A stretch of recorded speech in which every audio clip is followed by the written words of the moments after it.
Hey. How's it going, cuties? Huh?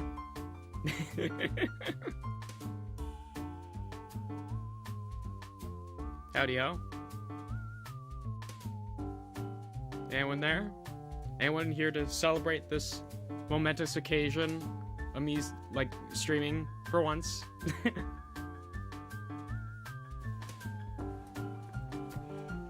Let's just hang out for a bit.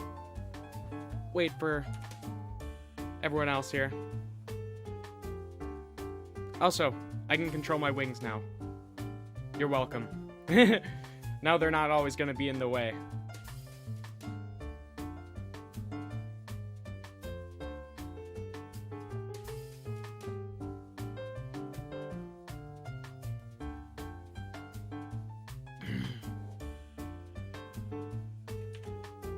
Just gonna take a moment to make sure that everything's good, you know?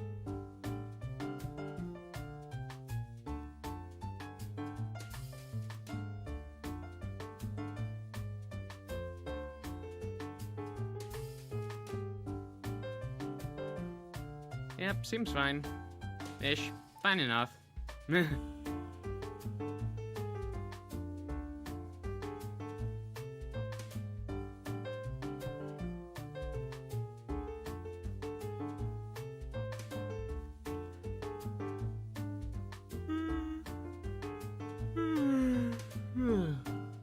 There you go. Nice juicy yawn for you to clip.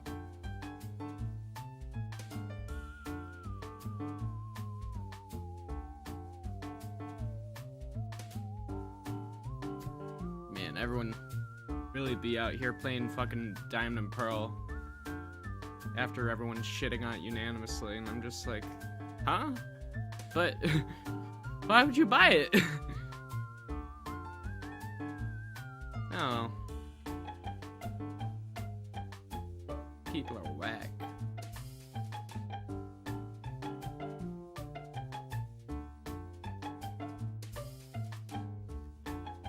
Alright. Let's just head over to the game and we'll figure things out later.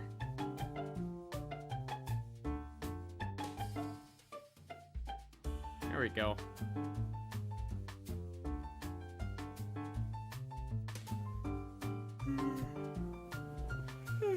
Yeah, apologies if I'm tired. That's how streams always start.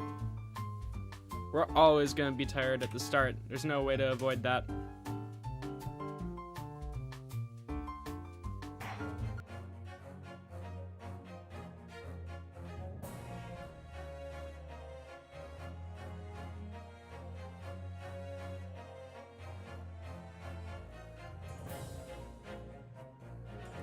Oh, hey Paladin. What's up, good? Didn't see that. Gonna shift some things so it's easier for me to see chat. There we go. Get that dumb fucking mic arm out of the way.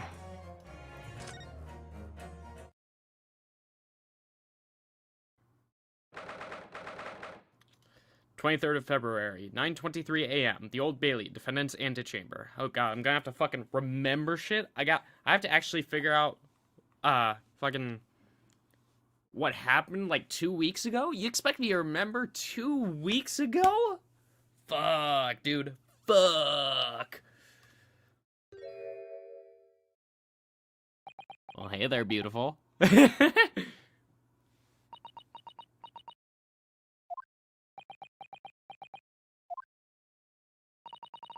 Riveting. This is it then, Mr. Naruhodo. Yeah, it's time to put an end to this now. To the miserable curse that's been plaguing Mr. Natsume. To everything. And in my own small way, I shall do everything I can to help you.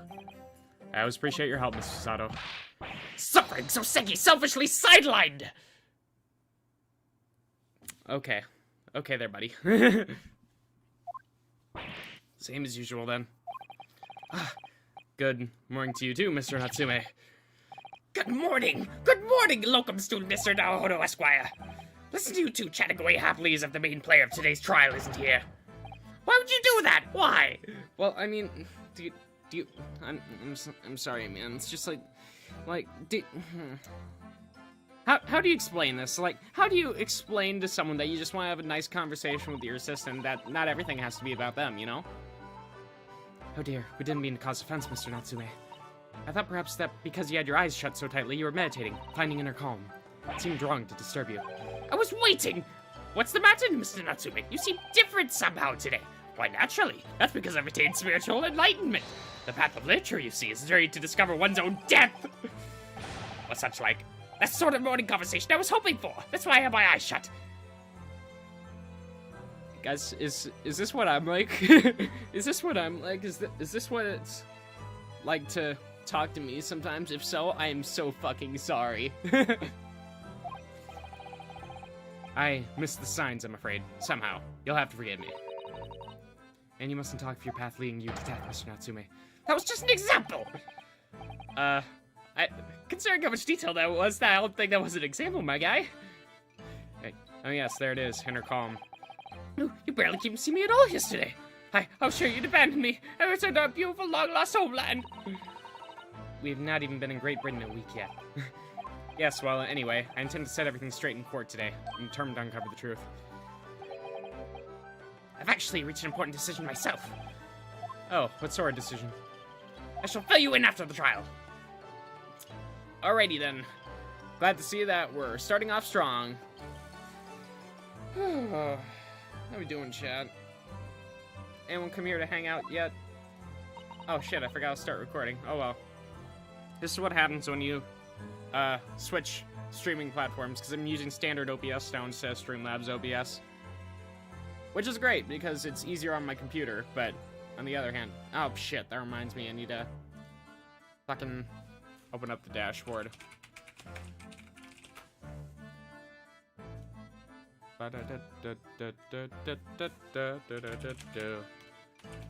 Alright, give me a moment. Fuck.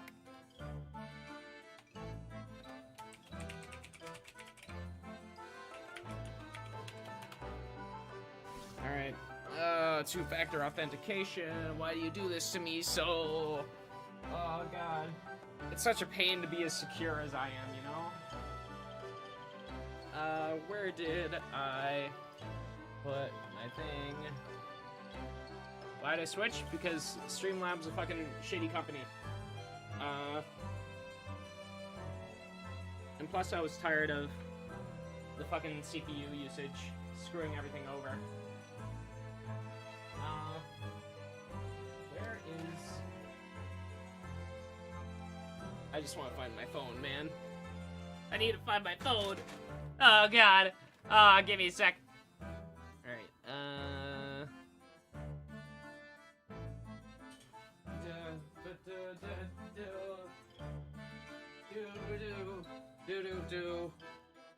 Of course, it's on the other side of the room where I put it. Exactly. It's where it always goes. Not in the place where it's easy and convenient for me to get. No, because why would I do that? Alright.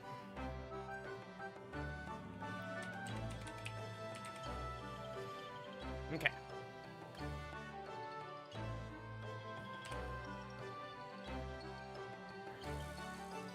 And now I'll be able to see my fucking events. There we go.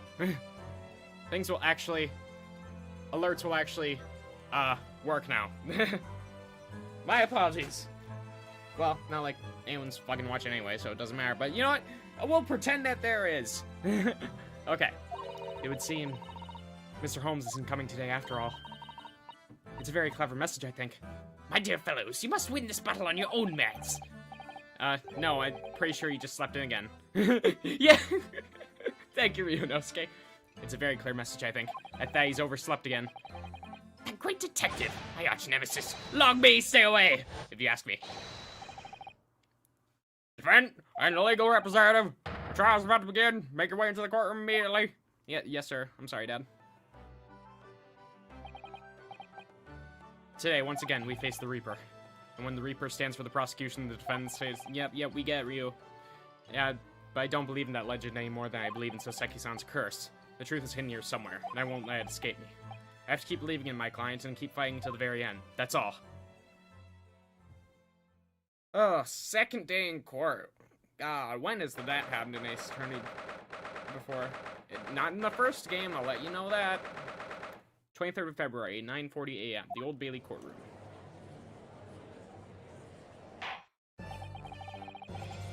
In the name of Her Majesty the Queen, I hereby declare this court to be in session.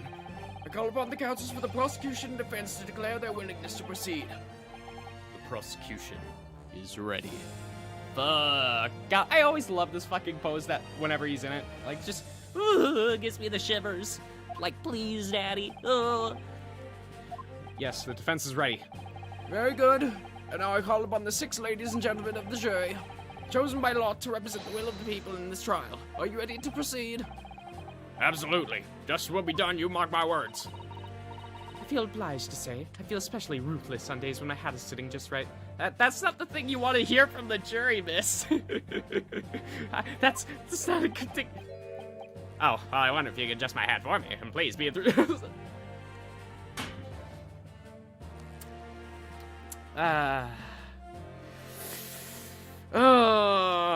Speaking privileges need to be revoked.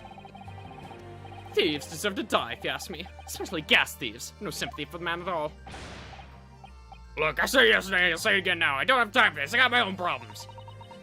Oh, may the Lord show us all the light here and look at this flock of the righteous verdict again today. I see the jury is on point, as usual. I think maybe that's the right word. Alright. Now, Lord Van Zeeks, what can you tell us? That doesn't answer my question. Stand up, man. The prosecution's report, please, for the court. In relation to the theory expounded by the defense yesterday regarding the defendant's tea. So he does have the result. Oh, what results again?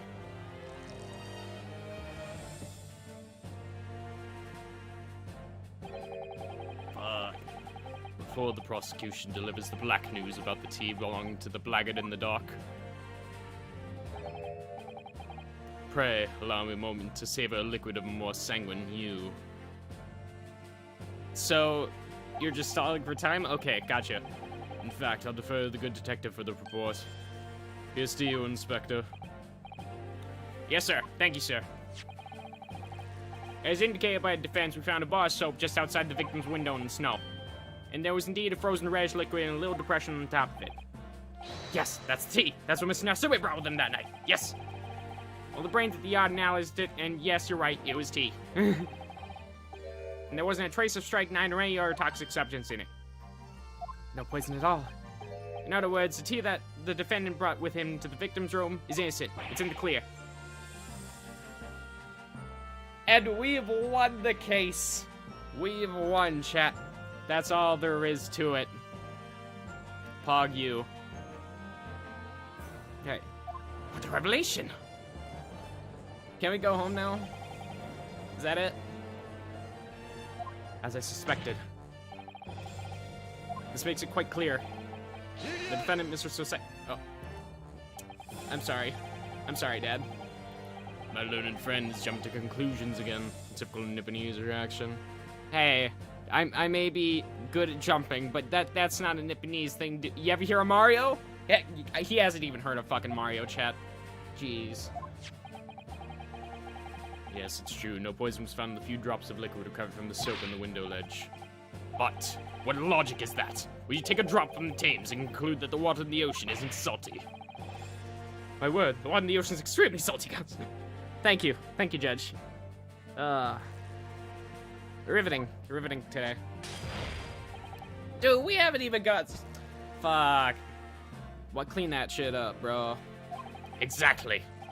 Unfit for drinking, just as the victim's tea was on the night in question, as the court has already heard. Bitter was the precise word from the lips of Mr. William Pretenci, whom the prosecution now calls back to the stand. Oh, okay. Why can't we just have a normal trial? With Van Zeeks? No way!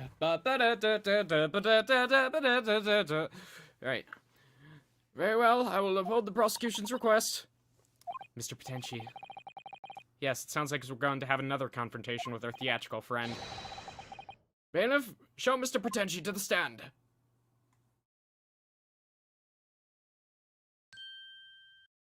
Uh-huh. Mr. William Portenci, the victim of this despicable crime. Oh heaven, oh hell, do you command me to remember? Forsooth, 'twas I, Portenci, did have a bellyful of the foul fluid given in my innocence.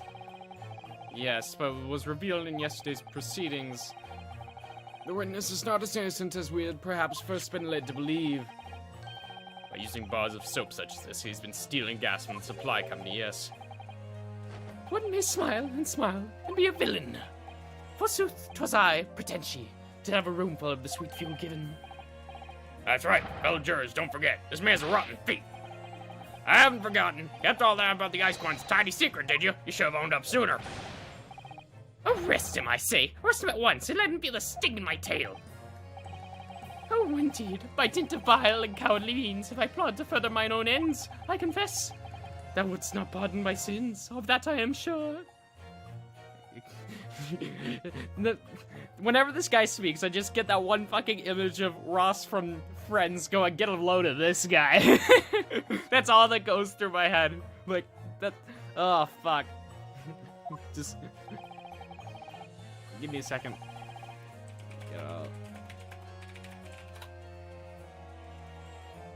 Okay. Just gonna...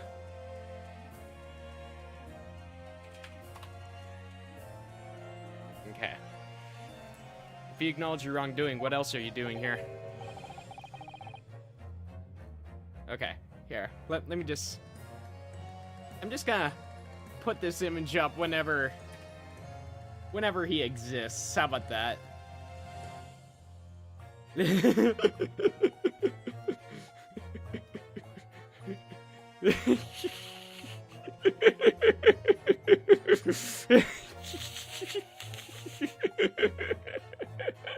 Fuck, my jokes are awful. Cowards die many times before their deaths, and for a coward such as I, death be well deserved. But would it that be a still greater crime passeth unpunished? For lo, the hairy-faced gentleman of farther east than Verona did contrive to poison me. Uh-huh. Uh-huh. Uh-huh. Okay. But there was no poison in the tea found in your room. The police have attested to that. What the defense would assert as an inconsistency will quickly be cleared up by the witness's testimony. Is that not so, Mr. Portenci? Right. Verily. Very well. Let the witness testify to explain this inconsistency. Tell the court why it is that poison... Fuck! I'm dying.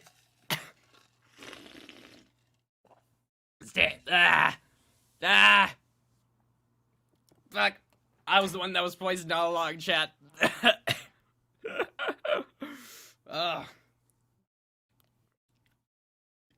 Professional strimmer.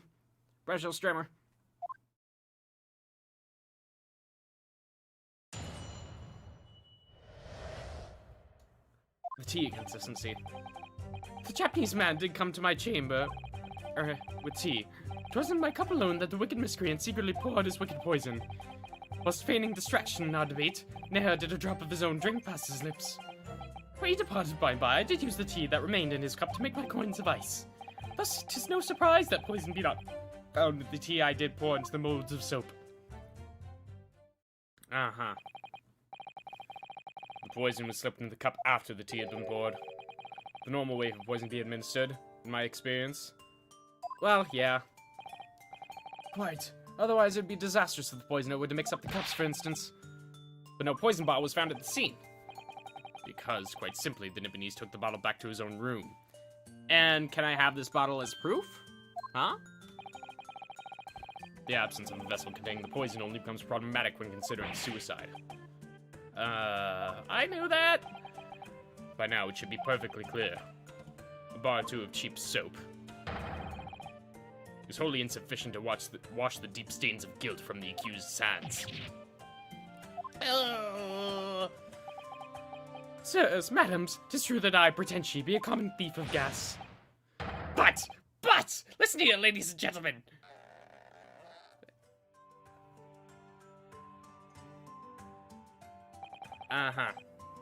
Wherefore would I lie? Apparently I have no cause. I have not to lose. I think that's up for me to prove. Well, I do declare. thank you for your testimony, witness. Counsel, proceed with the cross-examination. Yes, my lord. All right. Fuck, let's play the actual game now. All right, tea consistency. The Japanese man did come to my chamber with tea brewed in a pot. 'Twas in my cup alone that the wicked miscreant secretly poured his wicked poison. Can you tell me how he did that? Whilst feigning distraction in our debate, narrated a drop of his own drink past his lips. When he departed, I did use the tea that remained to make my coin suffice. And right.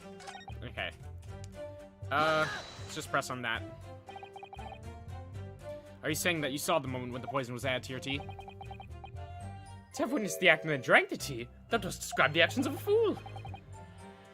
Quite so, quite so. But no one likes going thirsty, do they? Sooner would I die quenched than parched. Would I have a choice? Actually, on the night in question, the water main was frozen, I believe, wasn't it? Were it not for the tea, in sooth, I would sooner have died frozen than quenched or parched. Right. No ice coins means no heating. The witness had more than one brush with death on the night in question, it would seem. Remind the court, Mr. Pretentious, as to whether the accused drank any of the tea which he brought with him. With the greatest of pleasure, my liege. Yeah, that just gave me an awful thought just now. Calling people king in this age is basically just the same as the way people said my liege back then. Just, pray, goeth off my liege.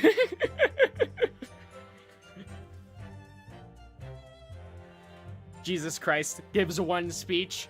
Goeth off my liege.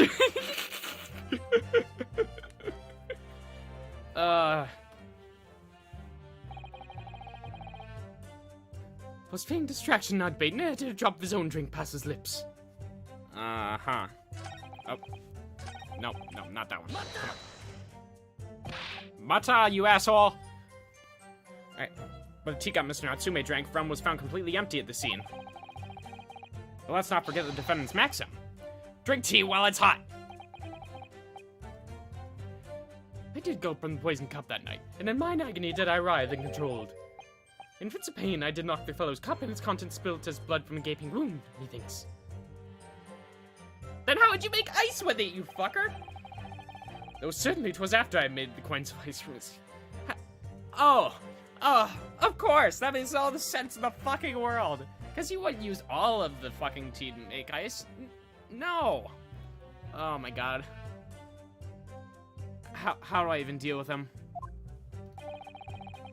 How do I even do it, chat? An upset cup was found on the table that the victim was slumped over. There's no contradiction here. It's true. There was no tea left in either cup that we found at the scene. But still, something about the statement's troubling me. Yes, of course, I know what it is. It's Mr. Natsume's wise drink while it's hot maxim, isn't it? Yes, exactly! No, I'm not sure that's it. Fuck. Alright. So, what is it then? Okay. There did a drop of his own drink past his lips. Okay. Let's see. If a street map, bar of soap, torn off end of the envelope. There's no tea ring on the inside of Mr. Natsume's cup. That's odd. Yeah, I think that might be it. Because if the tea had sat in his cup, it would have made a ring, just like it did with Mr. Pretentious. So I think that's it, but might as well be thorough here. Okay. Just gonna do a quick save-a-rooney real quick. Because we're dirty fucking cheaters. Oh, you... Damn it. No! No! I already know what's going on here. Don't do it to me. Okay. Present. And... That one? Yes! The music stopped. That means I won. You claim that Mr. Natsume didn't drink a drop of this tea on the night in question. But that's impossible. How, chop logic? What is this, you donkey-clad fiend? Do you want to pull out more words from the dictionary there, chap? The 2 teacups from the scene, one used by the victim and the other by the defendant, have a clear difference between them. One that represents incontrovertible proof. Incontrovertible? What difference? Look the inside of the cups. Just here, there's a clearly visible ring. Yes, a tea ring, commonplace enough. Indeed, such stains occur all too readily when one leaves tea in the cup for a while. And yet, Mr. Natsume's cup has no such ring. Good lord, you're right, it's completely clean. And prithee, sir, what makest thou of it? Exactly what Mr. Natsume told the court yesterday. Japanese saying he quoted. Yep, get on with it! Get on with it, please! That's right, yes, the jury, Mr. Natsume, was true to his usual self that night and drank his tea in no time.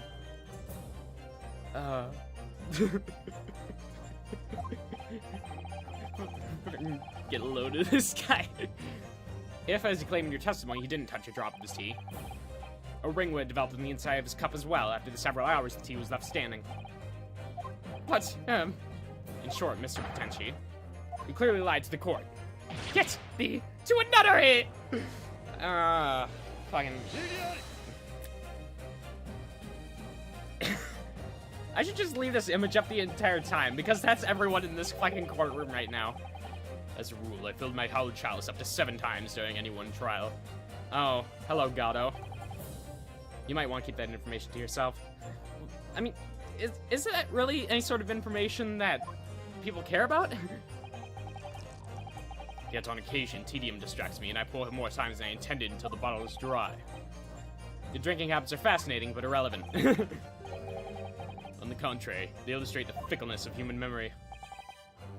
To William Potenchi. Yes, my liege. Though you previously stated that you made the coins of ice from the leftover tea in the accused's cup, could it be that you were perhaps mistaken? Eh? Could it be that, yes, perhaps there was some tea remaining in the small teapot left at the scene? A fact that had vanished from your memory until now. It's just dirty, my guy. Faith, my liege, thou art a magician. For verily, 'tis as though thou wast seen with mine own eyes that night. Uh-huh. Forsooth, I was mistook. I did plan to use tea from the Japanese fellow's cup, but lo, when I looked, 'twas empty. And thus did I use the dregs that festered in the teapot, as my liege did suggest. Uh-huh. And you just suddenly remembered now that you made a mistake before. Uh-huh. Are we supposed to just believe that? People's memories are imperfect, my learned friend, which is why we rely on evidence instead. But in any case, it makes no difference. The victim's most recent testimony tells us 2 things of note. Firstly, that the poison was put into the victim's teacup only. And secondly, that the spoiled cup was not the source of the insipid ice coins that have bewitched this court. The prosecution makes a fine summary of the facts. Furthermore, that testimony remains valid and in full support of the established facts. In other words... Oh, you don't have to take off the cape. Fuck. The inconsistency claimed by the defense simply does not exist.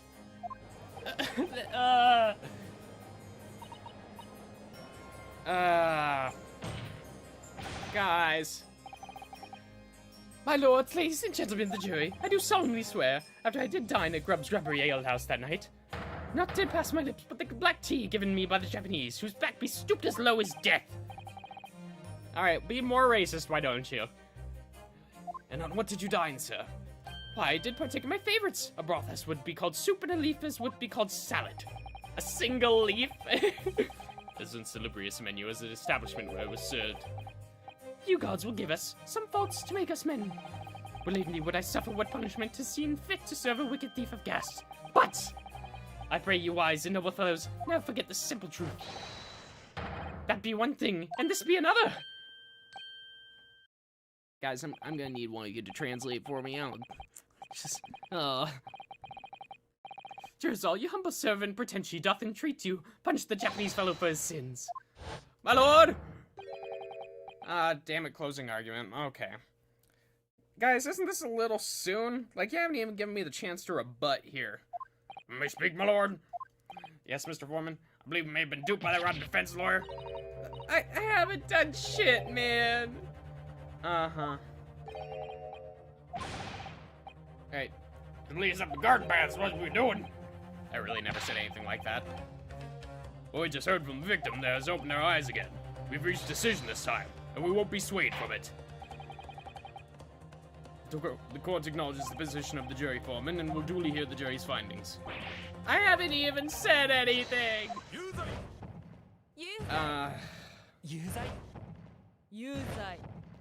Thanks, guys. Thank you. Thank you, very cool.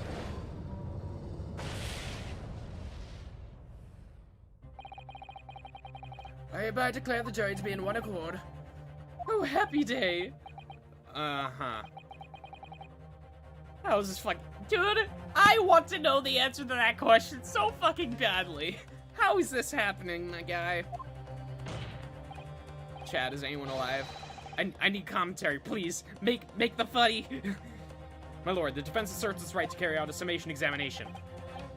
Very well, the court upholds the defense's right. Typical. My learned friend is unable to accept the obvious truth. It's my job! The trial will therefore enter its second summation examination immediately. Wait, second? Oh. Oh, this is the second half of the trial, isn't it? Oh, okay. State the grounds on which you find the defendant guilty of the crime with which he is charged.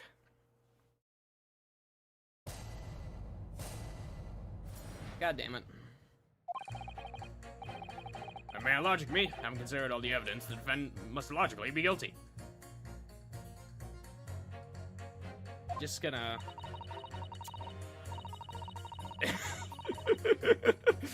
Yeah. I do agree that gas is far too expensive. I can quite understand why the man would want to avoid paying.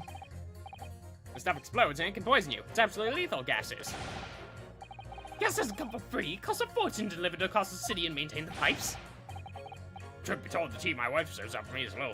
Sketchy at times. If nothing else past the victim's lips at night, there's no other explanation, is there? Ah, fuck. This jury is autistic. Oh, no. Okay.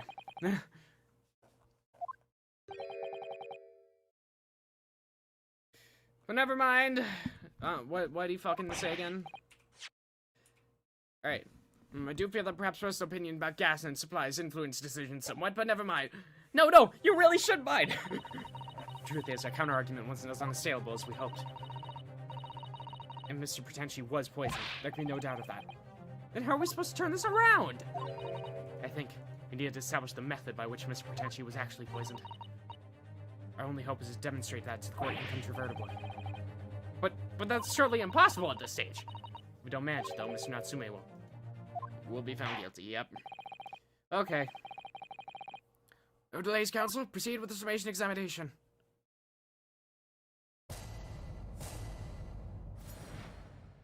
Okay. Methods by which it could have been poisoned. Defendant must logically be guilty. The stuff explodes and it can poison you. It's absolutely... Don't tell me he was fucking poisoned by gas. Can we please talk about the poison rather than the gas, do you think, sir? Well, if you like. I mean, to be honest, I'd take poison over gas every time. You'd take poison. What I mean is, poison can only poison you. It doesn't explode, does it? Goodness me, what are you talking about? Set him straight, please, lawyer man. Work your funny words, lawyer man. Do your funny magic words. Hey, well, it's certainly true that poison isn't prone to exploding. But I think you'll find poison also can't light or heat up a room. Ah, you're right. I hadn't considered that at all. Young lawyer man. Yes? You have a good head on your shoulders. We could use someone like you as our company's legal representative. Well, I wasn't expecting to pick up more business in the middle of a trial, that's for sure. Anyway, the point is I haven't the best experience with gas companies in the past. Alright. Let's talk about that a little bit more. I feel that gas is still gonna be important, unfortunately. Gas! Can we please refrain from all this talk of gas? There's an all-out attack underway here, in case you hadn't noticed, against my company's gas. I'm supposed to sit here and take it, am I? I don't think so. She's really buzzing now. Haha, funny pun. Funny pun. All I've heard about are wonderful fuels, explosions, and poisonings. What about electricity, What about getting electrocuted? What about that? A little explosion here and there is nothing in comparison. A little explosion. Any explosion can hardly be described as nothing, madame.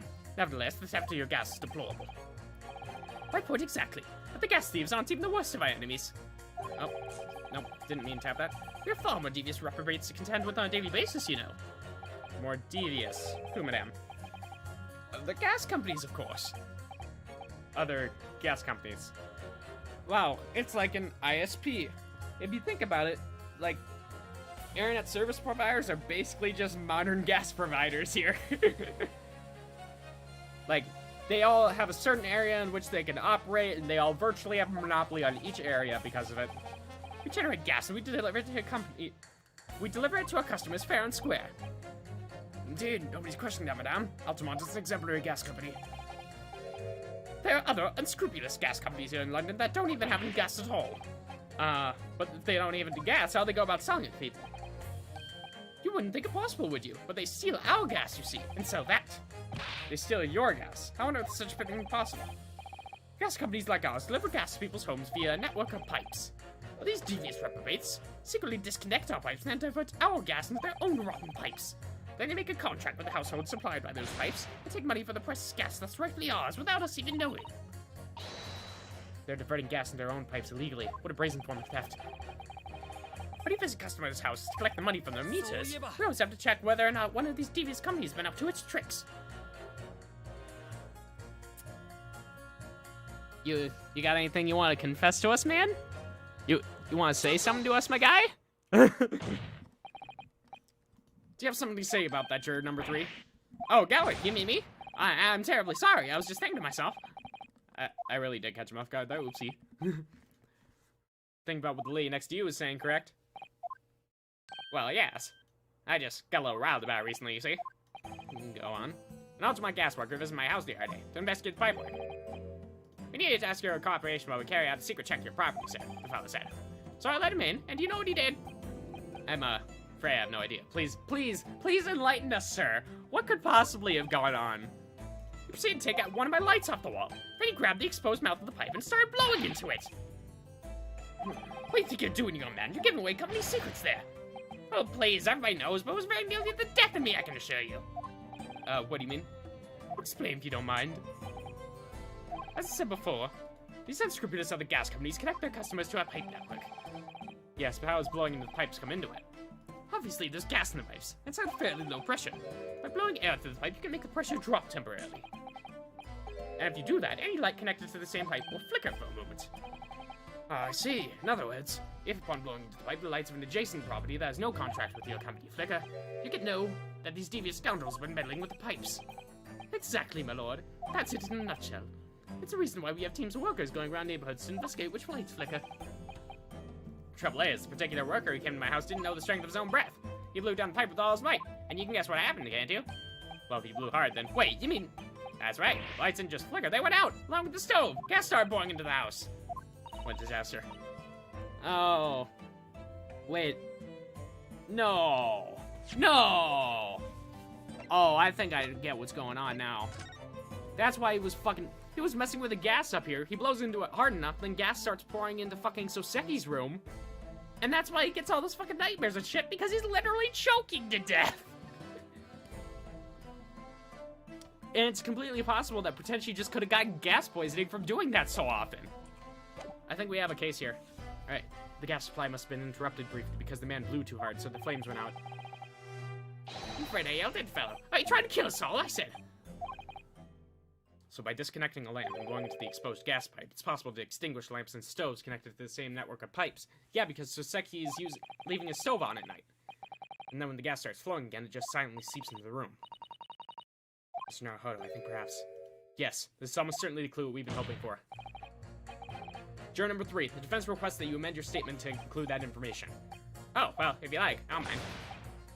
Well, I do. That's a company like I said, madame, it's widely known already. Very well, juror number 3, you'll amend your statement accordingly. Yes, my lord, although I'm not really sure what the point of all this is. And you'll find out, sir. And you extinguish anything in the house and you're in real trouble. Okay.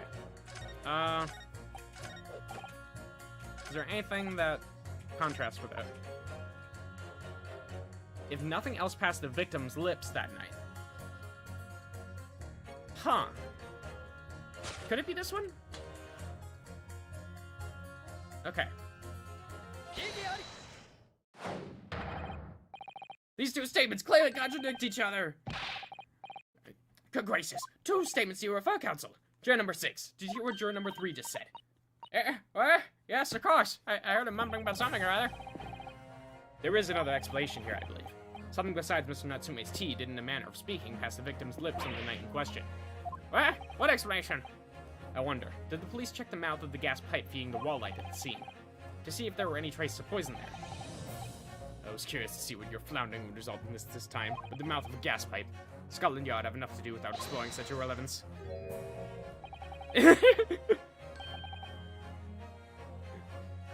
What's a piece of work as a man? What are you trying to say, Mr. Potenchi? What speakst thou? Prithee, is it not strange and strange? That is what I say to thee, sir. I thought I'd been quite clear, but let me put it another way. The strike line could have been the mouth of the gas pipe that feeds the wall lamp in your room. And that is how the poison came to enter your body. Good lord. Uh-huh. Are they tasty, their gas pipes? Is that what you're saying? Yum. Fucking delicious gas. You gotta get the fucking delicious fucking hydrogen, man. Oh. You don't even know how good that shit tastes. It's a different high. It's like sniffing paint, man.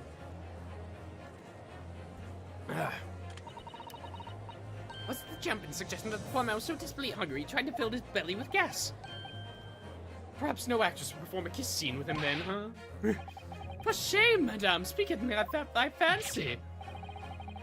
I assure you, I'm not such a buffoon that I have to kiss pipes. Could have fooled me.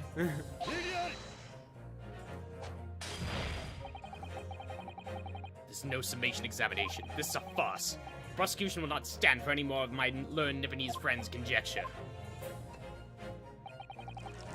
To begin with, the lamp in the victim's room was high on the wall.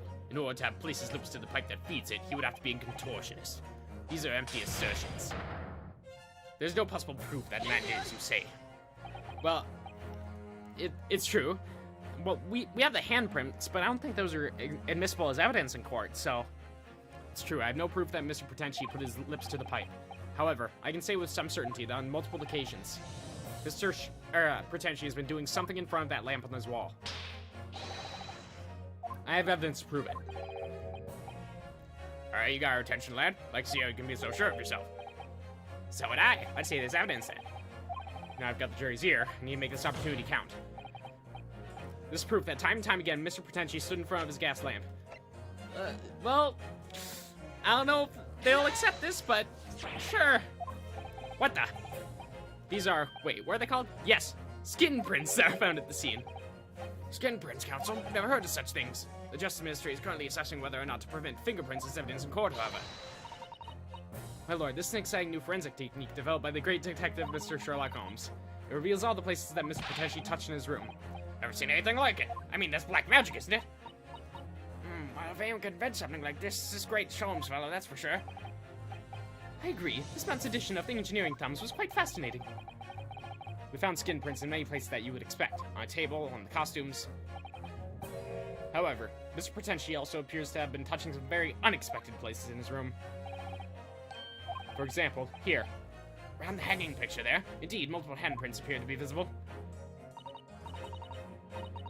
Well, I wonder, can you have been appreciating the artwork, perhaps?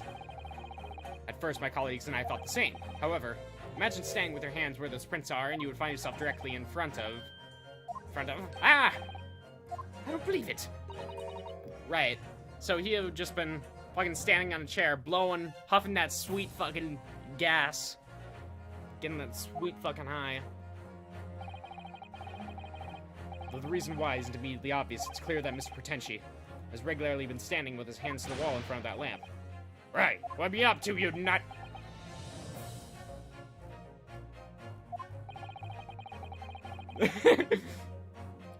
Alright. I asked the court to recall juror number 4's earlier statement. Me? What did I say? You said that blowing into a gas pipe would make the lights in the entire building flicker. And now, if you'll recall juror number 3's statement... What? Me now? When the gas worker who visited his home blew with too much force into the pipe, it caused all the lights in the gas stove to go out, and gas started leaking into the rooms. Obviously, that incident was an accident. However, the simple fact is... If Mr. Potentially would have blown hard into the gas pipe here in his room, he could have extinguished every other light and gas stove in the building at will. Crikey! Huh, are you suggesting that man purposefully caused the gas to... Yeah, and here's what he's gonna call invalid evidence, yep. Whilst I acknowledge that the prosecution is required to remain silent during a summation examination, I must toast my learned friend's utter disregard for the letter of the law. Yep. Here we go. What is the meaning of this, Lord Van Zeeks? This curious photograph, or whatever it is, presented by the defense, so-called skin prints. Clearly, that cannot be accepted as any form of usable evidence in this case. What? What's exciting new forensic technique developed by a great detective? It's nothing. A mere toy developed by an amateur sleuth with too much time on his hands. Well, it doesn't really matter if it's good evidence or not. All that matters is that the jury's convinced, so... Certainly, even research of this nature by the esteemed Mr. Holmes cannot be recognized by the court as formal evidence. But... Please, my lord, if I may. It was not the defense's intention to submit the skin prints as formal evidence. We merely wish to present the results of the great detective's investigation of the scene as a tool by which to explain a possibility to the ladies and gentlemen of the jury. And if the trial were to come to an end now, we should never learn the truth behind these mysterious handprints that everyone has now seen. I don't believe we can allow that to happen. I'm sure the jurors would agree. Good lord, Susato!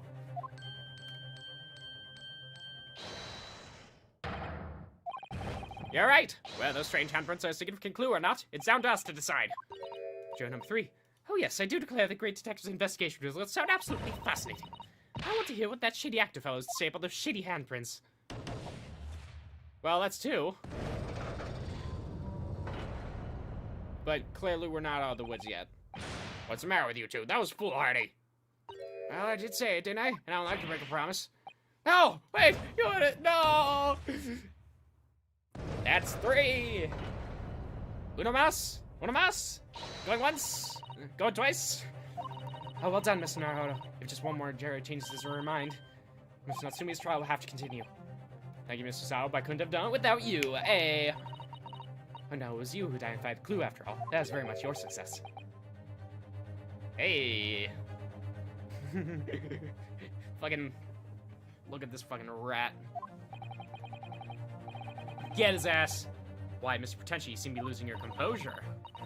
Just one more juror, Mr. Naruto. You can do it. Very well. Continue, counsel. Alright. Well, I guess we just have to keep on pressing now.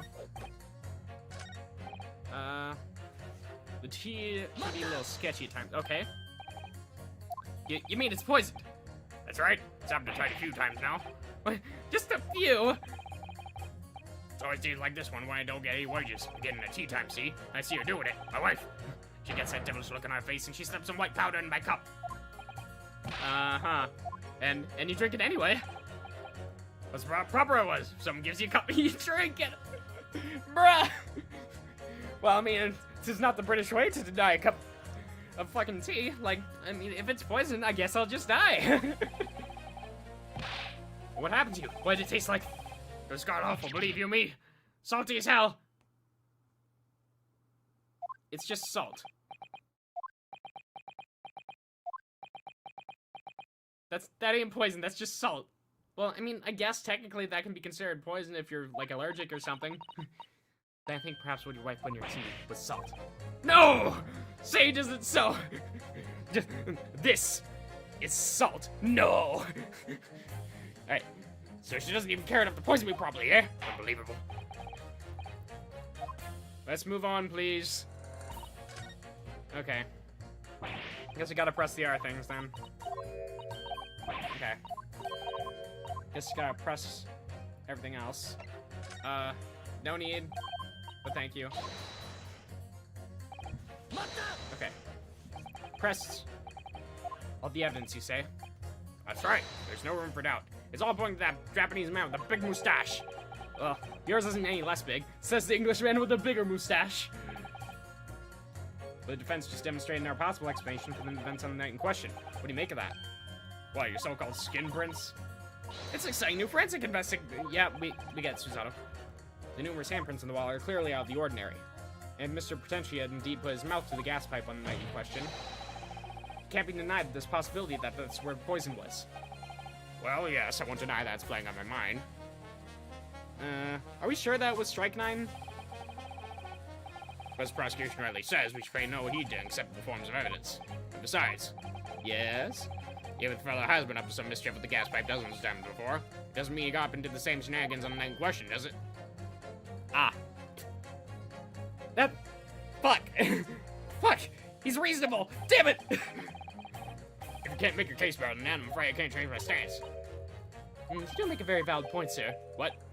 That's true. Perhaps I was a little hasty. No! Hold up! Look, you got a chance here, haven't you? So it's time to prove your theory. If you and your Japanese cohorts can, that is.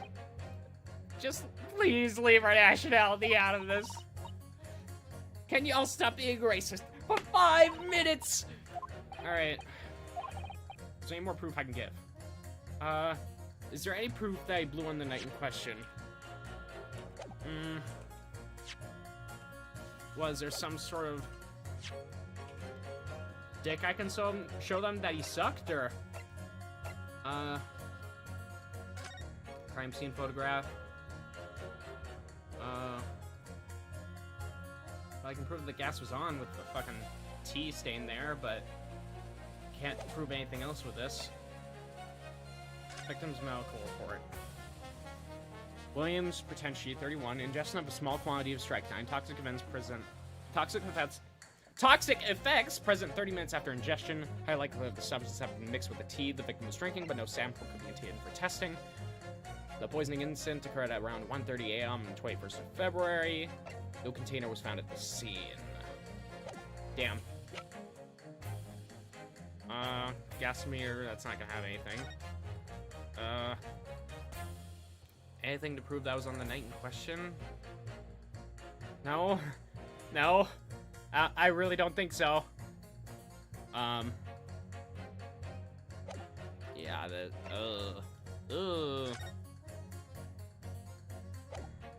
nothing to do with Sheldon here. Nothing to do with that. Damn it, I don't have any evidence. Wait. I have supporting testimony.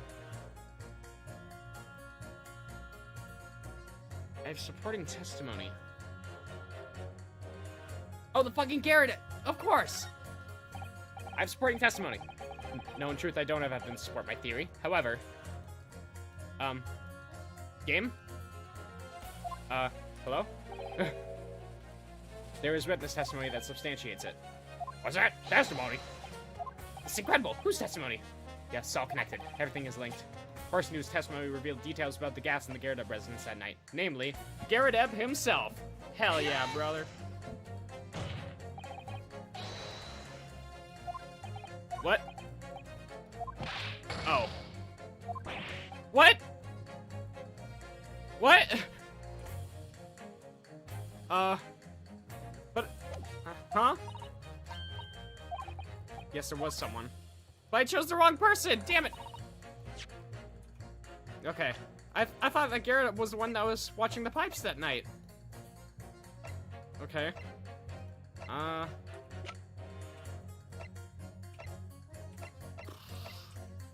Shit.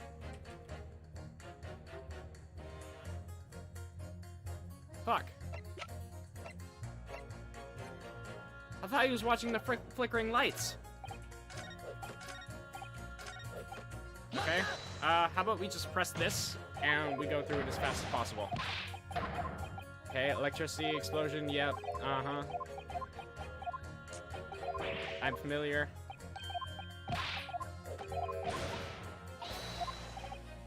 Okay. That's happening all the time right here in the capital. It's very difficult selling something you can't see, you know, very difficult indeed. Thank you, that will do.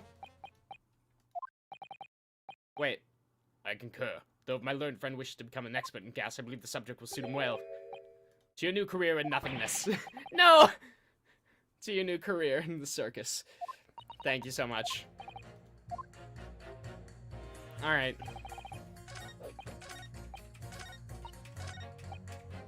Okay, I just need to try it again.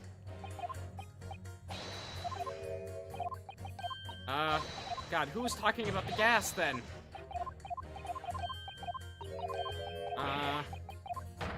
Fuck. Right, options, save.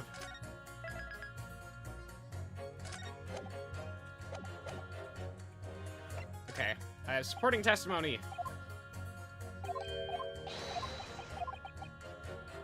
Okay, about the gas in the Gyarados residence that night.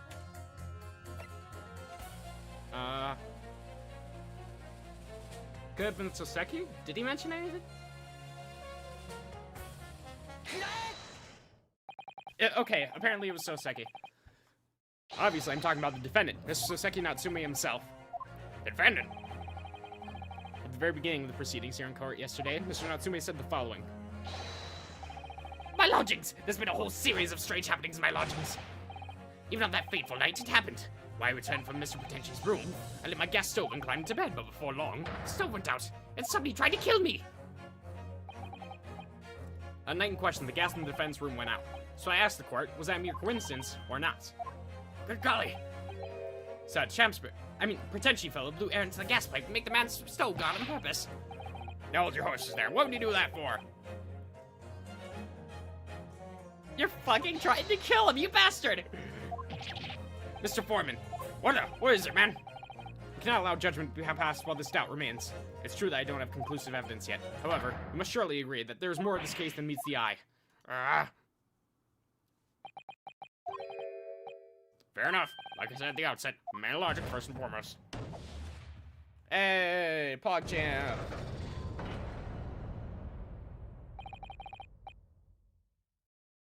Anyone in chat alive? I'm lonely. Alright.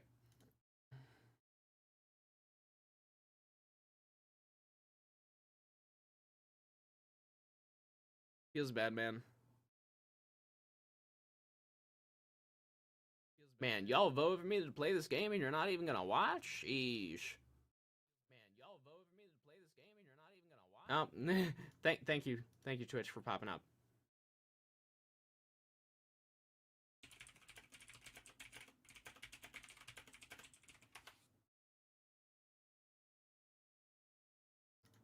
I'll just give everyone a gentle reminder here.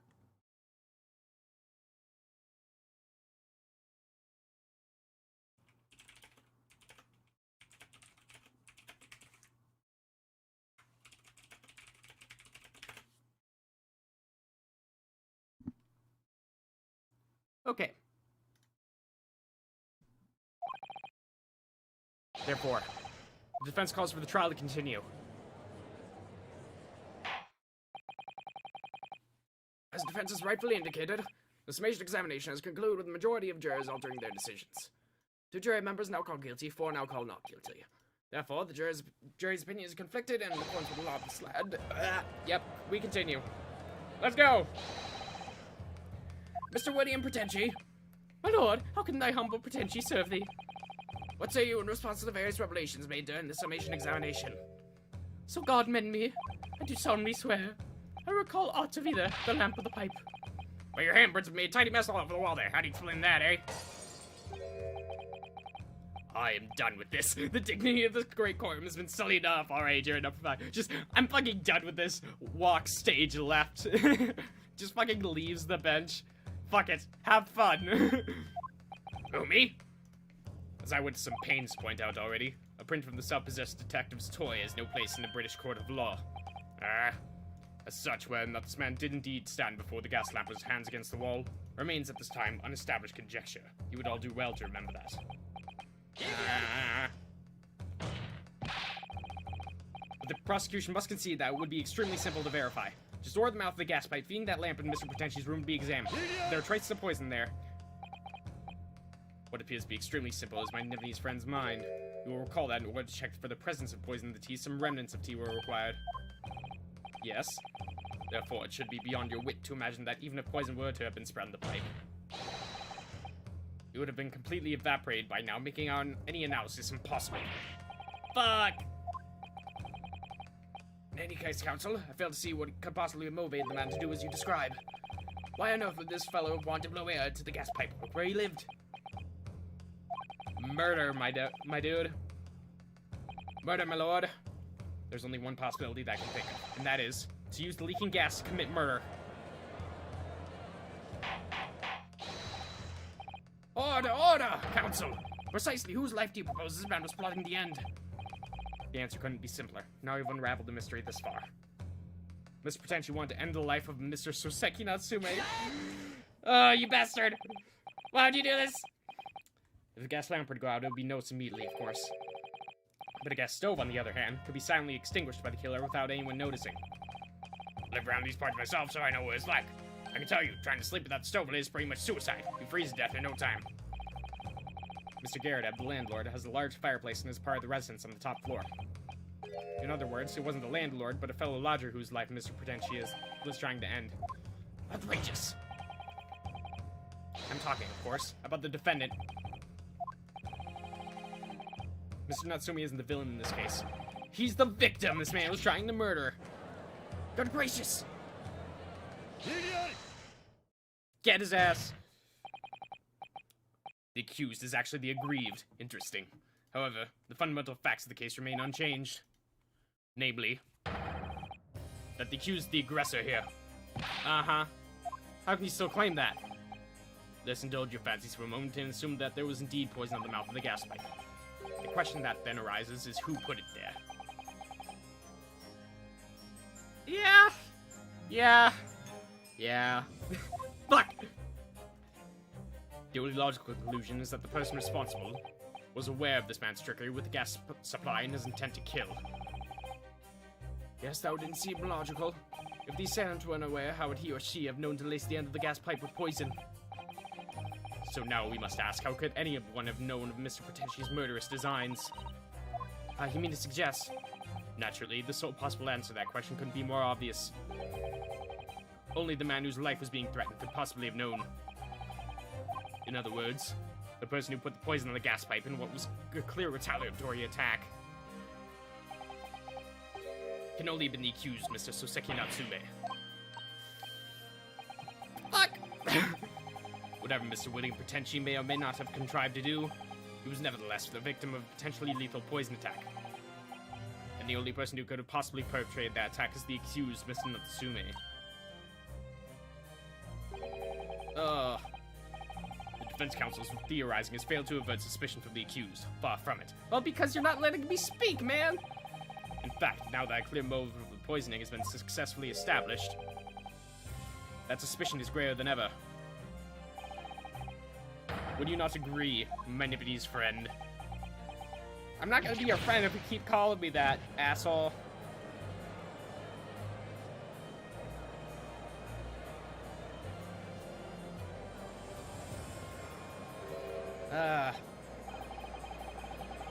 How do you manage to turn that around on me so rapidly? Mr. Naruhodo, you must respond. Otherwise, the members of the jury may very well change their leanings against us again. And this may be our last chance to gain the advantage. What advantage? Yeah. We've just been up against the wall the entire time. What advantage have we possibly had? Right. Well, it would seem that somebody put poison on the gas pipe in Mr. Potential's room.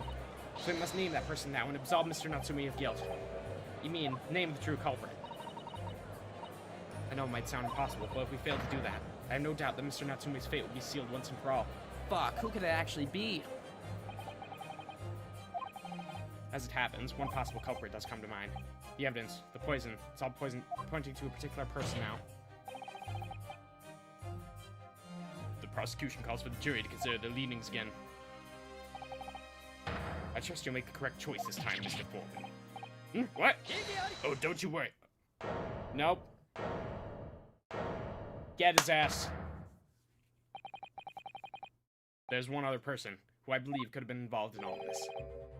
The true culprit of this crime. The true culprit! A term found only in second-rate novels featuring third-rate great detectives, my Nippity's friend. But why not? This farce has gone on for so long already, I see no reason to cut it short before its disappointing climax. Well, at least he's nice about that. Thank you. Tell us, my learned Nippity's friend, what is your latest theory? Who is the so-called true culprit?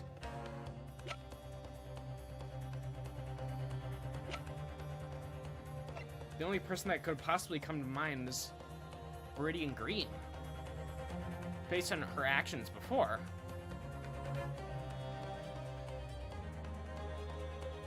Yeah. I think it's sharing everything. That's the most likely option.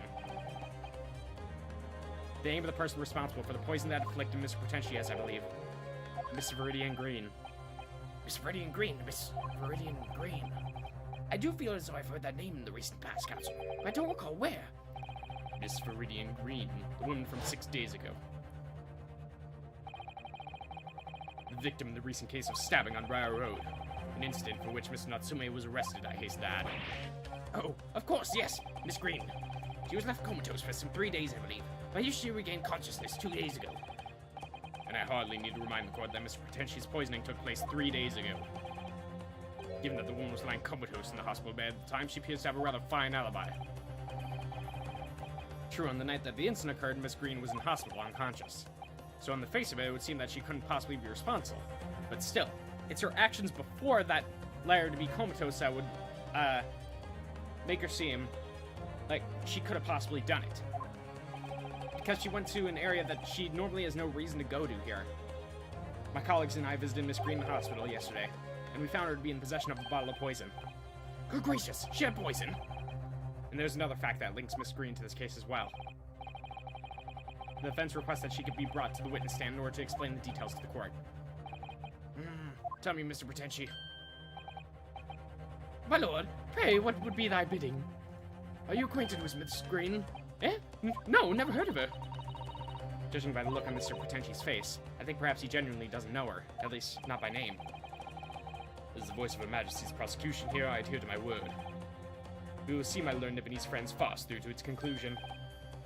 I appreciate that. Thank you, sir.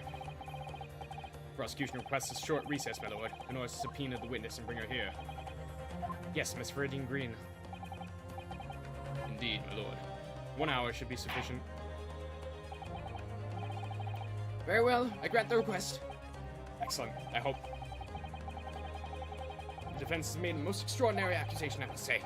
At the present time, I feel the prosecution's argument remains largely uncontested. Accordingly, I'm afraid the defendant's culpability remain the sole subject of this court's attention. Thank you, counsels. We reconvene in 1 hour. Court is adjourned. Well, yeah, we didn't even explain why Miss Green could have been the possible culprit yet. We just said, it was her! Get her ass! Others like, alright, guess we'll bring her here.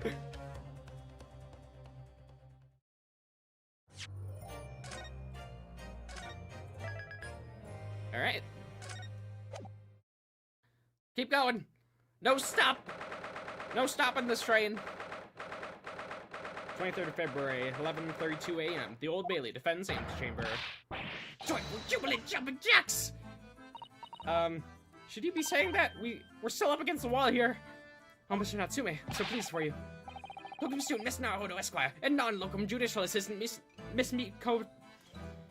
And non-locum judicial assistant Miss Mikotoba Esquires. Fuck, that's a mouthful. Now finally, at long last, there can be proof. Proof that I'm innocent and proof that my tea is innocent. Ah, good morning, my dear fellows. Well, at least you got here within the time of the trial. Ah, Sherlock Holmes. May you drink my tepid tea and fall forever silent. I thought the tea was innocent. Oh, Mr. Holmes, you came. How wonderful. Please, save your derision. I know what you're all thinking. Good morning, he says. What's very nearly time for luncheon? Your scorn is written clearly across your faces. Nobody said or thought anything of the sort. But if you keep mentioning it, it might... The truth is, I was determined that today would be the day. As sleep seduced me last night, I thought, tomorrow, for once, I shall not oversleep. I'll rise early and be present in court to support my companions. Such spirited determination has beauty all of its own, does it not? Oh, yes. And then I began to muse on the subject. Why do people oversleep, I queried? Why, time after time, do they make the same foolish blunder? And the answer came to me at once. So delightfully simple. People oversleep because they sleep.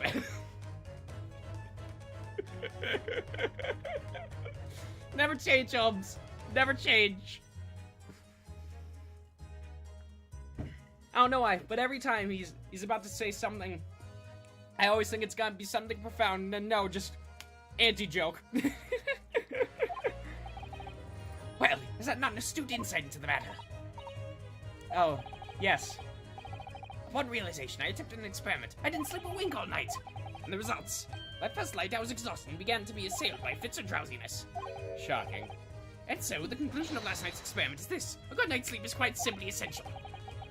Yes, I think most of us probably knew that already. It never ends, chat. It never ends. What else presuppose I prove by experimentation? That, my dear fellow, is the scientific method. Ah, yes, and one more thing. Do you remember this? Oh, the vial of poison. Shit. Ah. Yes, of course. It's the poison that Miss Green was about to drink at the hospital yesterday. Oh, you didn't manage to... It was laborious tasks. The ball was near empty. Such inconveniences do not hinder Holmes. I managed to confirm that it contained strychnine. So I was right. Perhaps, though of course such circumstantial evidence doesn't prove Miss Green's guilt. I shall leave the ball in your care now. But licking the inside of the neck is not recommended. You can't tell me what to do. I'll lick as many bottles as I please. It's not like you've done anything different. Me and Iris have had plenty of conversations about what chemicals you consume. Could I have a word? Oh. Gregson, how good of you to come. Forget it. Excuse me. You know what? That's fair. That's fair. That is incredibly fair.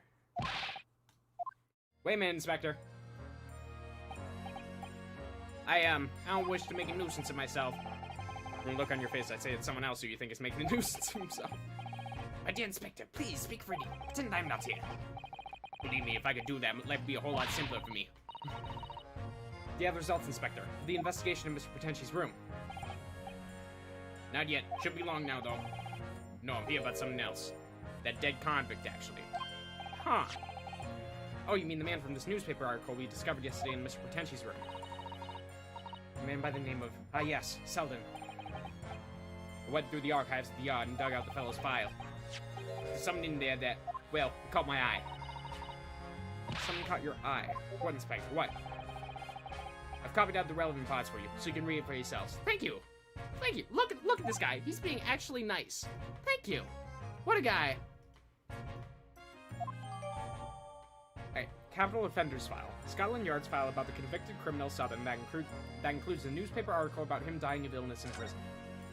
Alright, I'll give that a look real quick. Right now, actually. Why not? Alright.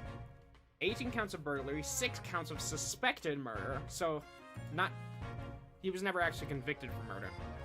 Died of natural causes while in prison, his final moments witnessed only by his cellmate. The estimated 1,000 pounds worth of loot he stole remains unrecovered.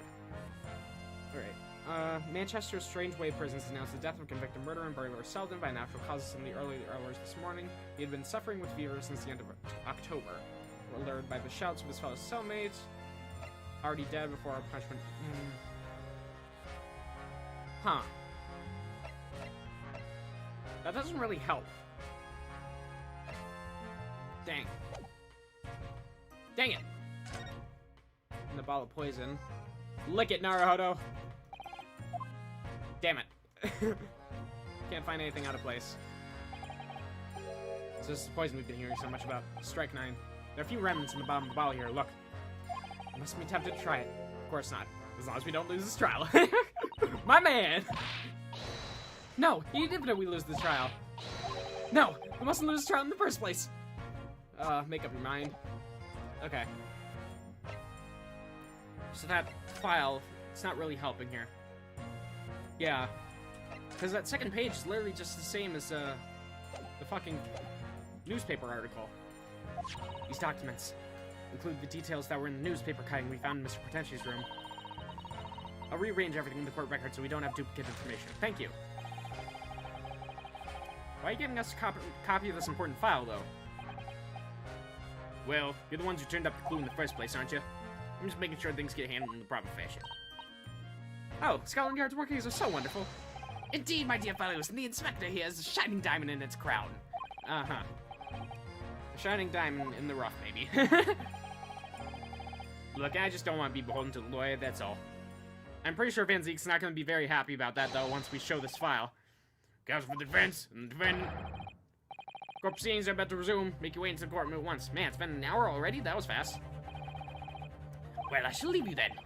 We'll be listening with interest from the public gallery. Not nodding off at all. Certainly not. Thank you, Mr. Holmes. I'm rather tired of seeing Mr. Mustache in floods of tears, personally, so the best of luck to you. Welcome, student, Mr. Naruhodo, Esquire. Yes, Mr. Natsume? It's time, isn't it? Yes, this is it. Mr. Viridian Green and Mr. William Potenchi. This is going to be the final battle. Alright. I'm still not entirely sure that it was Miss Green, though. Like, something just seems off about that. I won't really have saves with Seki-san until I've exposed the whole truth of everything that's been going on. But it's all coming to a head now. You can do it, Ryunosuke. You have to. Let's get it.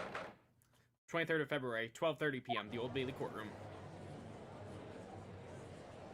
Alright. In the name of Her Majesty the Queen, I hereby declare this court to be in session again now. Before the recess, we had a most startling accusation from the defense. Namely, that the victim of the case we heard here only a few days ago is the true perpetrator of this incident. A reckless, rash, and prejudiced charge of wrongdoing, in my opinion, my lord. However, the prosecution has tried to extend every courtesy to this amateur newcomer from dubious eastern shores. Thank you. Am I just becoming Naruhodo now? It's like, do I just accept this now? For that backhanded consideration, yeah. A rather cold assessment from the honorable British prosecutor, I must say. So, Lord Van Zieks, is the new witness present and ready to take the stand? Excuse me. Ready and waiting in the witness's antechamber, my lord. Very well. Bailiff, bring the witnesses in. Thank God we stopped Miss Green from killing herself. Like, otherwise this would have been much, much harder. Witnesses, state your names and occupations for the court, please. William Pretenci, my liege. For mine occupation, I can say only that I be a tragic victim, to be pitied. Uh-huh, so you're unemployed, in other words. I'm Viridian Green. I'm a fledgling artist. Well, no, not a fledgling, really. A hopeless failure who's too weak-spirited to admit she has no talent, I suppose. Oh, so currently unemployed, in other words. What a coterie. Coterie? What's that word? Alright. Mr. Pretenci. My lord, I am thy humble servant. I'm afraid that you are no longer merely the victim in this affair. The possibility has been raised that you are in fact the assailant, intent on taking the life of your fellow lodger. The part you played in this whole business will be thoroughly scrutinized, I assure you. I would not else, my lord. And Miss Green? Yes. You're aware of the reason you've been summoned to this courtroom today, I presume? Yes, the officer did explain. Oh! He said I poisoned this ridiculous buffoon. And? Do you accept the charge, Miss Green? I don't know anything about any poisoning. And I don't know anything about this man. Come, lady, die to live. Fairly, I know not thy prickly pigmented personage. Honestly, I feel like half the animations made in this game were reserved for Pretenci exclusively, and that makes me sad. Like, oh my god, like, I get it, but at the same time, why Pretenci? Very well, let's proceed with the matter at hand. That being to ascertain whether or not Miss Green has any involvement in this affair. It's all very strange indeed. Why would you suspect me? I barely ever go to the East End anyway. It so happens I passed by that neighborhood 6 days ago, that's all. And on the night when this man was poisoned, I was still in the hospital fighting for my life. Yes, I've been unfortunately caught up in the incident on the street outside the Garrett household. An incident that rendered you unconscious for some 3 days. I was struck in the middle of my back by a knife, through no fault of my own, and now I am under suspicion. What other irrelevant things might I be suspected of? It's all very disturbing. Your energies may be best spent worrying about random knife attacks, I feel, Miss Green. Ah, jeez. At this point in time, all that appears to connect you with Mr. Pretenci's lodging is the Briar Road incident of 6 days ago. That's why. We would like you to testify formally now about exactly what happened. Oh no, the incident 6 days ago? You mean you want me to relive that awful incident? Unfortunately, yes. Please tell the court what happened that day. And of course, we'll be interested to hear from you about your movements on that day too, Mr. Pretenci. Eh? But what happened 6 days ago was nothing to do with me being poisoned. But I think it might. Let's proceed then. The witnesses will present their formal testimony to the court. On the subject of the incident that took place on Briar Road the evening of the 17th of February.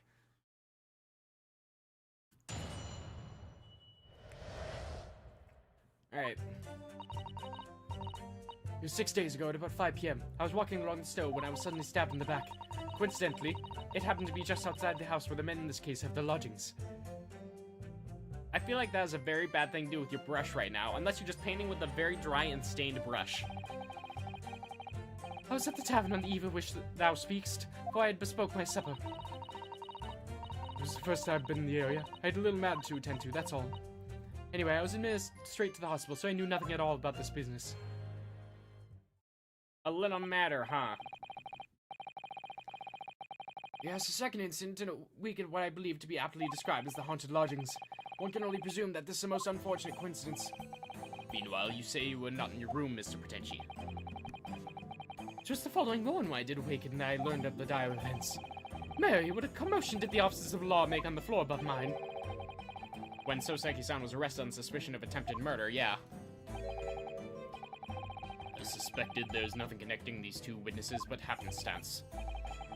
It's true, it does seem as though they're unrelated at first glance, but I'm not so sure. Because of Viridian's boyfriend, I presume. Because, he died of gas poisoning as well. So I think that it could have been possible that Potenchi had killed him, and then killed, Soseki as well, but I'm not sure why. What was the common factor between Natsume and the ex-boyfriend? Wait a fucking second. I think I got it. I think I got it. It's the fact that they were in the same fucking room. That's why. And didn't, like, when Potenchi, first move in, Garrett was like, oh, I'm sorry, the room that you want, is currently being reserved.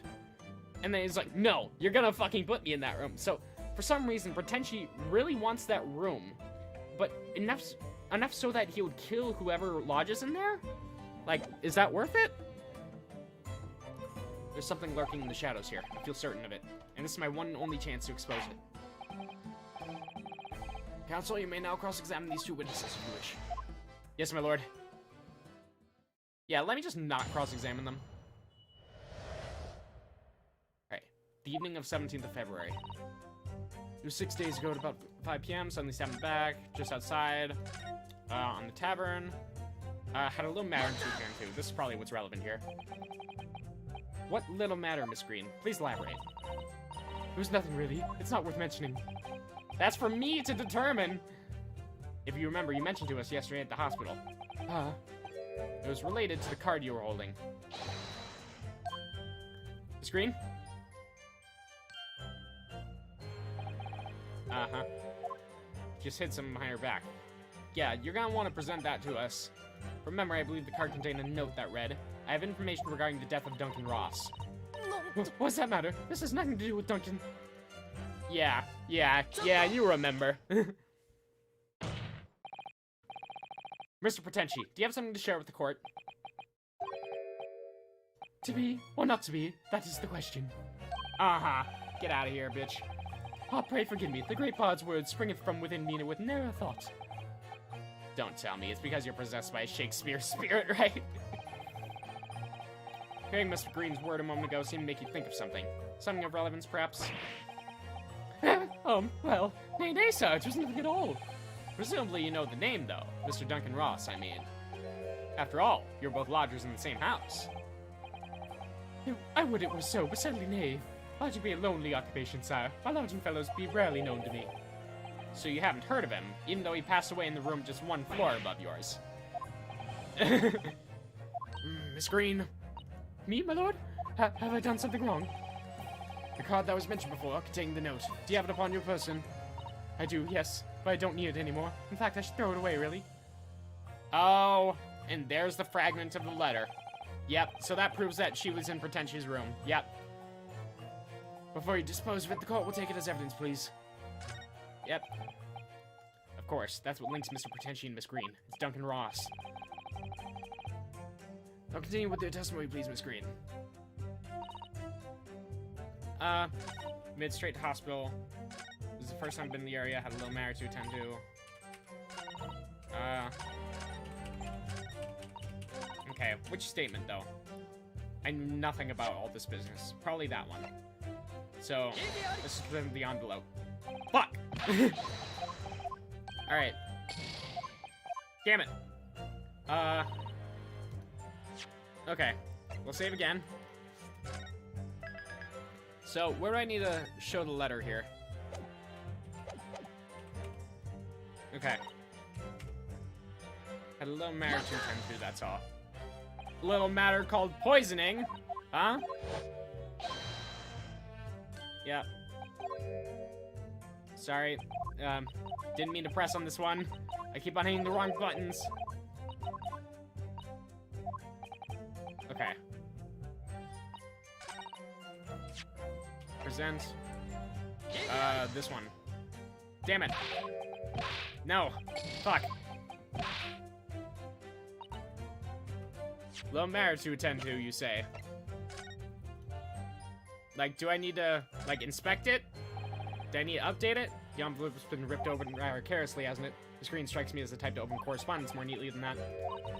Ah. What is it? The way this envelope was torn. I'm almost sure I've seen the exact same shape somewhere else. Oh, you don't mean rethink about this piece of evidence? Exactly, that's it. Try to match them up. They go together perfectly. This torn off end of the envelope clearly belongs with this card. There we go. Yep. I needed to inspect them. That's all they needed to do. Okay.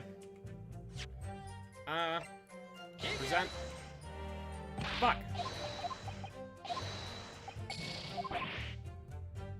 What do you want me to do here?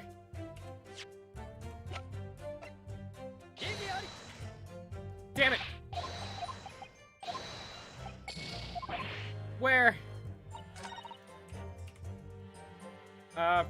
Probably on that one then? Okay, options, load. Alright. Okay, new nothing. Inspect it again. There we go. And now we present on this one. Fuck.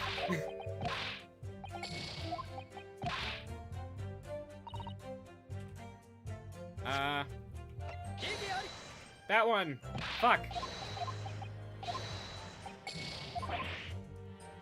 Alright, I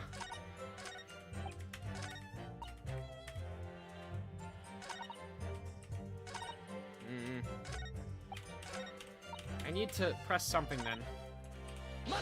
So I knew nothing about this business. Yes, you didn't regain consciousness until the day after the trial, did you? In the early hours. Exactly. So how could I have had anything to do with it? And yet you still haul me into court like this, honestly. So at the time of the poisoning, the witness was unconscious in a hospital bed. Could there be a more airtight alibi, I ask you? And yet, in spite of that, you claim I was the culprit. Well, but you clearly haven't produced any evidence to support your wild claim, have you? Not at all. There you have it. The gold lady has yet to see evidence, my little Nipponese friend. I'm working on it. Alright, jury's next decision will be final. Maybe I have to present the poison?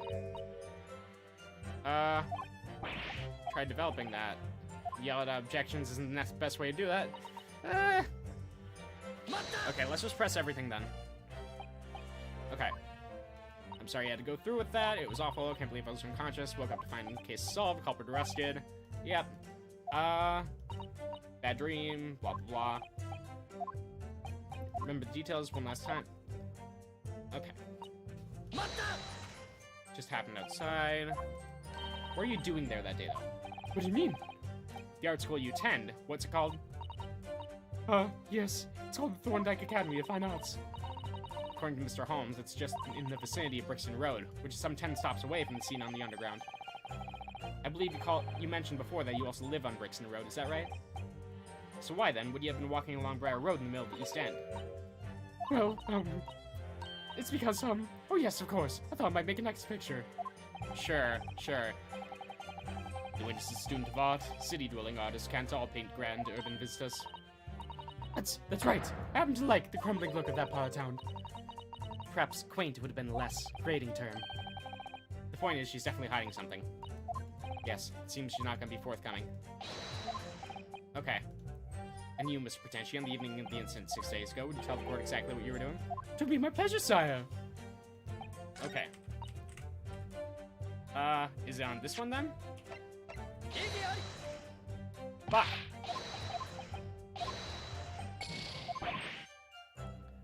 Alright.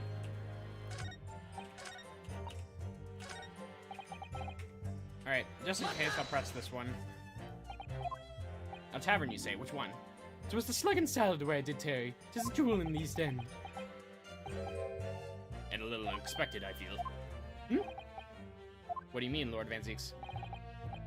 The Slug and Salad offers unusually fine dining, for the locality at least. Not an establishment you'd expect to be patronized by a man with not even a crumb of bread in his room. It's true, the menu lists premium crusted. Why do you have the menu in there?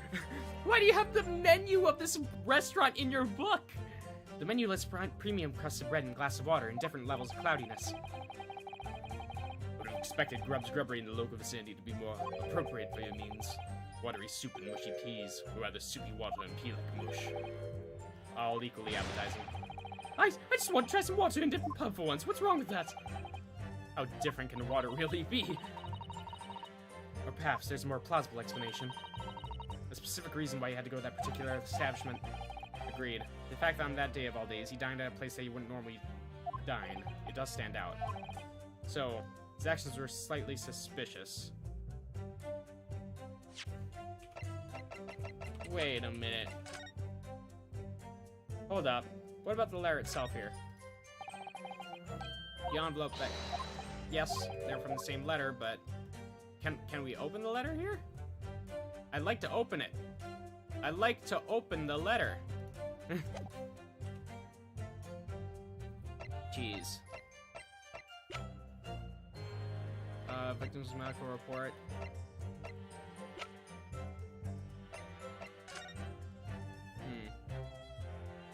I don't have... Damn it! Ryunosuke, why can't you just open the damn card? Not at the moment, no. Can't think of anything. Alright. Low Maritu, 10-2. Mid straight to hospital. Damn it! Okay, pursued wonderfully there. We have a new clue at last. Alright.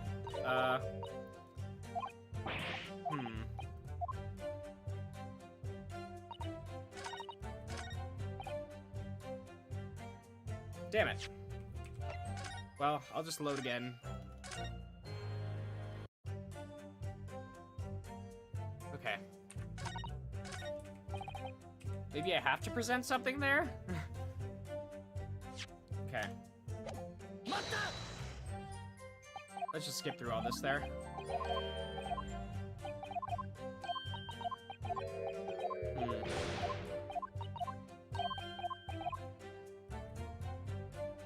What if we have some evidence that can explain his actions? What could have possibly been it, though? I haven't inspected the torn up letter, I guess, so... For some reason it started to bother me, the way it's been ripped. Yeah.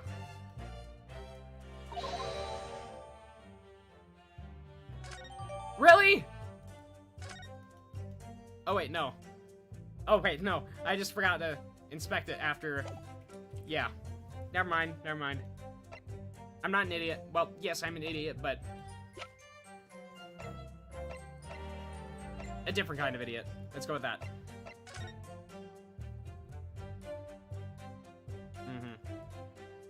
This is not helping. Let's just present the letter and see where that gets us. Mr. Shamsphere? Yes, sir? On that day in question, it is not the case that you visited the Slug and Salad, a place you don't normally patronize, for a very particular reason. I don't know what you're talking about. Pray, if thou hast some purpose, speaks. Very well, I'll present the court with evidence. Why he had to be there that day, namely... let's just present the note. I believe this card reveals the answer. It wouldn't even let me see what was on it, but sure. Good lord, Miss Green's card, you mean? That's right, my lord. It reads, I have information regarding the death of Duncan Ross. Come to the Slug and Salad on Briar Road at 5 p.m. on the 17th. I didn't even get that last part. What was the game supposed to let me see? Don't tell anybody else about this letter or the meeting. It is a matter of utmost importance. Mr. Potenchi, your actions on the afternoon Miss Green's stabbing are exactly as described in this note. Huh. Personally, I find it hard to believe that's a coincidence. Don't you, Mr. Potenchi? Well... Excuse me. Can I say something? Yes, Miss Green? That card was delivered to me. It doesn't have anything to do with this odd man, does it? Well, you would think so, yes. But it's hard to believe it's me. Well, it's saying that he's the other fucking party, dipshit. My lord, may I? May you what, Miss Green? I'd like to make something very clear about that card. Very well, then. You may amend your testimony to include details about the peculiar note. This note was delivered to me at my address. It's nothing to do with the odd man next to me here. Well... No. No. The day before the incident, exactly 1 week ago now, this note was delivered to your address. And upon carrying out the instructions in the note, you found yourself in the hospital. Yes, I did. It's terrible, everything that's happened to me. Yes, it is terrible. If it's all true, that is. What do you mean? Huh. Are we saying that she was the one that sent the letter? To Potenchi? And then, upon Potenchi being poisoned, she went into the room and took the letter away, but for some reason didn't take that fraction of the letter that was left behind? Miss Green, have a look at this, please. It's a torn off end of an envelope. Oh, is it? And it so happens that fits together perfectly with the envelope of this note you received. Well, where did you find that? In Mr. Potenchi's room. Eh? In my room? Mr. Potenchi, do you perhaps remember this note from somewhere? Well... Your actions that afternoon followed the instructions in the note to the letter. Come to the Slug and Salad on Briar Road at 5 p.m. on the 17th. And so that's exactly where you went. Let me ask you again, Mr. Potenchi. You already knew about this note, didn't you?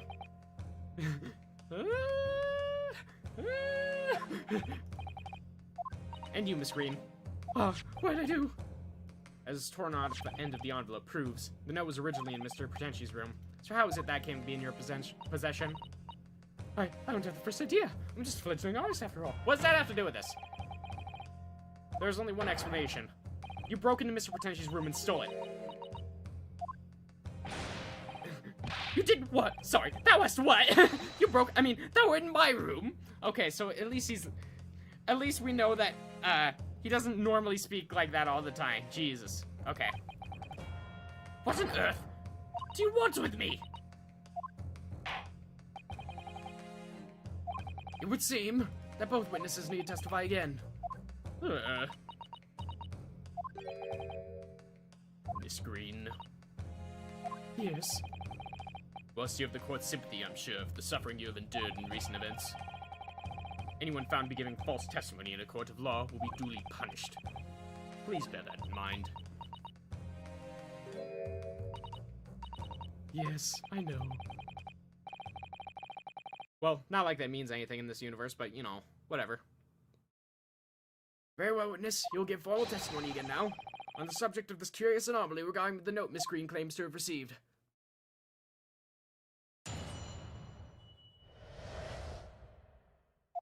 Do not believe the note.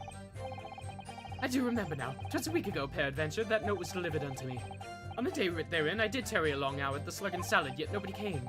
Thereafter, on the evening I shared in the company of the Japanese fellow, I did see the note had vanished. I don't know what you mean. You think I snuck into this man's room, do you? Why would I? I can point out the villain here, and as for that torn off piece of the envelope, I don't know anything about it. But we just have direct evidence that you broke into his room, and you're just like, nah, wasn't me. Okay. Because that's how court works. Okay. Very cool. So now you claim to have received this letter, do you, Mr. Potenchi? Faith, 'tis so, my lord. And I would swear to have set it upon the table in my humble lodgings. Yet, 'tis clear to me now that since I had returned from the tavern that night, I have not laid eyes upon it. Well, that being the case, Young lady, it would appear that your testimony was a lie. Is that what you think? How unfair of you to think I'm the one lying. I beg your pardon.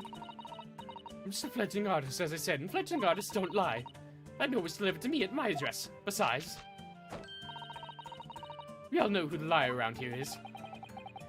Yeah, that's true, Miss Green. How do you explain the facts? This part of the envelope was, without question, found in...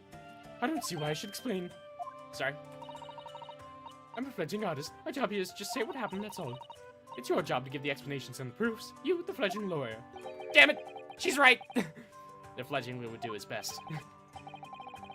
Evidently, my learned friend's cross-examination is our only hope of learning the truth. Well, counsel? I'm ready, my lord. Very well then. The defense will now proceed with the cross-examination of the witnesses. Miss Green clearly did break into Mr. Potenti's room. There can be no question of that. And that's how she acquired the note. Yes, two facts are starting to lead me to a possible explanation for all this. And it's not a pretty one. Man, this is interesting! Now leave the note. Do you remember now? It was a week ago that the note was delivered to me. What sort of relationship do you have to Duncan Ross? And can you shed any light on the contents of the note at all? Nay, sire. 'Tis as strange to me as a foreign tongue. Even with a knowledge of literature as great as mine, unverily 'tis impenetrable. Uh-huh. But Mr. Duncan Ross had lodgings in the same household as you. In effect, he was your neighbor, so surely you knew him, didn't you? Alack, if the choice betwixt I knew him and I knew him not, then 'tis with foreboding that I would be forced to declare we were by some small measure acquainted. Despite your claims, though, you followed the note's instructions and went to the Slug and Salad. Presumably that was nothing to do with your knowledge of literature? Marry, naught will have the better of me, sire, save the lure of curiosity. So 'tis true, I was compelled by mine own eager heart to betake myself to the tavern. Yet in the end, my curiosity was not satiated. On day writ therein, I did tarry along out the Slug and Salad, yet nobody came. So even after waiting an hour, nobody appeared? Well, yes, sire. 'Tis as thou sayst. Sayst? Really? You paused for a moment before you answered. In truth, when thou asked where nobody appeared, I did suddenly recall. Really, do you mean to tell the court that somebody did appear after all? I was not alone that night, the Slug and Salad, my lord, no. 'Tis returning to me now. I did treat my lips to an almost clear water and mine innards to a premium crust of bread. And all around me danced a great many companions. Companions? Flies, sir, flies! Oh. Oh. Ick. Good lord! Named Beelzebub, what were they? Fairies, perchance, from a midsummer night's dream, come to taunt me. I don't think they were just flies. Can't help thinking that flies ought to choose something more wholesome to buzz around. Well, I mean, flies do tend to fly around trash, so... Is that wrong of me? Okay. Thereafter, on the evening I shared the company of the Japanese fellow, I did see that no one vanished. When exactly did you notice that it had gone missing? Such idle thoughts never occupy my mind. I am busy with great ideas. In other words, you didn't notice. Several days passed between your outing to the tavern and Mr. Natsume's visit to your room. Yes, it would appear that the note disappeared sometime in that interval. Such idle thoughts never occupy my mind. I am busied with greater ideas. And yet during that time, Miss Green was comatose in hospital, was she not? Clearly then, she could not have been stealing things from Mr. Potenti's room. Oh, yes, of course. It's all some sort of misunderstanding, isn't it, Mr. Prosecutor, sir? Quiet, woman. Silence, wench! You have so far failed to give a satisfactory explanation as how you came by the note. I'm not here to advocate for your defense, madame. I won't tolerate inconsistencies in your story. You would do well to remember that. Oh, dearie me. What Lord Van Zeek's getting at. Okay, why would I? It seems that this note was actually delivered to Mr. Potentially about 1 week ago. Oh, does it? But for some reason it ended up in your possession. Can't think of any way that could have happened except for you breaking into Mr. Potentially's lodgings. But for what reason would the witness have done that? I won't deny that Miss Green's possession of the note would appear to defy logic. However, until and unless her involvement in this case can be proven in some other way. Any further pursuit of this note is meaningless. Miss Green could only have come in possession of this note by stealing it from Mr. Potential's room. And yet there's no obvious reason why she would have done such a thing. Well, if there was some other reason she broke his lodgings, though. Yes, we should pursue that idea, Mr. Naruhodo. Well, yeah, presumably to lay strychnine onto the gas lid. Close to a breakthrough. Okay, that's the torn off piece of the envelope I know nothing about. So you don't want to tell the court the truth about the letter, is that it? I'm a virgin artist, remember? Artists are nearly always introverted characters. Introverted? Why? This fledgling doth readily cast aspersions about my nature. Yet I am an angel, a seraph. Birds do harmonize in my song. The wind doth frolic on my wing. Yeah. An angel with multiple counts of criminal activity, as well as attempted murder. Okay. Oh, pity. Wherefore dost thou accuse so one of pure of heart, Ember woman? Pure of heart? I don't think so. Even a fledgling like me can see her just a failure. Tragedy. Thou shalt not know the true heart of an artist until thine introduction hereafter by death. Oh, the days, oh, the years. Alas, to enlighten thee, thou must wait so long and in vain. Mr. Naruhodo, interject with some clever remark. Fuck thee.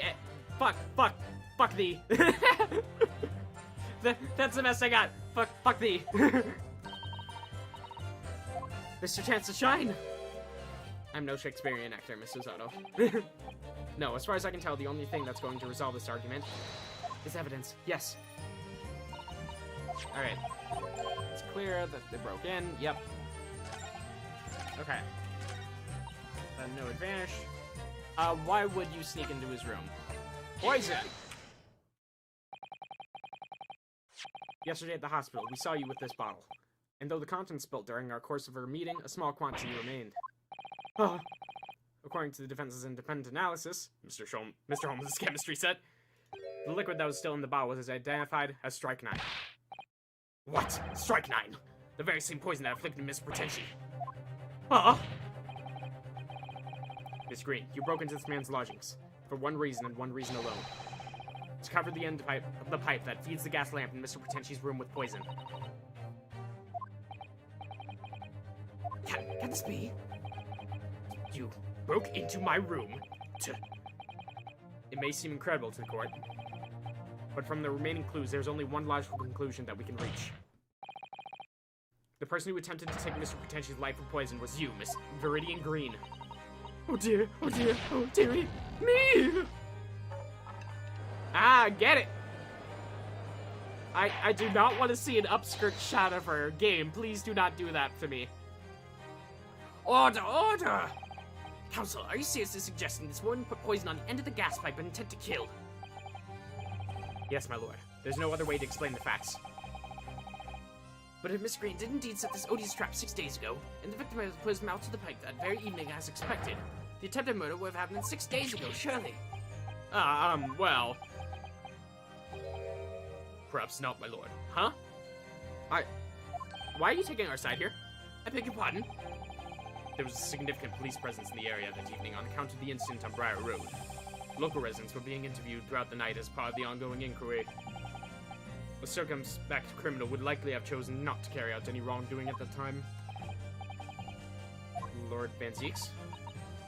And of course, the following morning, there was more activity at Mr. Pretensi's address. More activity? Ah, yes! You mean his fellow lodger, Mr. Natsume, being arrested on suspicion of murder. That's right, and as the defense has already proposed, Mr. Pretensi was meddling with the gas in the pipe for a very sinister reason himself, to cause the gas stove in Mr. Natsume's room to go out, thereby asphyxiating the occupant. But once Mr. Natsume had been arrested, his room was under constant surveillance by the police. In the circumstances, Mr. Pretensi had no reason to blow air into the gas pipe. His intended victim being in a prison cell. With the need to tamper with the gas removed, the poison in the pipe lay dormant.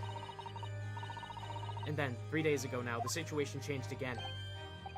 Right, Mr. Natsume's trial, which took place here at the Old Bailey, came to an end. The trial in which the man stood accused of stabbing Miss Green in the back, but was duly acquitted. That resulted in Mr. Natsume returning to his lodgings for the first time in 2 days. And that very night, his gas stove mysteriously went out, and Mr. Pretentious was mysteriously poisoned. In conclusion, the poison that was present in the mouth of the gas pipe had been put there in the victim's room some 4 days earlier. Mary!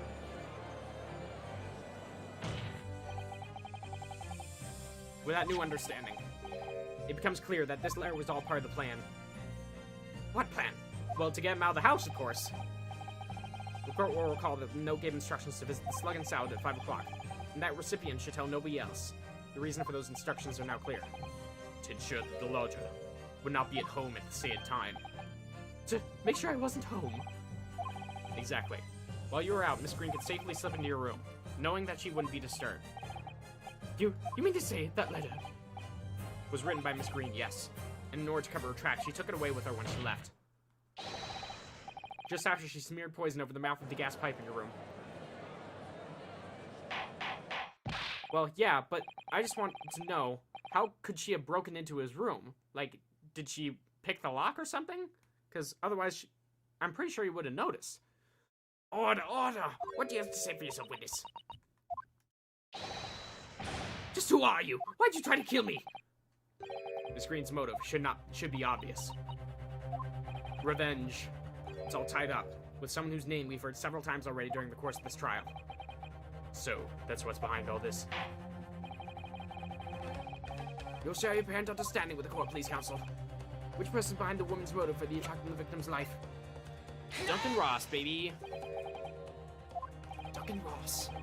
That's right. Before the defendant, Mr. Natsume, took up residence in the lodgings at Mr. Garrett's, somebody else was renting the room. Mr. Duncan Ross. I knew I'd heard the name somewhere else. It was all over the papers a month ago, when the man died in strange circumstances at the haunted lodgings. That does ring a vague. Ah, of course, yes. I remember now. The young man they claim was strangled by the convict's curses and such. Sadly, my lord, it wasn't a curse of any kind, nor was it an accident. The man died as a result of Mr. Pretentious blowing into the gas pipe and causing gas to leak into the room. It was murder, plain and simple. Ah! Well, what do you know? The world is so unfair. Curses, curious deaths, that's all people care about. If it's an interesting story they want to know, it doesn't cross their minds that real people are involved. And once they're bored, just 1 month later, once the story's lost its appeal, everyone's forgotten him. You mean you? Duncan was... Mr. Ross was Miss Green's fiancé. Fiancé? You may not have known until now who Miss Green really is, Mr. Pretentious. But she's known exactly who you are all along. Because you're her sworn enemy. The murderer who took the life of the man she was to marry. Mary! Miss Green, this is not the case. That in order to exchange the exact revenge on Mr. Pretentious, you smeared poison over the end of the gas pipe. There's still so many unanswered questions, though. Like, how'd she get a hold of the strike knight? How'd she break into his apartment? Like, how'd she figure out that he was behind it? I feel like our case isn't... It's not as watertight as we would like to believe. This is all quite extraordinary. Am I correct in my understanding that you now accuse both parties, counsel? Each on different counts of murder? You murdered! You murdered! Everyone murdered! Yes, my lord, that's correct. Inhaling so deeply, it appears that my fledgling learned friend has taken in a lungful of dubious gas that's causing his judgment to be clouded. What? Why would Mr. Pretentious have wanted to kill these lodges, as you say? You have completely failed to provide a motive to substantiate your accusation against the man. Yes, that's right, Mr. Reaper, my liege. I've been slighted. 'Tis lies, all lies. I deny every utterance. You'll have to forgive me, Mr. Naruhodo, sir. But I don't intend to admit to anything either. Miss Green, I'm sure you'll think I'm being very rude, but I'm not going to be sent to the gallows for the likes of this scoundrel. But you broke into the man's room. You didn't need to smear poison in the pipe. What was your reason? I thought I'd have a look around, that's all. Sorry? You're right, I suspected him. So I thought perhaps I might find some evidence of something in his room. Evidence that was him who took Duncan's life. Oh vileness, oh villainy, oh tyranny, oh rotundity, oh woman! You fat bitch, how dare you! But in any case, when I leave my room, I do turn the key in the lock. That whole place is falling apart. The locks on the doors are no different. Duncan showed me one day how to unlock the door with some terps and a piece of wire. Oh, awfulness! Oh, artfulness! Oh, tyranny! Oh, profanity of woman! We'll consider your trespassing on some future occasion. But for now, tell the court what you found. What evidence your search revealed. Well, I spotted the note that sent him lying on the floor. When I went to pick it up, I noticed something. One of the floorboards was loose, and underneath it I found a secret hiding place. Eh? Yes, we also discovered that hiding place. Inside we found a newspaper cutting, a photograph, and an empty tin box. Ah, yes, well the thing is, when I found it, the box wasn't empty. What was in it, pray tell then? Yes.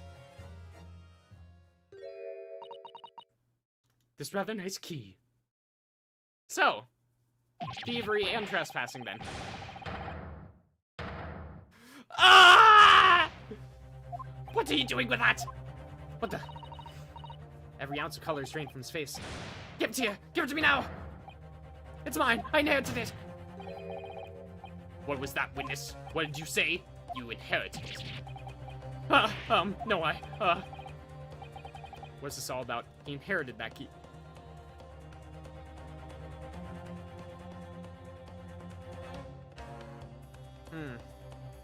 Okay, I think I figured the rest of this case out, but I'm not going to mention anything. It was obviously important to you since you'd gone to such lengths to hide it, so I took it. I don't know what it's for, but you took something precious from me, so I took something precious from you. So what if it means you can't open something now? I don't care. Get back this minute! Give it to me! Call on yourself, witness! So Mr. Potentially has tried, and in one case succeeded, to take the life of 2 lodgers now. Yes, his motive for doing so is the key to everything that's happened. It's true that there appears to be no motive to support the accusation against Mr. Potentially, at first. But considering everything we now know, I think there's actually something that could explain it. What? Papa! And you recall every piece of evidence at our disposal. Everything we've seen and heard. Because I'm sure that I just caught a glimpse of the link that runs between all of these events. In that case, counsel, I must demand that you present evidence to court in support of your claim. Was it that you can explain the motivation for Mr. Potential's alleged crimes? Well, it would have to be the capital offenders file, of course. That's an official police report, is it not? The Selden file. How'd you get a hold of that? Selden? This now sadly deceased Mr. Ross and the defendant, Mr. Natsume, have only one thing linking them. The fact that they had lodgings in the same room. Well, yes, we know this certainly. A room that was formerly occupied by Selden. Until, that is, he was arrested by Scotland Yard for his involvement in multiple burglaries. I see. And so it happens that the convict Selden left behind one very substantial mystery when he died. That's some 1,000 pounds worth of loot that he stole, which as yet remains to be found. Ah, yes, of course. It's coming back to me now. It's written in his file here. 1,000 pounds lost en route to hell. That's how the paper summed it up. It seems that one particular fellow inmate was with the convict in his fellow moments. It's not hard to imagine Selden entrusting that inmate with his most closely guarded secret, the location of the stolen loot, and perhaps a key to unlock whatever contains the valuables we're in. Oh, you mean these keys? Mr. Potenchi, it was you, wasn't it? You were at the capital offender's side when he died, were you not? What are you talking about? This is a false charge, I tell you, a false charge! You know, we can easily look into this, you know. The name of the inmate who was with Selden at his death isn't noted in this file, but a simple telegram to the prison where he died would quickly tell us how false the charge really is. But even if it's true, why would the man be so intent on killing every subsequent occupant of the convict's lodgings? There's only one explanation for that, my lord. It was that very room that Selden hid his loot. Might want to lock the doors of the gallery now so that no one attempts to, you know, go and get it. So, it all comes out. Yes, and having established that, all of Mr. Potential's subsequent actions start to make perfect sense. When he was let out of prison following Selden's death, he made immediately for Mr. Garrett's lodgings in the hope of renting Selden's old room. However, the retired army man was unable to offer him the accommodation of his choice. Because Selden's old room had already been let to somebody else, Mr. Duncan Ross. Which is why Mr. Potenchi subsequently devised his gas bait plot to kill the occupants of the room. I mean, he could have just broken in there and, you know, gotten out like Miss Green did. But I guess not. And when he was successful, he presumably intended to inquire about switching into the newly vacant room. However, a certain jittery someone had beaten him to it. Mr. Soseki Natsume, the defendant of this case, no less. So you decided to use the ploy with the gas again, didn't you, Mr. Pretenci? This time to oust Mr. Natsume. All for one simple and avaricious reason. To get your hands on the 1,000 pounds of loot left behind by the dead convict.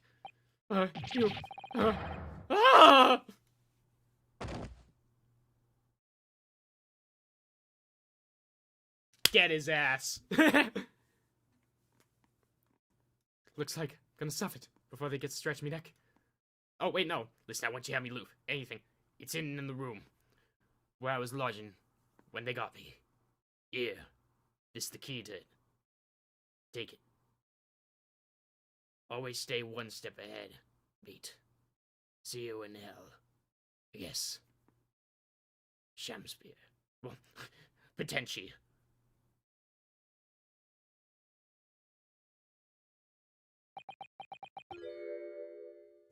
Okay, looks like I'm gonna snuff before they get to stretch me neck. Listen, once you have me loot anything to stop the coppers from getting their mitts on it. Alright. It's mine. What did you just say? It's mine. That loot is mine. Oh no! Mr. Potenchi? It's all lies. I don't accept any of it. Why should I? After all, you don't have a shred of evidence. You can't prove that I killed the fellow. Forsooth, I'm the victim here, remember? Isn't that right, ladies and gentlemen? If I don't admit to it, there's nothing you can do. You can't arrest me, for the time being, anyway. Verily, you can't arrest the victim, can you? Isn't that right, ladies and gentlemen? I'm so close. I just need a few more hours. I swore to myself that I'd get my hands on it, and I can almost taste it now. Do you really think I'd just give up? There's no question in my mind now. This man is guilty through and through. But he seems so utterly intoxicated by the idea of that loot. I'm afraid that however hard you press him, you'll never admit to what he's done, Mr. Naruhodo. There is a way. Pardon? There's one way I can finish him. No. He's already committed the most heinous crime to get his hand on that loot, which means all we need to do is find it first. Fine plan. Were not for the fact that the police thoroughly searched the room following the death of Mr. Duncan Ross. If it's there at all, it must be very well hidden indeed. Without conclusive evidence, I certainly cannot rule. If only there was some way we could find the convict's loot quickly. This is the final piece in this complex puzzle. But I think we might have it in our possession already. Or rather, I think we may very well have something that can help us find where that loot is hidden. My guess? Under the floor. My lord? Yes, counsel. The defense would like to make a proposal about how to find the late convict's hidden loot. I believe we're already in possession of something that could give us a clue as to where its whereabouts. It's our last chance, so it has to be worth a gamble. Besides, we've used the same technique once already, and it definitely paid off then. Very well then, counsel. Let the court hear your idea. What do you propose we can use in order to locate the hiding place?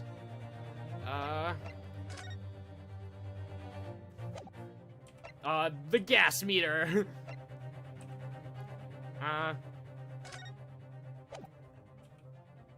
We could use the handprints. Not sure if they'll like it, but we'll do the handprints. If I'm not mistaken, those are Mr. Pretenci's handprints on the wall of his lodgings. That's right, my lord. Exposed as a result of the defense's independent investigation of the scene.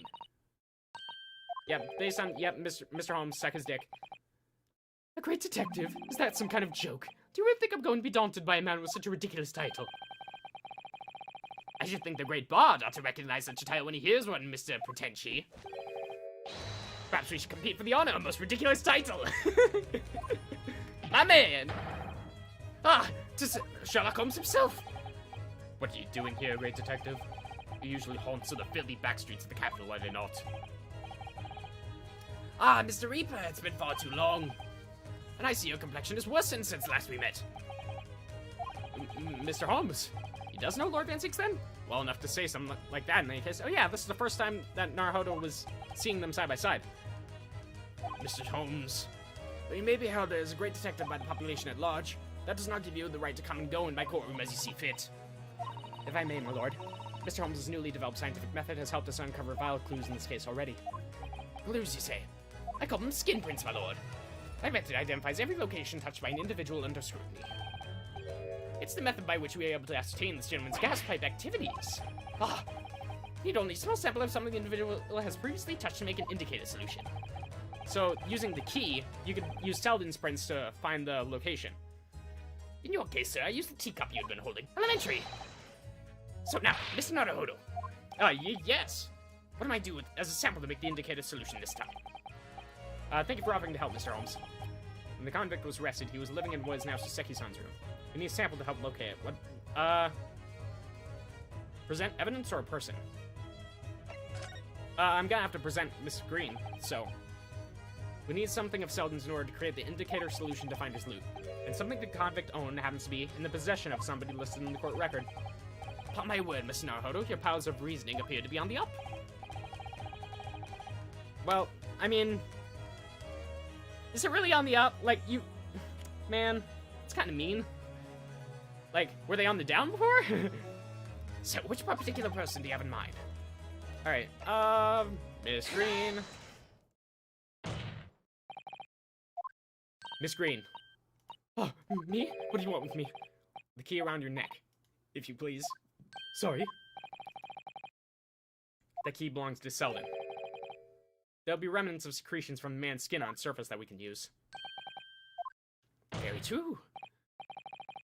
That is a sample we need. Using it, we can create the indicator solution required from Mr. Holmes' skin print seeker. And find out exactly what Selden touched in the room that he used to rent. Mr. Potenchi, as one great to another, I assure you. A late convict's hall is hidden somewhere in his former lodgings. I shall uncover it in no more than 30 minutes. So, Mr. Potenchi, the truth is well within our grasp now. And as such, you will never get your hands on Selden's stolen wealth. In that case, I'll gladly let Mr. Holmes have his key. No! Give the key to me! The detective shan't have it! It's over, Mr. Potenchi. No! No! You're out of options now. There's only one thing left for you to do. Admit your guilt. Whoa. Oh, shameful spear! Despair! Be thy name!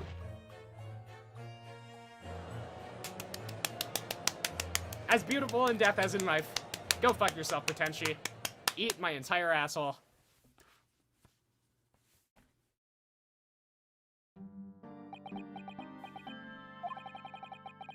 I never intended to kill the man. I just wanted to drive him out of the room, that's all. So you'd have time to find the convict's haul of stolen goods. Yet after you killed the young man, you still didn't move into the room. I asked the landlord, of course. I pleaded with him, but he refused. Why? I was 3 months behind with the rent, for one thing. Well, yeah. Mr. Garrett really has a lot to put up with. And the gas repair work done immediately afterwards, putting the room out of action for a while. And then, this Japanese man swooped in at just the right moment to sign the new lease. Poor Mr. Natsume. What unfortunate timing. Then, 5 days ago, after the incident on Briar Road when the Japanese fellow got himself arrested, I thought I'd finally have my chance. Man, I don't like how this angle in which he's talking. Like, just see the mouth moves and it's ugh. What wasn't to be? No, the scene was sealed off and guarded by the police night and day. And, if I remember rightly, Mr. Holmes spent the whole night and day in there reading books. I couldn't even enter the room, let alone search for the loot. Which is why on the other day, Mr. Natsume was acquitted and returned to his room. He once again tried your trick of blowing air into the gas pipe that feeds the stove into his room. Unbeknownst to you, however, that action would lead you into a deadly trap.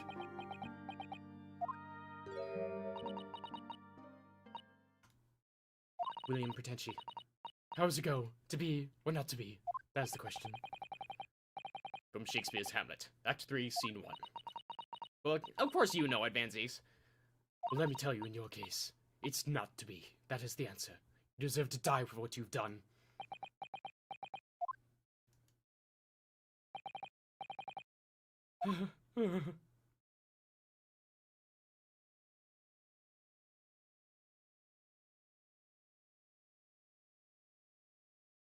And with that, the case finally finishes with no one to see but me. Rip. None of my usual guys are here today. The fuck is going on? Makes me sad. never forget the conversation the night before Duncan died. The gas supplies in my new lodgings are a complete disaster, you know, Viridian. Gas? The gas supply? Yes, the stove always seems to go out in the middle of the night for some reason. It's no joke. They say it's a convict's curse. Oh, Duncan, please, don't say that. I don't care how cheap it is. Alright then, if it's that important to you, I'll start looking for a new place. There's spare rooms in my house. Why don't you leave? There's spare rooms in my house. Why don't you leave that horrible room tonight? No, I better not. We said we'd wait until we graduated before we told our parents, remember? But that was the last time we ever spoke. That very night, he fell victim to the gas. If only I'd known it was going to happen, I'd have insisted that he left that horrible room that instant. But instead, I've been left with this bitter regret. I stopped going to school, but something kept drawing me back to the house on Briar Road. I saw Stoop Eastern looking about the mustache coming out the house one day when I was there. He walked up the road to Grub's Grubbery for some food, so I followed him and sat myself down next to him. He had some watery-looking soup and started to pick a quarrel with the publican. That place is cursed, I tell you, cursed! The ghost of that convict who used to live there was trying to suffocate me! I wake up in the middle of the night, freezing to death because the stove has gone out. The room is full of gas, I can hardly breathe. But the pipes have been checked, no problem there. It's like I'm the problem, that's what they're thinking! But how could that be? Duncan was gone, and now this man had almost suffered the same fate. Could it really be a curse? Then I remembered a rumor I heard about how the gas companies go around investigating the gas installations. A rumor? Ah, you mean... Yes, everybody's heard the stories, it seems, about how they go around checking the pipes. Or anything connected to the gas can be extinguished by blowing air into the pipework. That's when it started. A little flicker of doubt in the back of my mind that just wouldn't go away. It was really an accident, though. Once I had the idea, it wouldn't leave me alone. It plagued me day and night. So I bought this at one of the black markets in the East End. Black market? I've never been. I just heard people talk about them, and you really can buy anything you can think of there. In some ways, being able to get my hands on this so easily made me even more determined. I had to find out one way or another. Was Duncan's death an accident, or was it murder? And your chosen method for establishing the truth was simple, but highly effective. Smear poison on the gas pipe you suspected the man of tampering with, and wait. If Mr. Pretenci was innocent, nothing would come of what you'd done. But if he was guilty, he would pay for his crimes dearly. Fuck, that's metal as hell. I found out the name of the man I suspected, William Pretenci, and then I wrote him this little note. I have information regarding the death of Doug and Ross. Come to the Slug and Salad in Briar Road at 5 p.m. on 17th. Don't tell anybody else about this letter or the meeting. It's a matter of utmost importance. If he'd done it, I knew that would worry him enough to be sure he'd go. So I waited to see if it worked. And of course, Mr. Pretenci followed the instructions to the letter.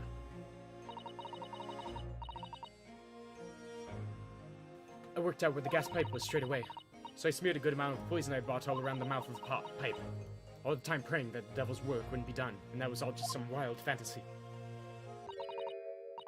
Actually, no. All the time praying that the devil's work would be done, and that the culprit would get his just desserts.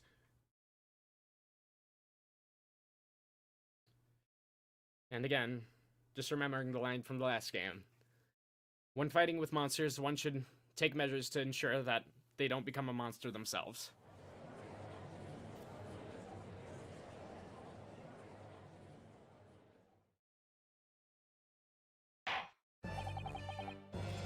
Three days ago, when you were first stood in the dock before me, this whole affair seemed relatively straightforward. Yes, my lord! I certainly never imagined the depths of depravity that we should subsequently find lurking behind the scenes. It's been a long road, my Nicodemus friend. Oh, yes. And one I certainly didn't envisage walking with you. Why are you waxing poetry here?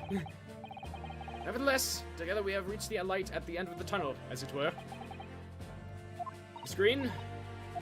Yes, my lord. You will henceforth be stripped of your freedom, as punishment for the attempted murder of William Pretenci. Yes, I know. And you, Mr. Pretenci, you'll be tried for the murder of Mr. Duncan Ross in cold blood. and the subsequent attempted murder of Mr. Soseki Natsume here present.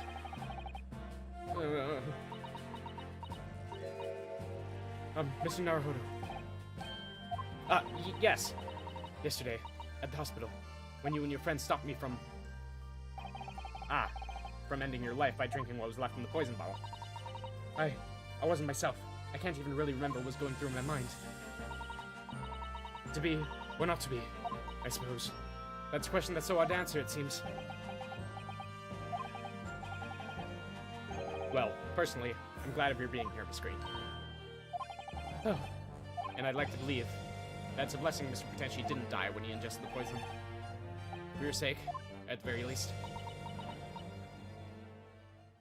I just don't understand why that, she had to use strychnine instead of, I don't know, a simple sleeping agent or something, and then went to the police with her findings.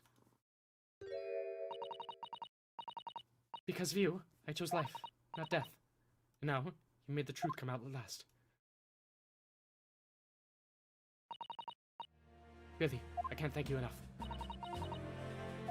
Miss Green, you're still going to jail.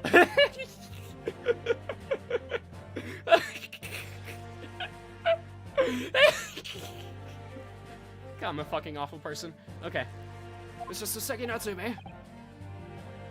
Yes, my lord. The court declares that you are exonerated from all blame in this matter. Accordingly, I would call upon the ladies and gentlemen of the jury to present a verdict of not guilty. We are in full agreement, my lord. In that case, I hereby declare the defendant not guilty. Boo! Beep, beep, beep. We did it, gamers.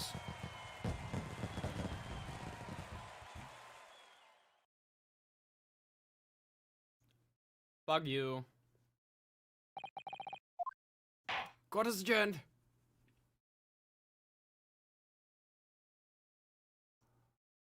Okay, 23rd of February, 3:24 p.m. The Old Bailey, defendant's antechamber. Oh, yes, yes, at last! Divine justice duly done! Yes, dabble in them for me, Soseki. Divine justice. My dear fellow, if there were any divine justice in this world, you would shave that mustache! Fucking shaved, Soseki. No! This has nothing to do with my mustache! Some say that a luxuriant mustache is a sign of physical prowess, Mr. Holmes. Welcome soon, Mr. Naruhodo, Esquire. Once again, you saved me from doom. I'm very happy to have been able to help Mr. Natsume. Congratulations on your acquittal. You second in almost as many days. I was first acquainted with and gained affection for English literature whilst in our great homeland empire. And then, by twist of fate, I was brought to the land that bore the fruit of that literature. Only, the city of bricks and mortar became my prison. Try as I might, I never found my feet here. In the end, I confined myself to my room and lived life through friendly old books. You've had such a difficult time, haven't you? Ah, but a week ago now, I dragged you out of that dark and dingy rooms of yours, did I not? You did, and I've seen more of life in this week than in all my years to date. And for the first time, I feel I've begun to see the true face of the English that's so far been hiding from me behind the wall of fog. My dear fellow, there's nothing special about the true face of the English, as you put it. Wheresoever one goes in the world, humans are human. There are few genuine differences. Yes, I think you're right. I finally started to see that, and I've come to understand something. I've worked out why I was attracted to English literature in the first place. Maybe see, whatever our nationality, we humans all have the same hopes and fears. We're just doing our best to live. Well said. Come to feel the same way. Yeah, we're just trying to get through the fucking day, man. That's all we're doing. I made a decision too. I'm going to cut short my study tour here and return to Japan. What? Just want to become friends here in England. What a terrible shame. Oh, I know. That does tug at my heartstrings. It really does. But I've decided I'd like to take everything I've learned here in Britain and write something of my own. A novel of sorts, I suppose. Oh my, so you'll be creating your own literature, Mr. Natsume. How wonderful. Oh, well, no, I mean, I wouldn't presume to call it literature. Why not? Wouldn't that's precisely the definition, Mr. Mustache? I suppose you're right, yes. It will, in a way, be literature. But as of now, All I know is that I'd like to try my hand at writing. I have no delusions of grandeur. Yeah, that's something I want to do someday, too. Like, I've had this idea for a web novel series in my head for so long, I've just never done it because, you know, busy, and writing a web novel is not going to pay the bills for me, so... I have to choose here, like, streaming and making YouTube videos or writing, and, well, I can't do everything. Alright. I, for one, would love to read your work. Well, all things considered, and maybe for the best. After all, you have once again emerged victorious. From battle with the Reaper. Ah, well, that's very true. And there's no salvation for a person in the dock when the Reaper is the prosecutor. Hey, guys, you're gonna kill the guys. The desire to return post-haste to the perceived safety of your homeland is one I quite understand. My goodness, yes. Faced with such a terrifying prospect. Nobody would consider that cowardly, I'm quite sure. Yeah, maybe if you go on the SSL Claire, Hosonaga will be able to properly protect you. But that's not what I'm leaving! I made it! Oh, Iggyani! and that was the case that we found ourselves embroiled in 6 months ago now. So Seki-san did indeed return to Japan and submitted a report about both cases to the government. It was on reading that report that Professor Mikotoba was prompted to visit the skull. So I have a feeling that there's going to be something to do with Selden that's going to be very relevant to everything else that goes on in this game. And barely any time later, Suzato-san was given the news that she must return to Japan as well. On the back of a telegram stating falsely that her father had fallen gravely ill. The only possible explanation that comes to mind is what happened after the trial, on the following day. Huh. The day that we uncovered the loot, hidden by the now deceased convict in his former lodgings. So we were the ones to discover it too. No one else got to it first? Okay. 24th of February, 10:13 a.m. Mr. Natsume's room. Oh, well done, Mr. Holmes. Oh, simply marvelous of you. To uncover the secret hiding place in just 1 day. Was it supposed to take 30 minutes? As I believe I told you, my dear fellow, skin prints are extremely useful in such situations. Wouldn't you agree, Gregson? Well, it makes sense that he would be here. Gregsy's been happily munching in agreement this whole time, you know, Holmesy. Happily. I think perhaps humorlessly might be closer to the truth. So, it transpires the man fashioned a hiding place in the ceiling. What? And what's in it? What exactly is the loot? Let's look then, if you're ready. Let's examine the late burglar's hold. What the? What is that? A collar. Oh, and the B for Baskervilles. Okay. Yep, the Hound of the Baskervilles. Yep, has something to do with that. Looks to be some sort of neckband or collar. A collar? It's huge, though. Look at all the gemstones set in it. I can see why it claimed to be worth 1,000 pounds. Perhaps I could have it as a belt.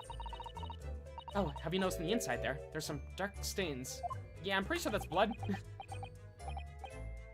You don't think they could be blood, do you? I mean, there's quite a lot of it. On second thoughts, perhaps I won't have it as a belt. Then, of course, there's this emblem here. A large letter B and a small crown. What's this signify, do you think?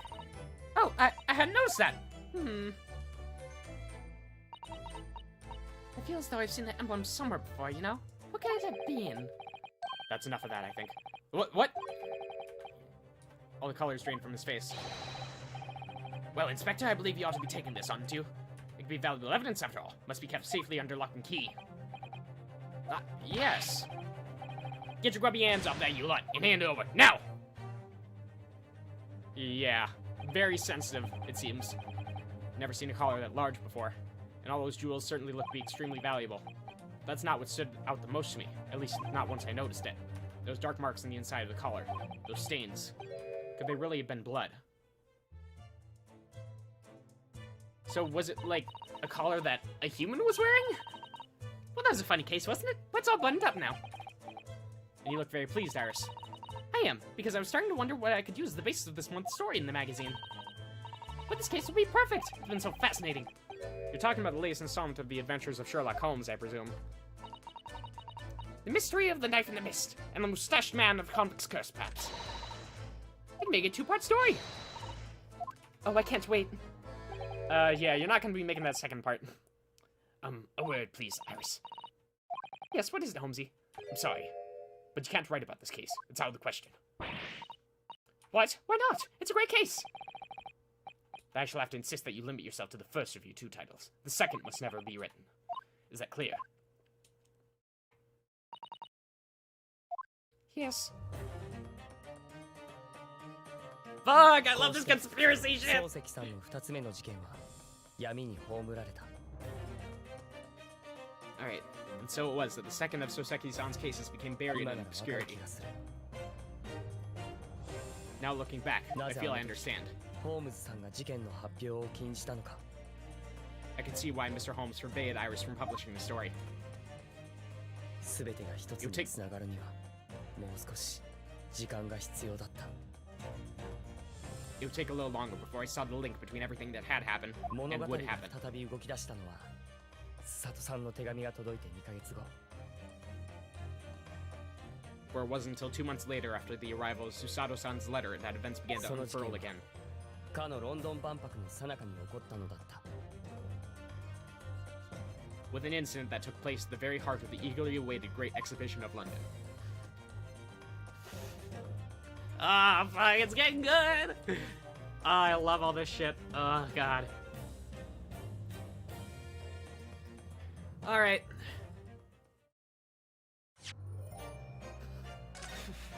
Let's give a save. There we go. Alright. And with that, we're gonna take a short break, and we're gonna switch over to Luigi's Mansion soon. So, I'll see you guys in a hot second. Bye-bye. Everyone take your pee-pee break.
Alright, I'm backies.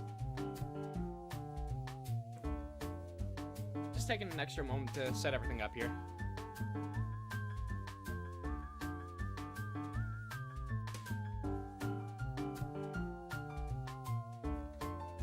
Ah, shoot. Don't worry, the shoot is normal.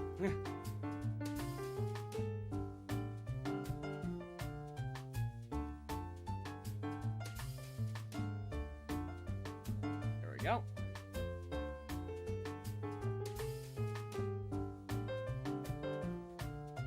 Alrighty then.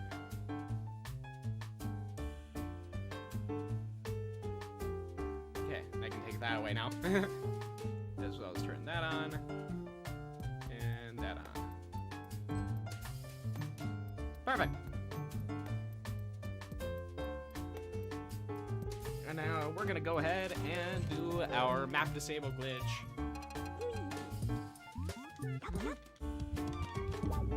See if I can do it properly the first time. Okay. Nope. That was a failure. Nope. One more. There we go. I skipped over it. You gotta be kidding me.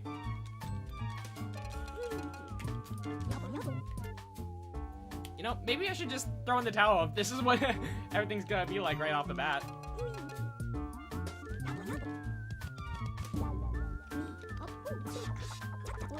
Okay.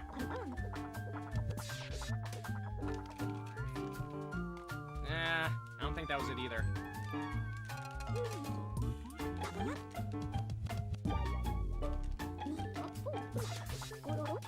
Okay.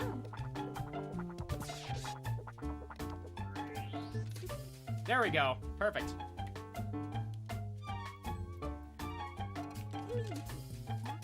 Oh, I need to press the fucking timer button, of course.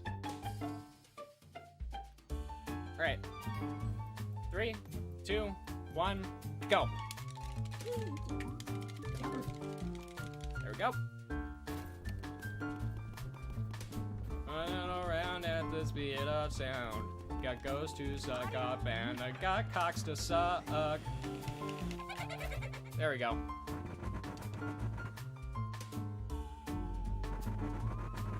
Dang, is everyone busy tonight? Feels bad, man.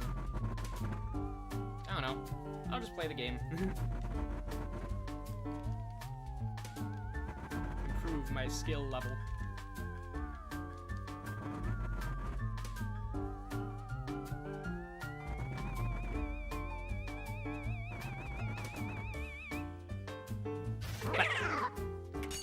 Get his ass.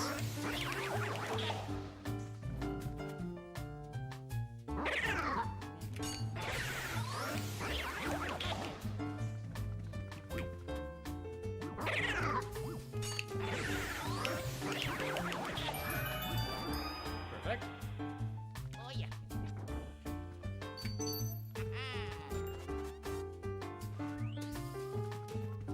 P1.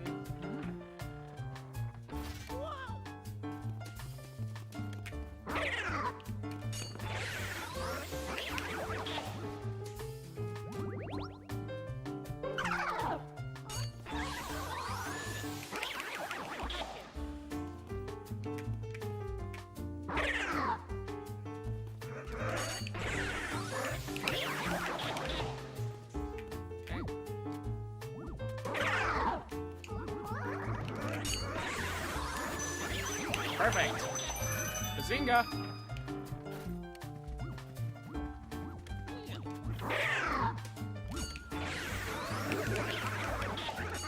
Ah, damn it.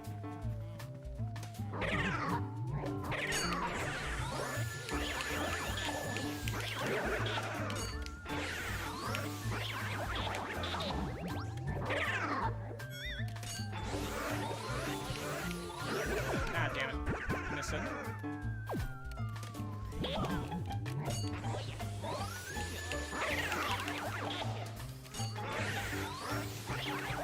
There we go. Not good. But it's fine. We deal with it. we take those.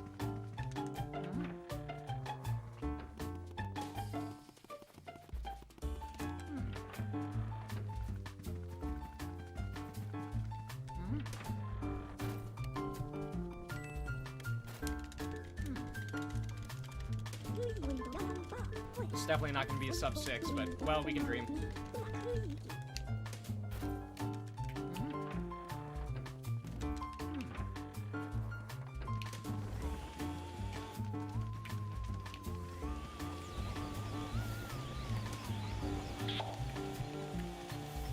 Come on, show your heart.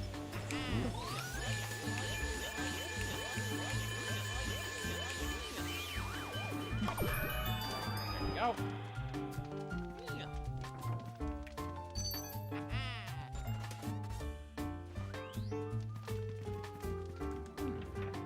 Next.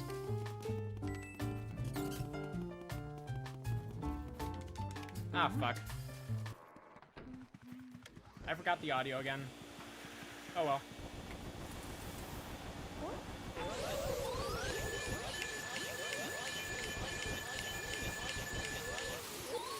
That's what happens when I don't have a chat. I become a dummy. Oh yeah.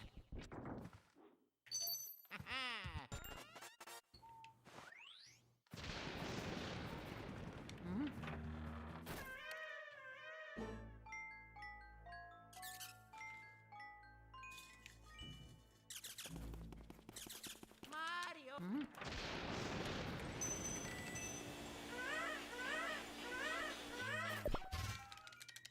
All right.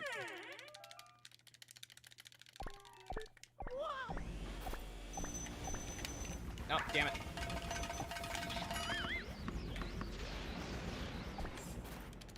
Yeah, definitely a bit slow, but for our first run of the night, not bad.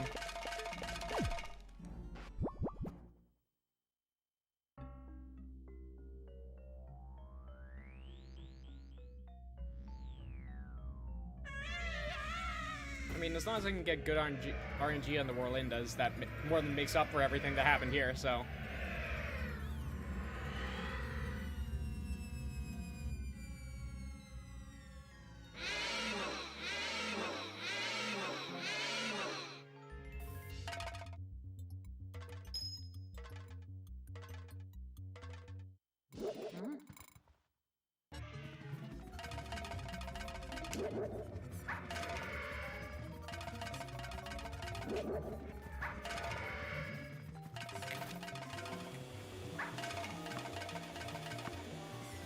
God damn it.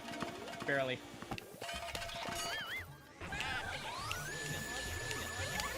Oh yeah.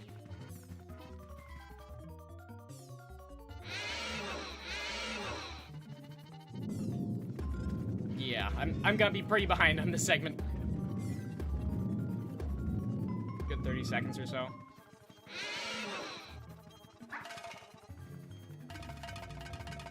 No reset though.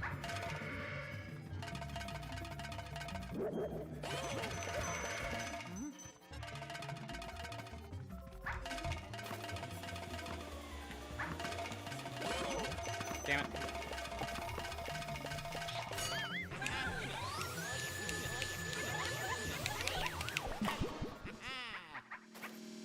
Yep. That was bad.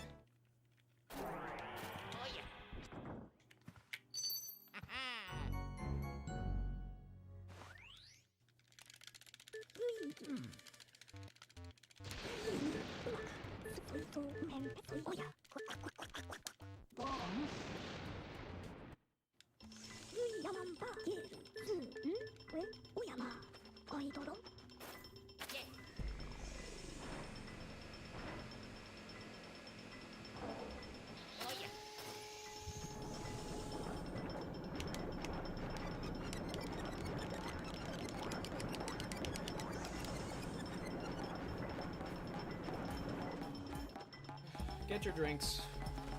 Drink some Wawa. Browse Twitter.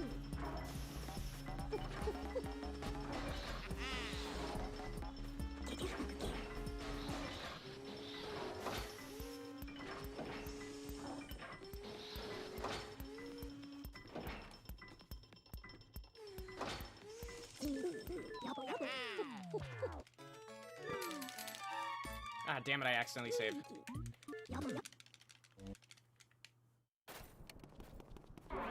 No big deal.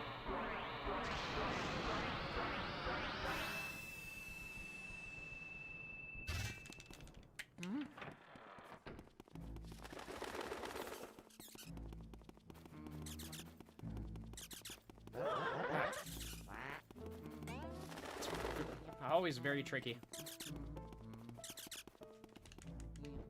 Nope. Wrong one.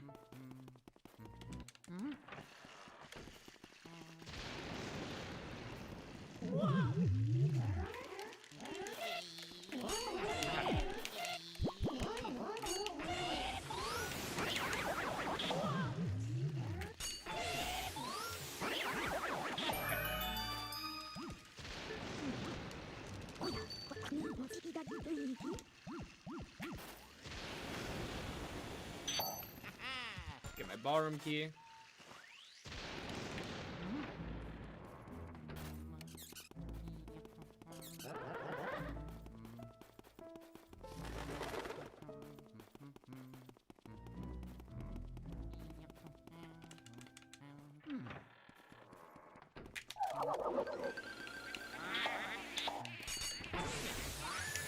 I wasn't sure if I was gonna make that double or not.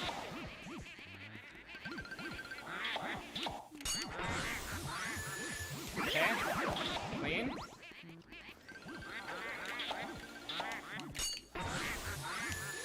Hey, progress. And if I can just get good RNG here.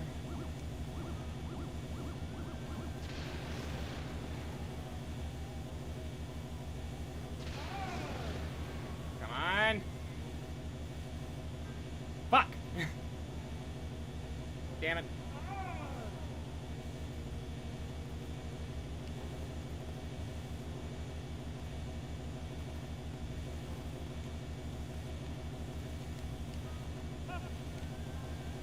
Come on.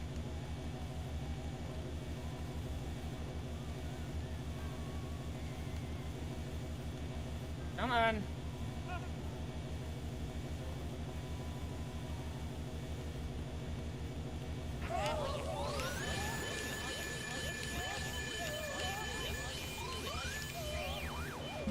There we go.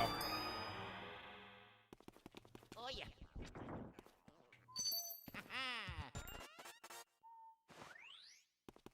Oh well, I might make up a little time.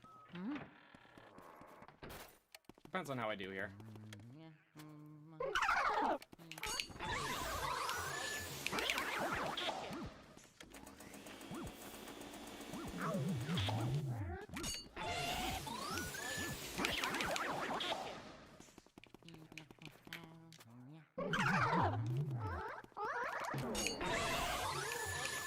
There we go.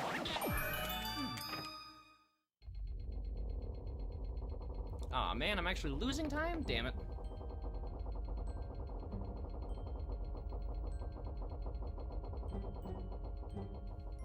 So I had good RNG than the last one, huh?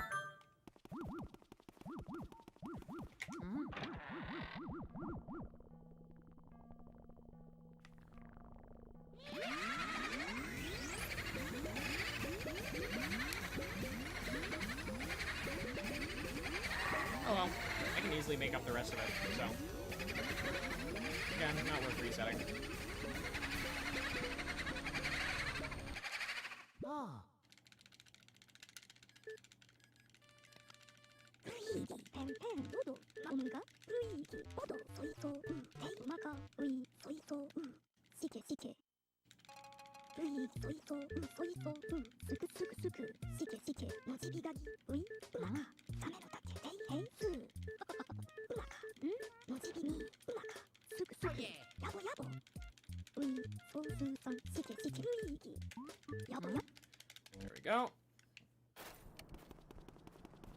Up we go.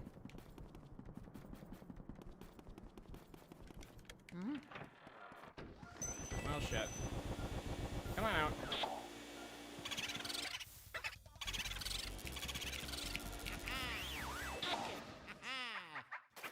There's one.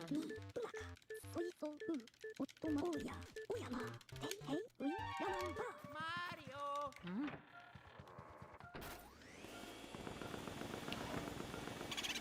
Oh, sick.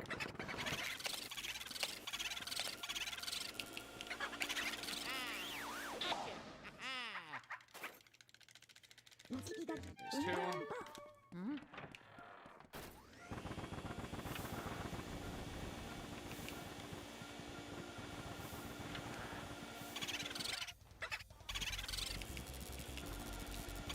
Nope. Not getting out of here. Come on. Mario!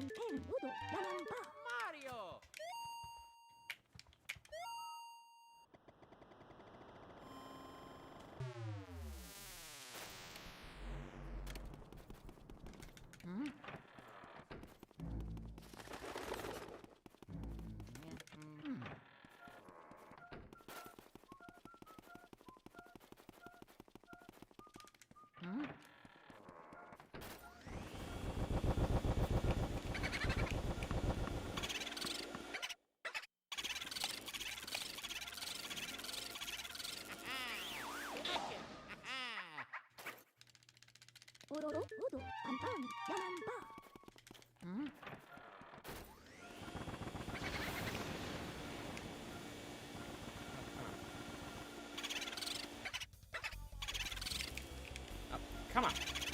Stupid controller.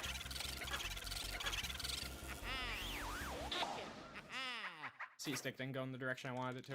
Oh,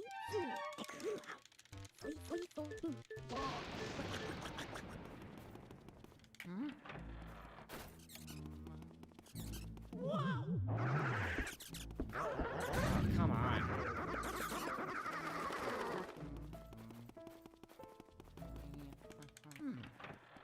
Give me your fucking key, bitch. You don't need it. Oh, hell yeah, it's covered in sticky poo-poo water. Love it.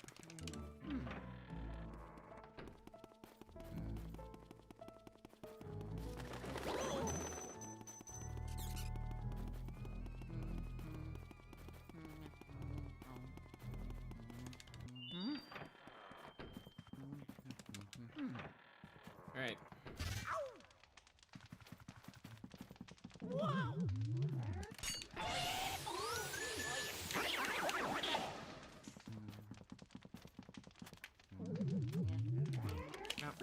Shit, I forgot it's two. Alright, rather I just forget that there's two normal ones in the first place.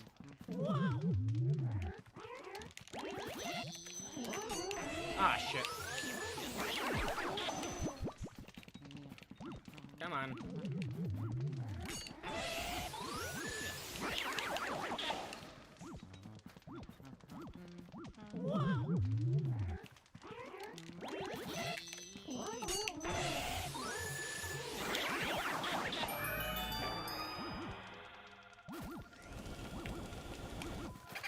Nope.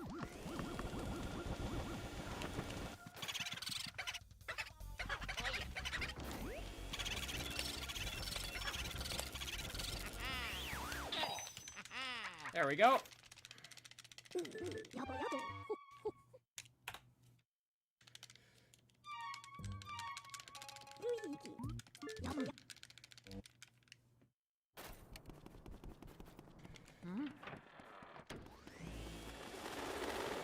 Fire.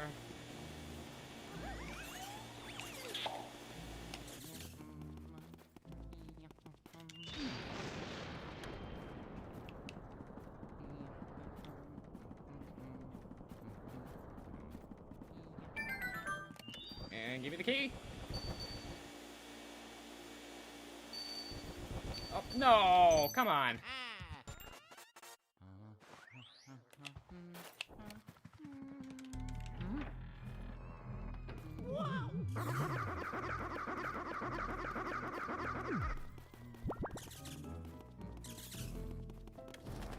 Oh, good luck.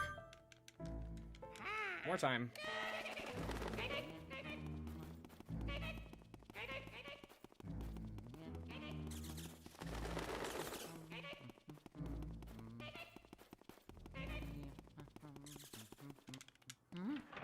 Alright.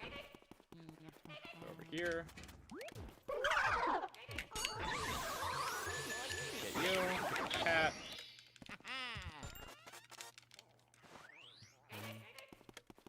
Wait, for you.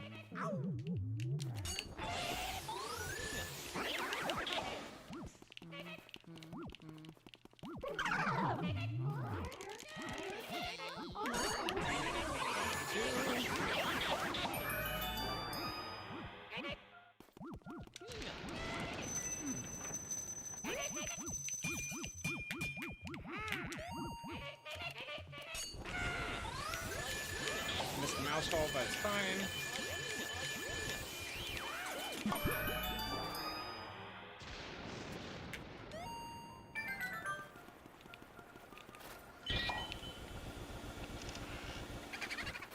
Oh wait, nope, definitely need to get the key first. I'm glad that it was a boo ball.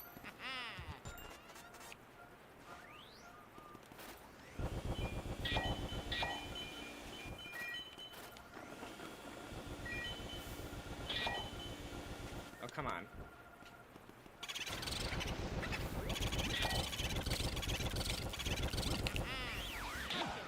Perfect.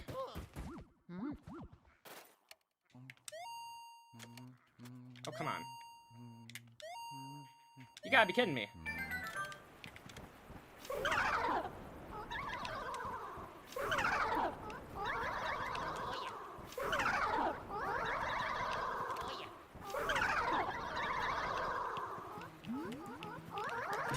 And bingo.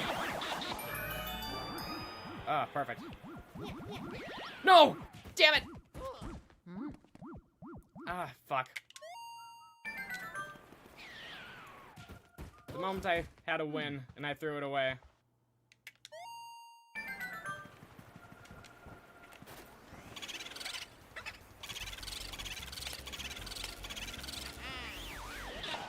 Perfect.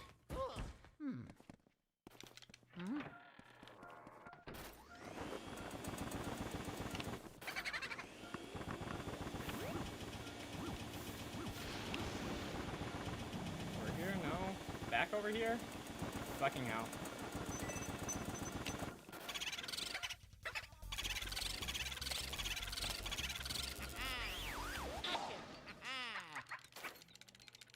야보 야보 야만 봐.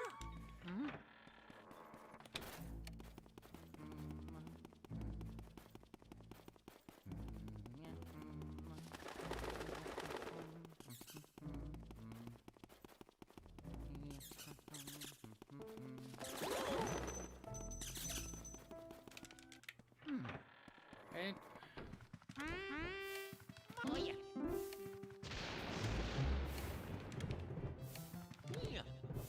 Oh yeah. Give me a decent one.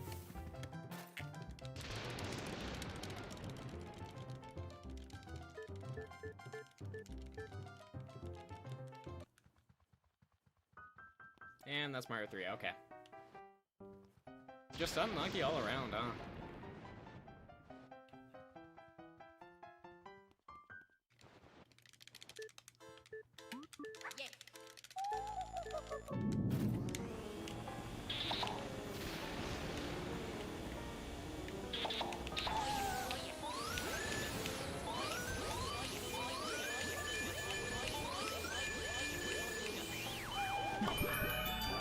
Okay, come on. Oh shit. Nope. Come here.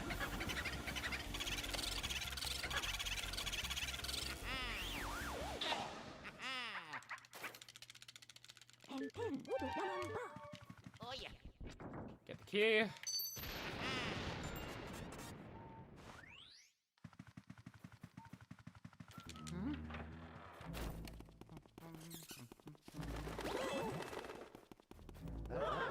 Fuck.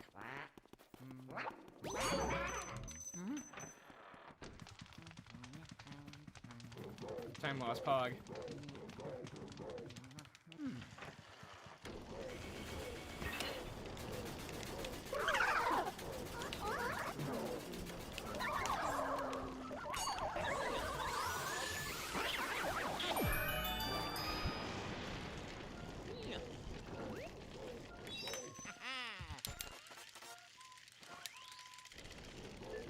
Where did I lose time there, though? Well, other than going in the mouse hole, one extra. I can't really think of much.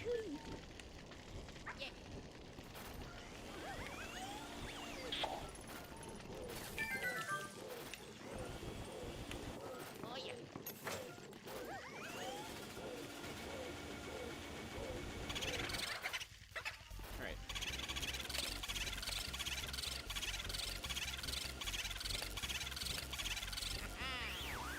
Go.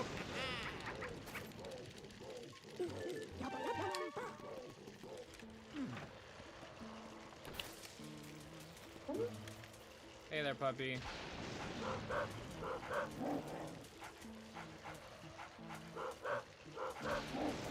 Frank or Z?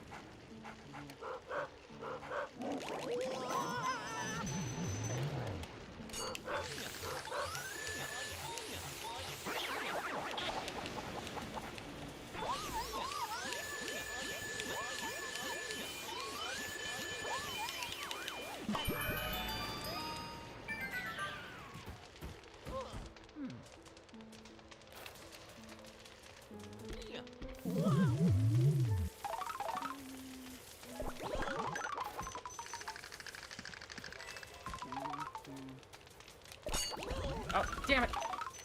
Oh, whew! Was able to clean that up at least. Not that it was good cleanup, mind you, because it wasn't.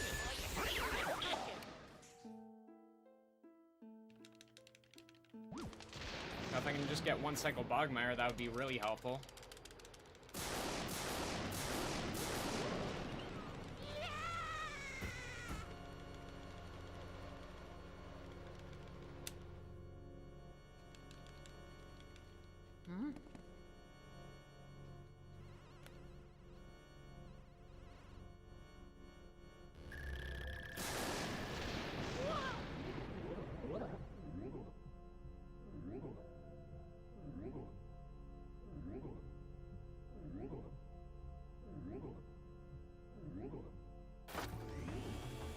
Yep.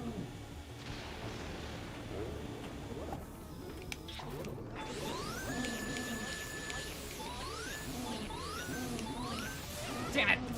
Fuck!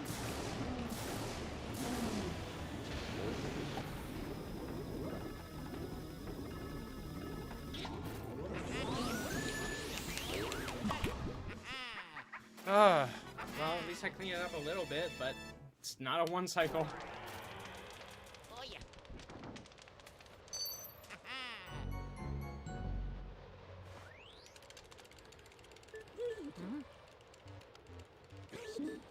Well, still have an opportunity for one cycle Colossus, so... Ah!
Oh well, I'm probably just gonna keep doing runs tonight because I'm still having fun doing this.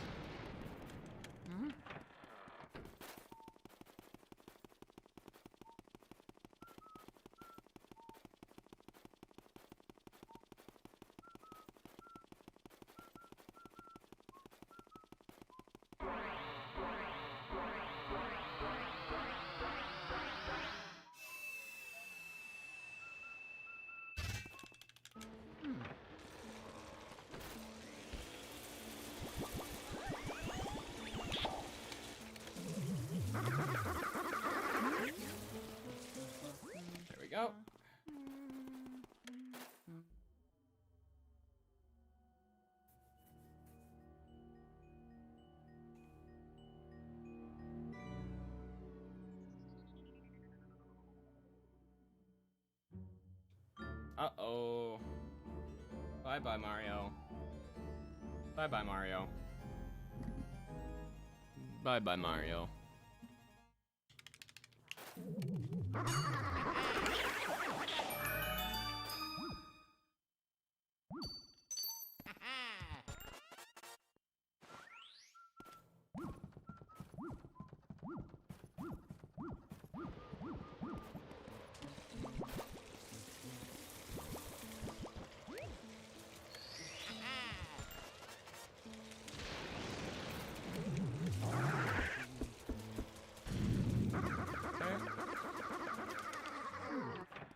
Run in, get my key. Do some cardio while I'm at it.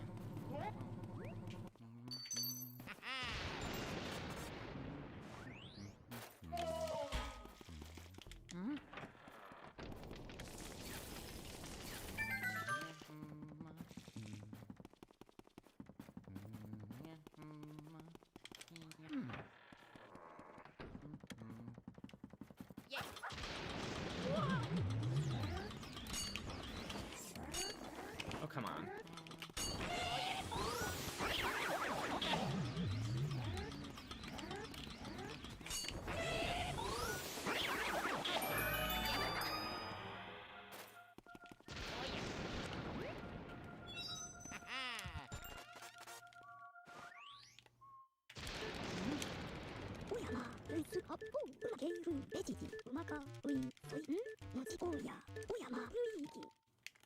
Oh yeah.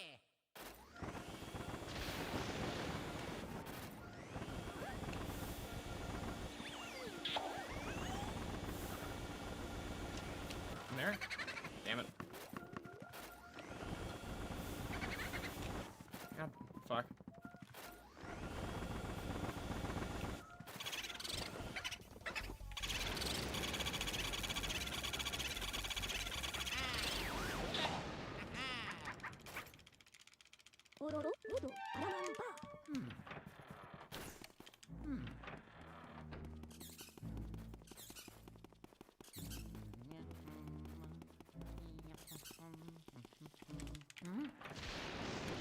Hey lady, show me your boobies.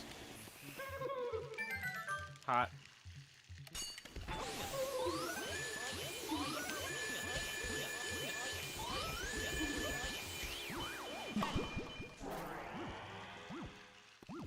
Oh yeah.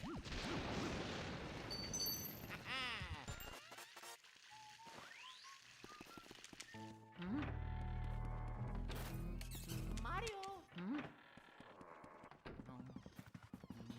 Oh yeah. Whoa. No, please don't. Don't. Whoa. Fucking. There we go, Jesus.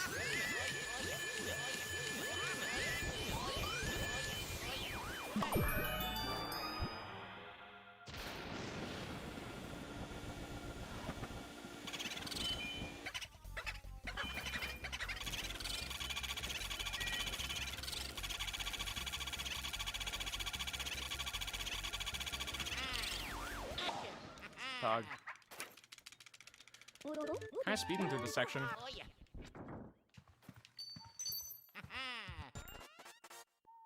Well, I mean, that's the goal.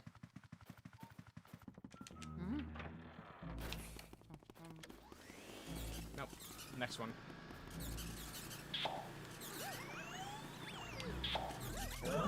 Oh, come on.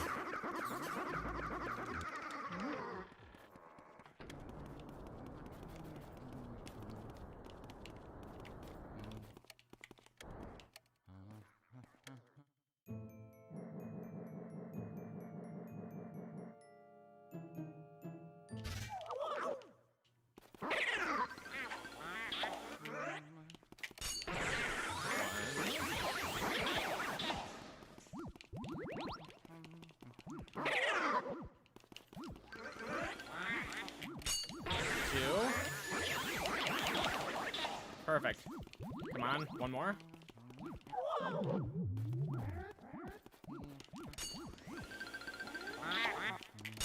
There we go. Probably took a bit longer, but it's fine.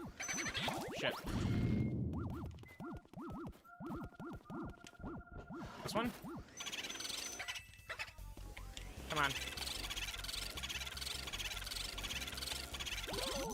No, no, don't you fucking...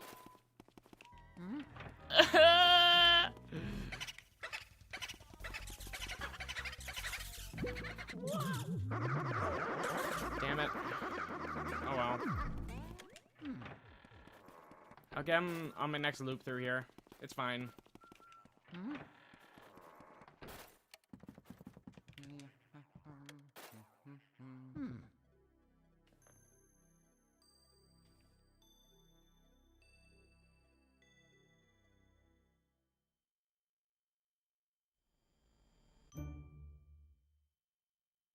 Okay.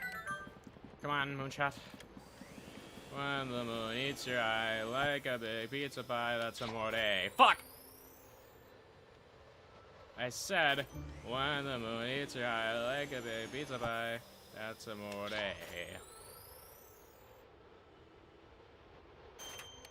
There we go.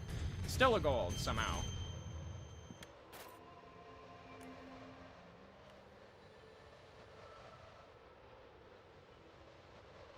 Well, we're still gonna have to make up that time later, so.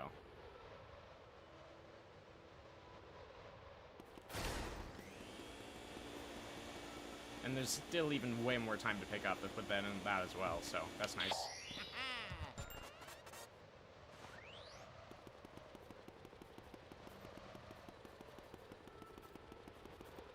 Alright.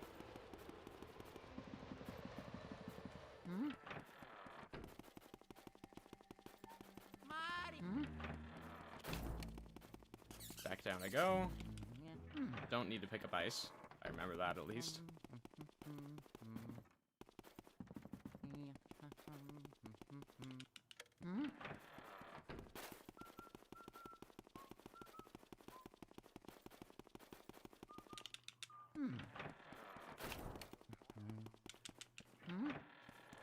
Okay, projector time. Oh yeah.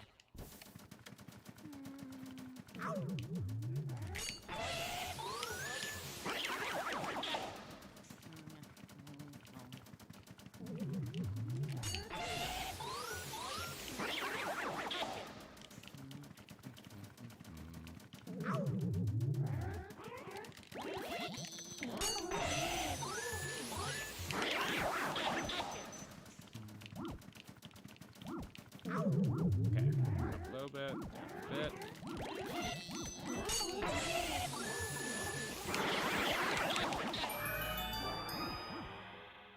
Mario. Mario. Okay, perfect.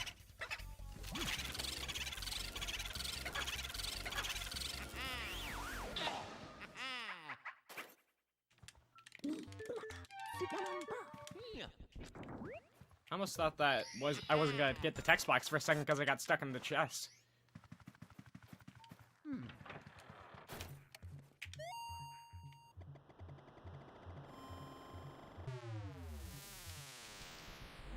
Alright, to the parlor. Need to get my boo.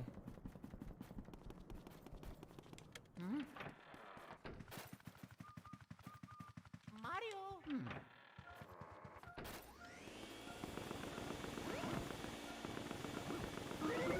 Damn it.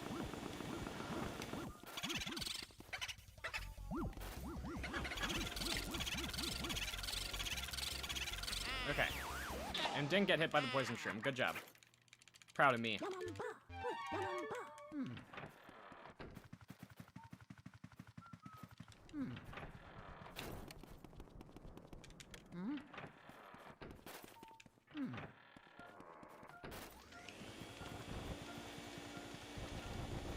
Ship in the bottle? Ship in the bottle.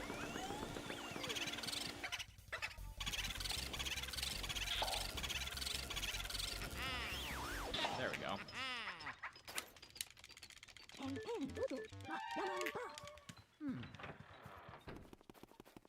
Mario. Twin time.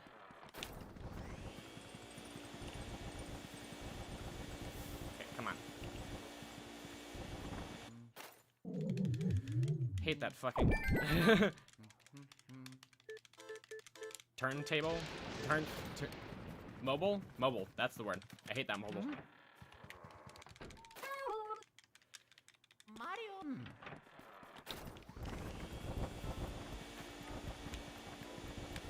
Alright, it's those last two then. Mario.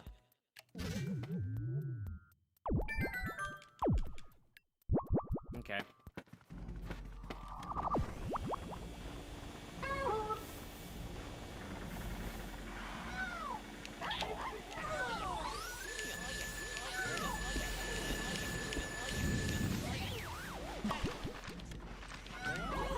Oh, come on!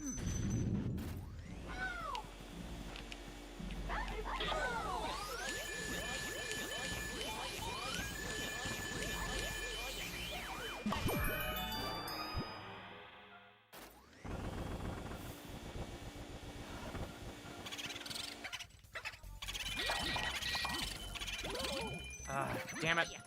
Oh well. Fucking Pearl's getting in my way.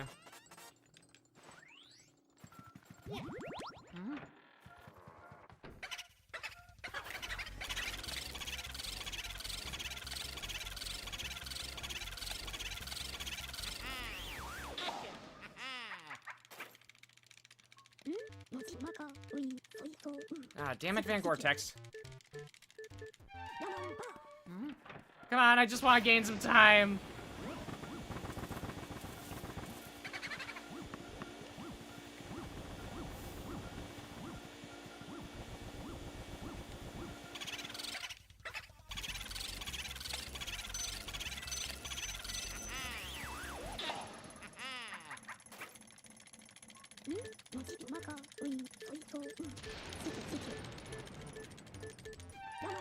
Okay.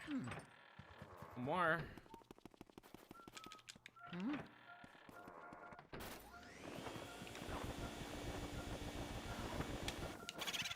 Oh, phew.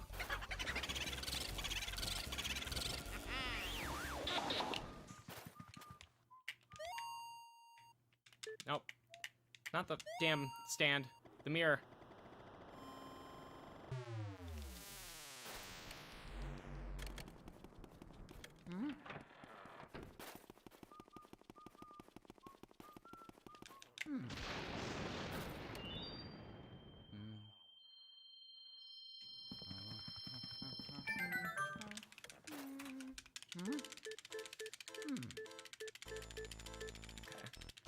This is one.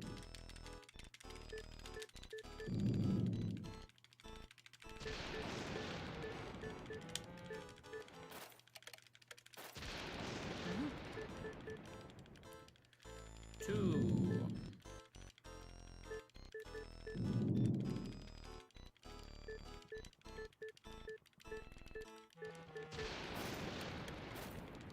Three.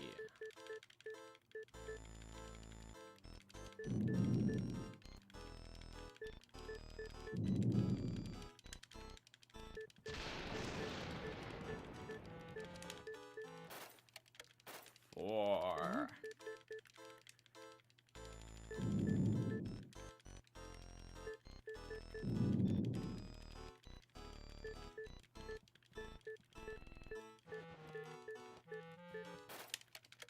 Five.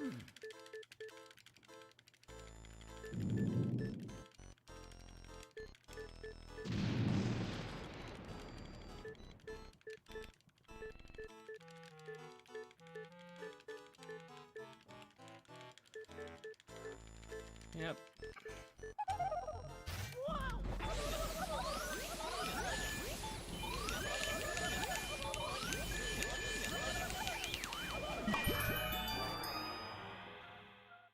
Oh yeah.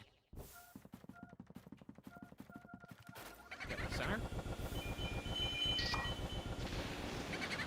No.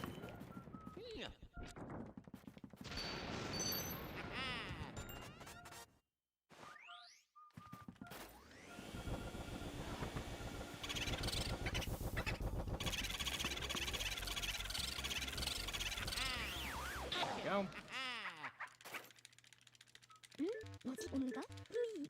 Ooh, lost his time.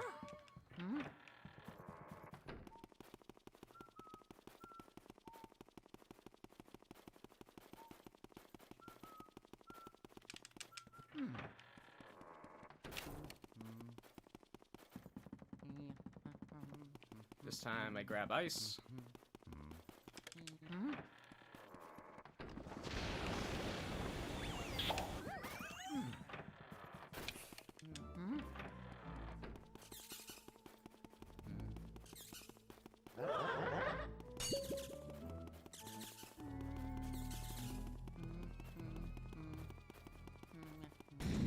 Damn it.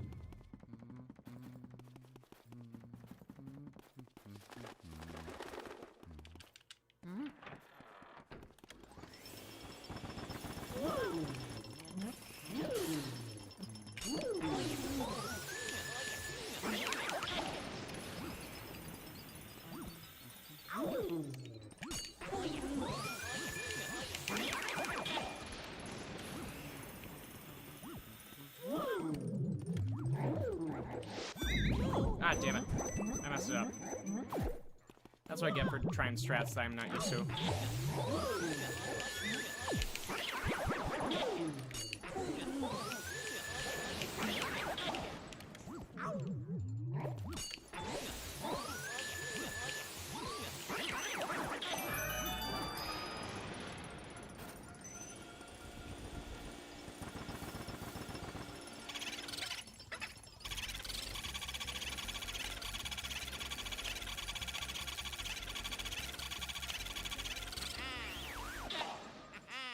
Okay.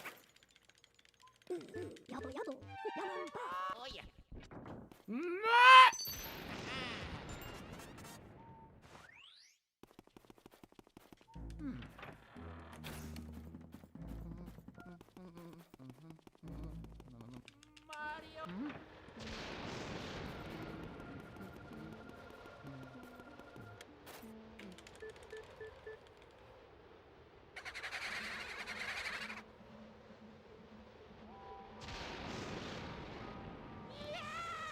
Don't fuck it up.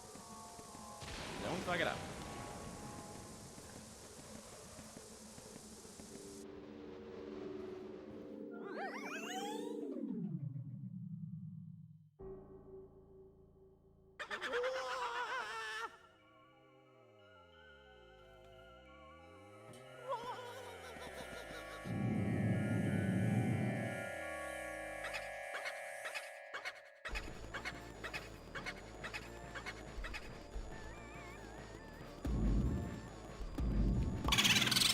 Okay, come on.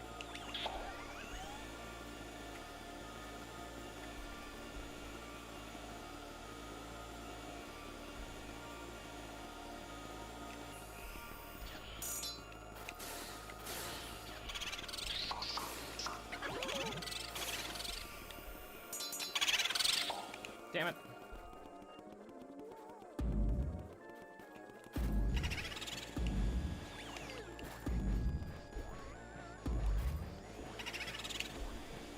Get on the fucking thing.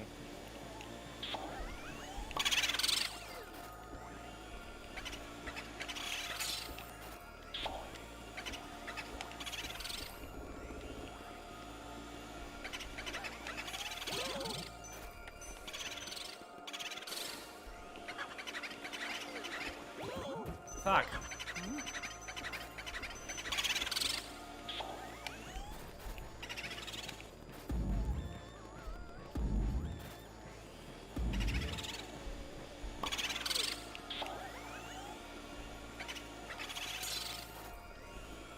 Come here.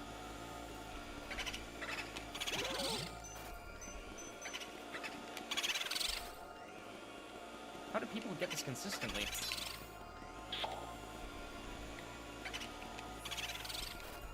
I am baffled. Oh. There we go.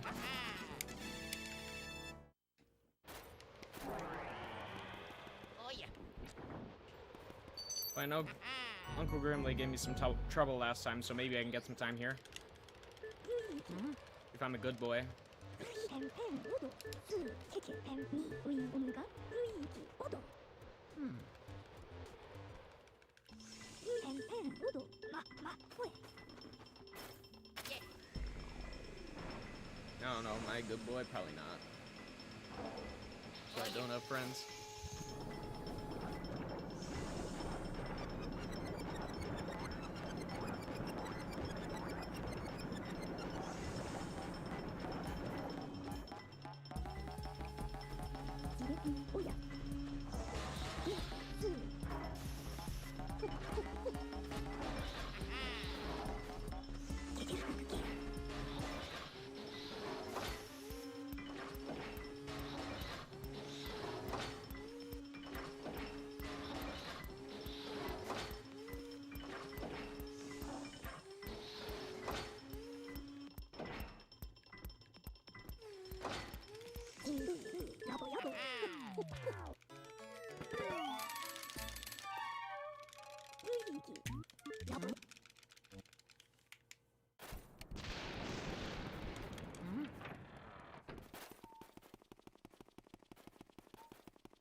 Yeah, I should grab fire. Fuck.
Mario!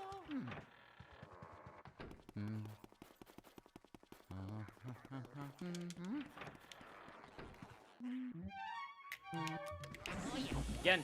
Got him. Best RNG imaginable. Let's fucking go. Oh yeah!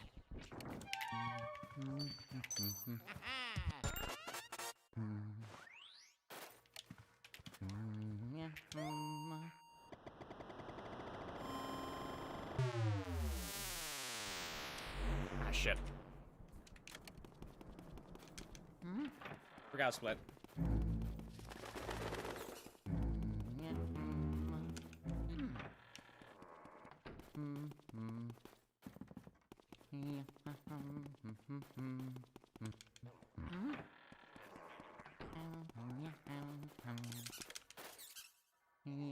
Oh yeah!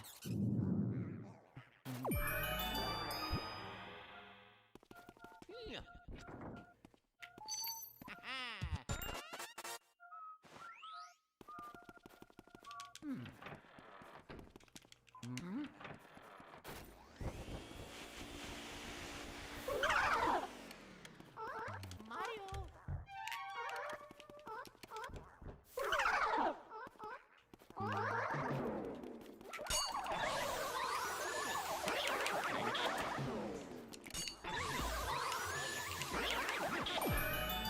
No double for me.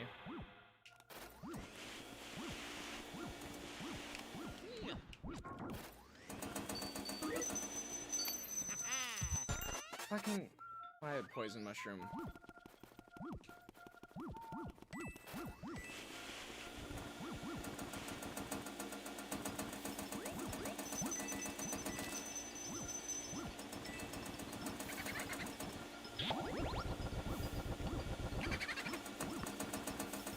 There we go.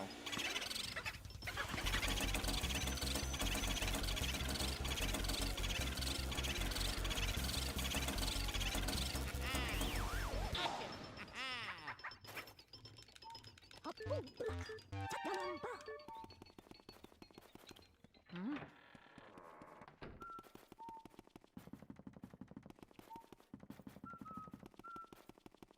Mario.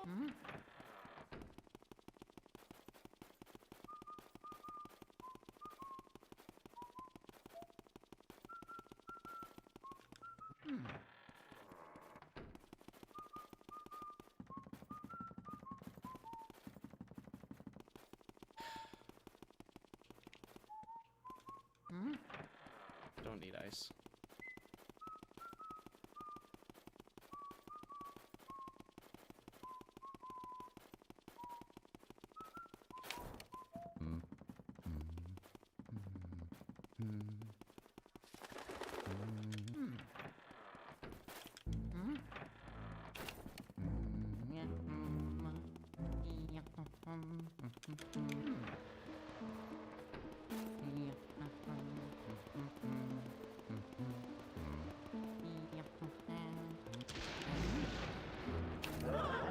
Come on.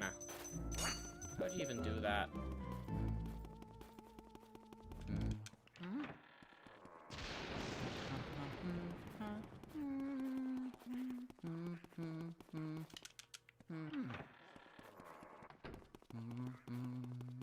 Mario.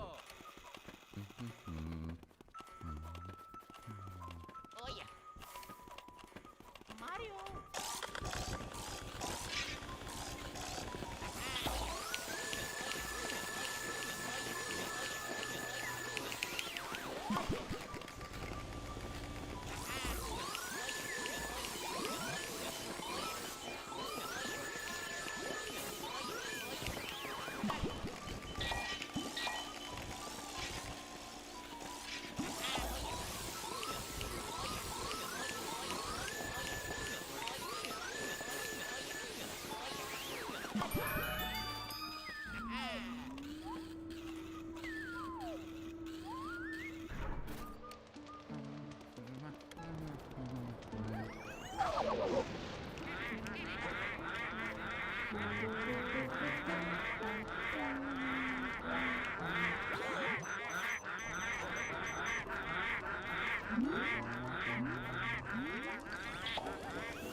Blood.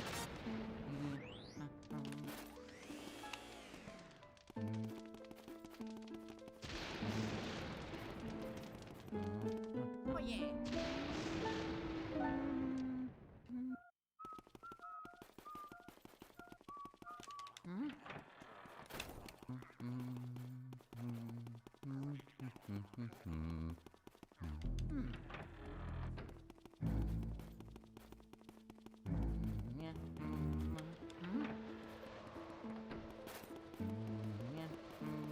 Oh, shit. No, it's the armory room.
Alright. Let's give it a shot.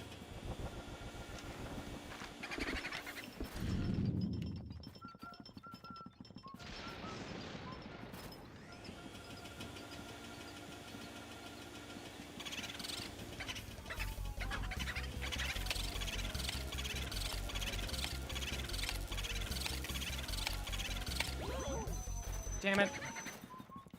Whatever. Mario.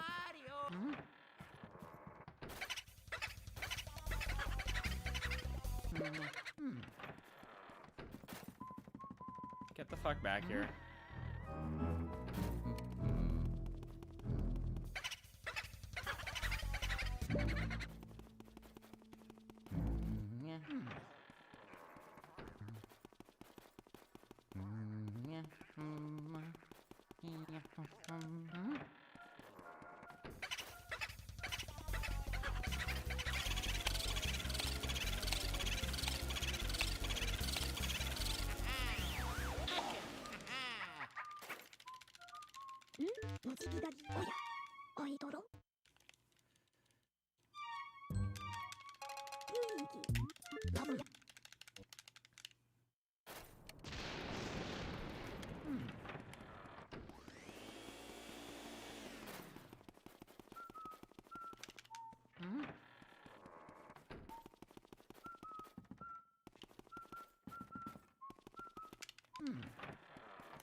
Oh yeah.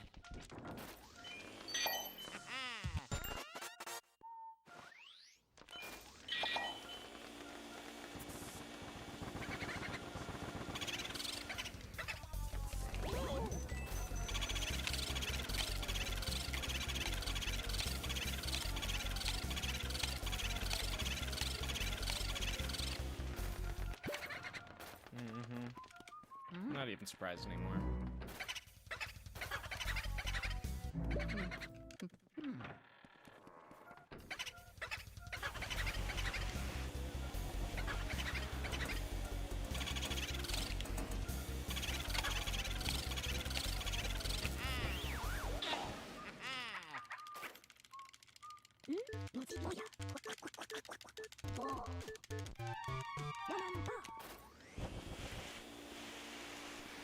Oh yeah.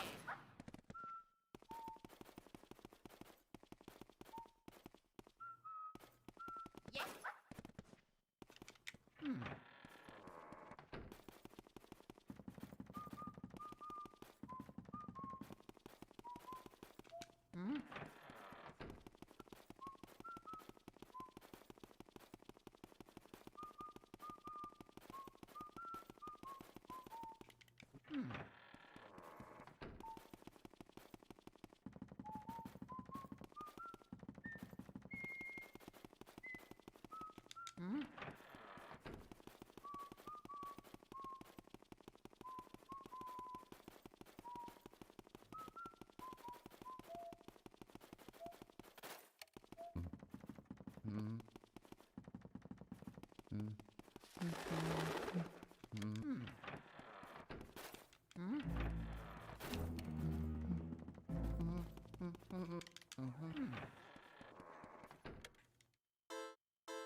Penis.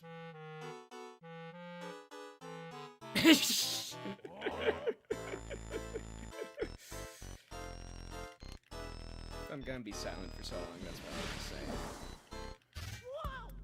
Just not really feeling it anymore. The energy's gone. Nothing to talk about, no one to talk about.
Mario!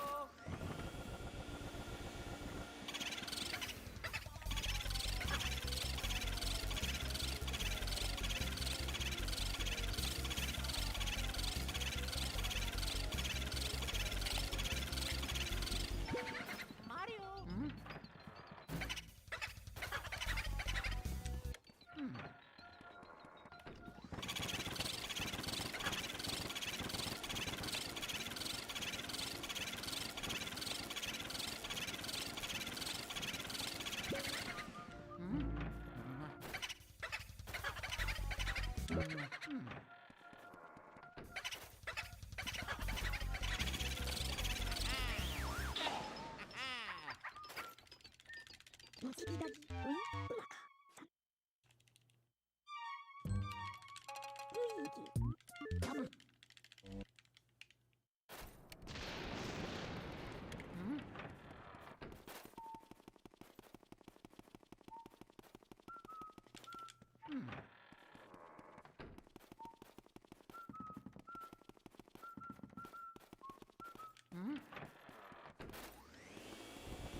Give me back Mario, bitch.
that's not gonna happen.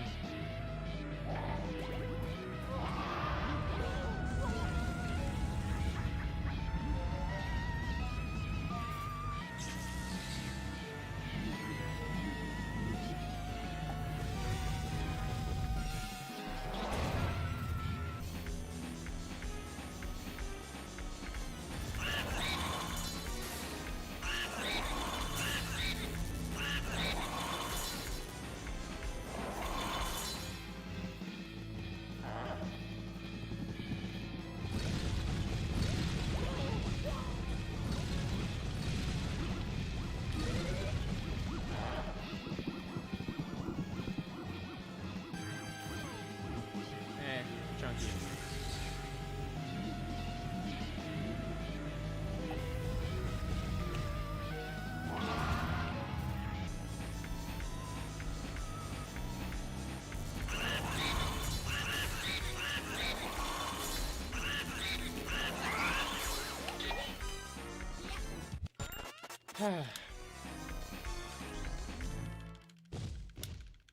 Oh well. 111.16. I can do way better. So much time was missed and saved.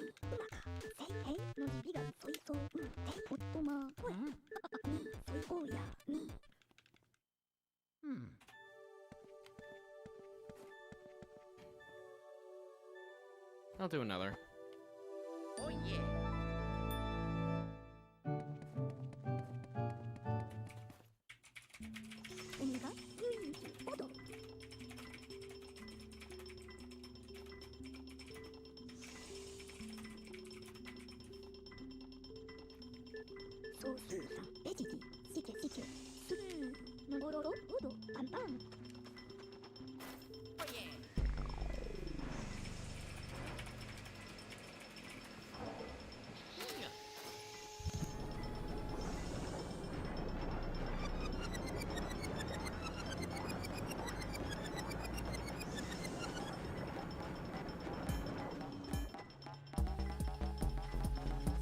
Oh yeah. Woo! Good job, Lumi. You did it.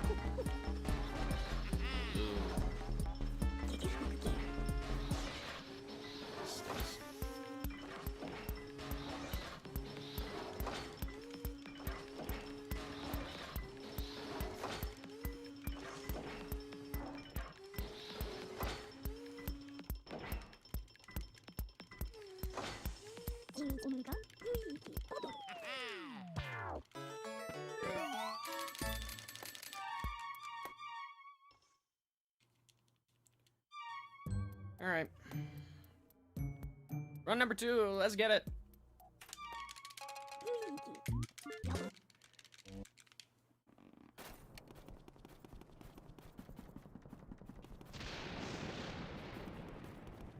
Mario.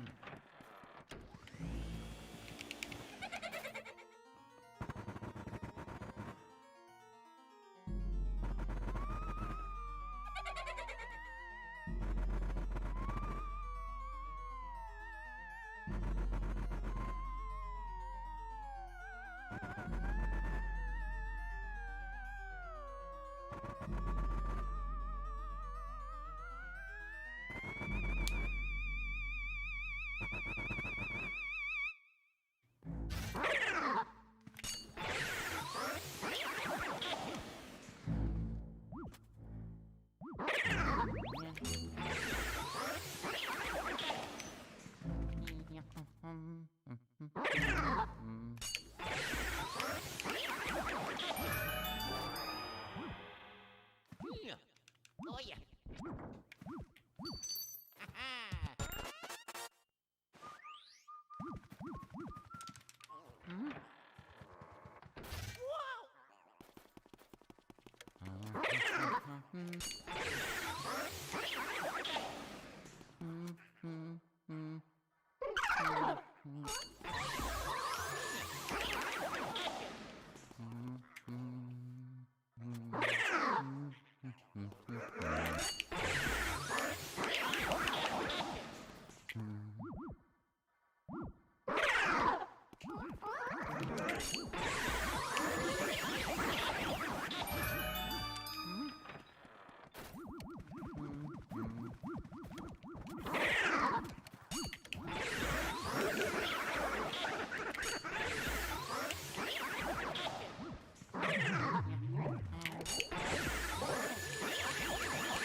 yeah, sub 6, here we come.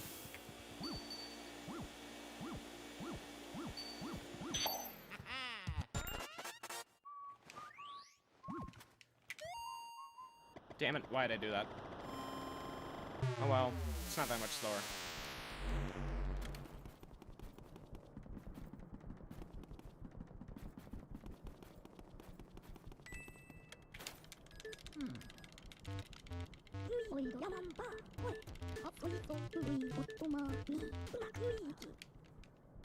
Mario.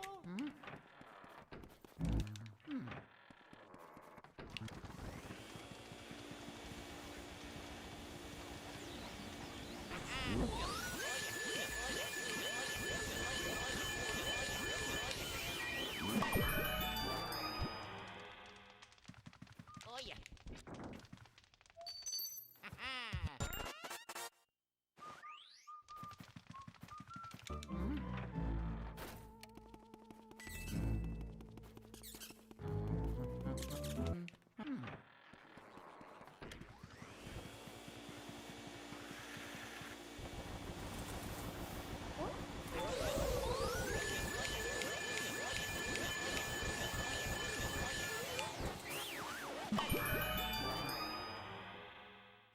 Oh yeah.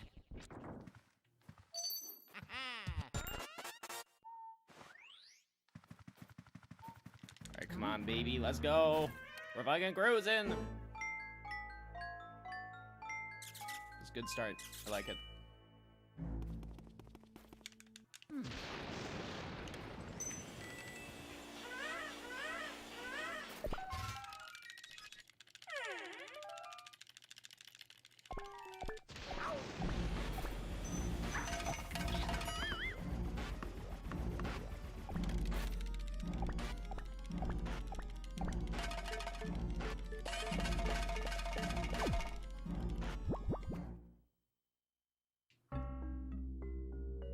If I could get good Warlindas later, that'd be great.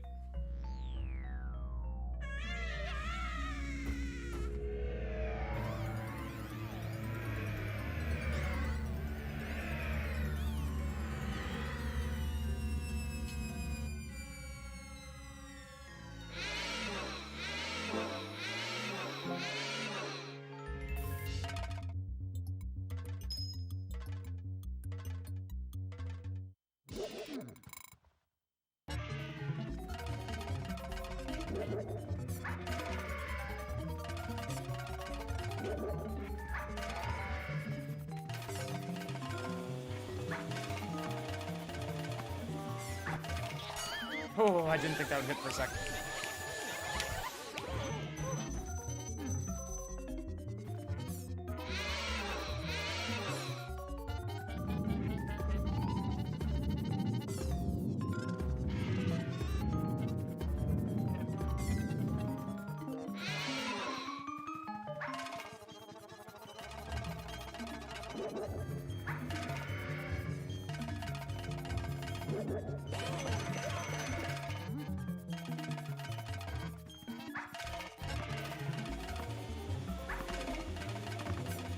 Damn it.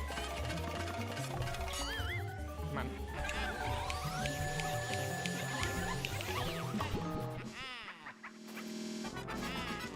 A little slow. A tiny bit slow. Oh yeah. That's fine.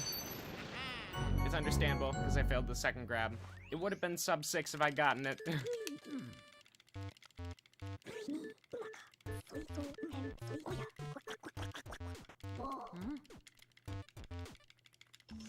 It's a damn shame. Yeah.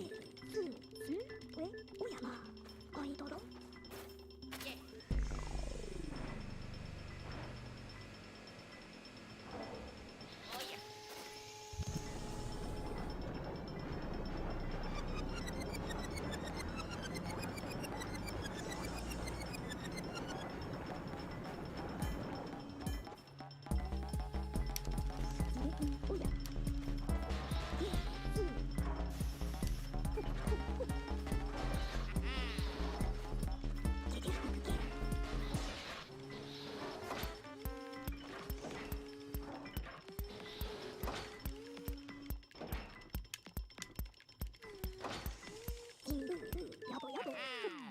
Luigi.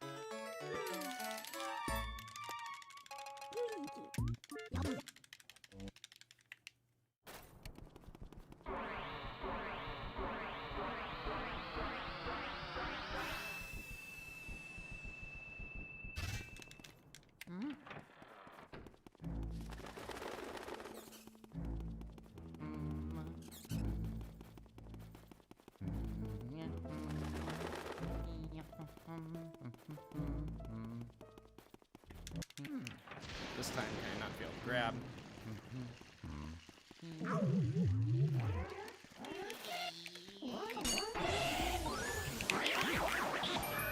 Q.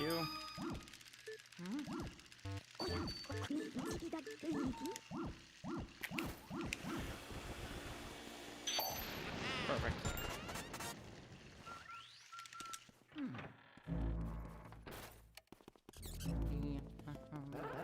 Now we need to get the doubles.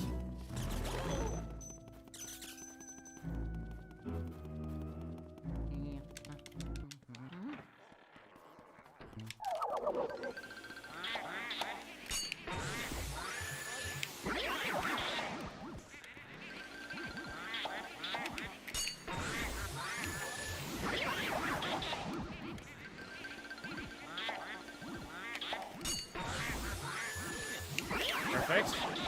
Now, come on. Give me some good stuff, please. Don't make me wait 20 seconds.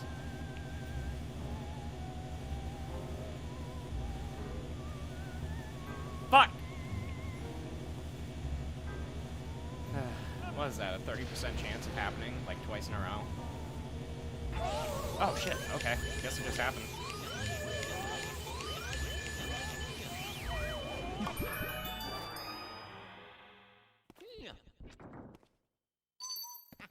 I didn't know it could do that.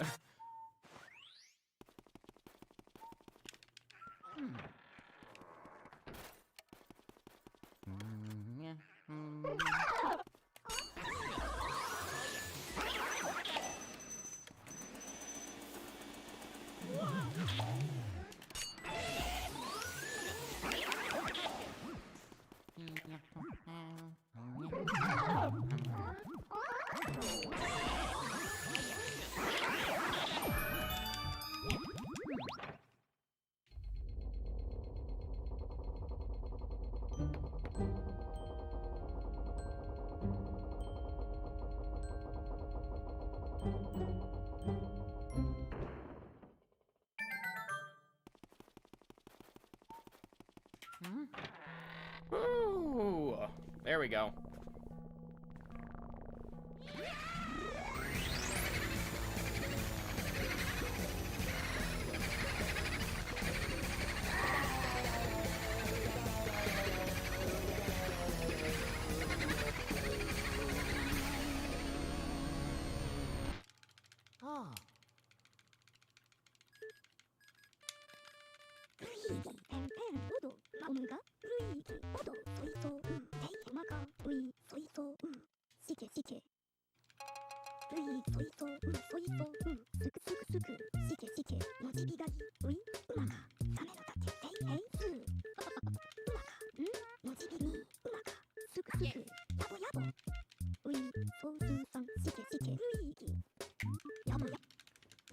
Zoned out there for a second.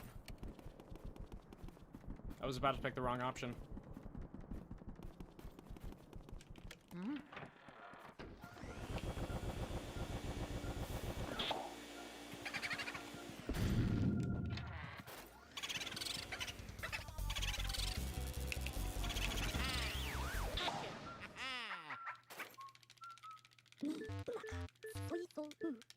Oh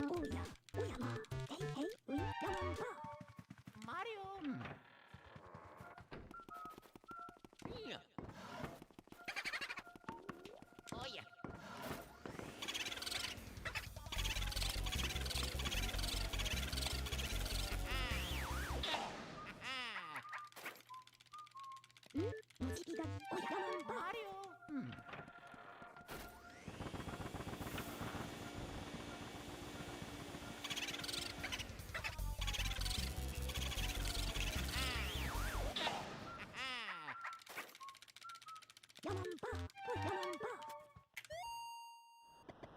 go.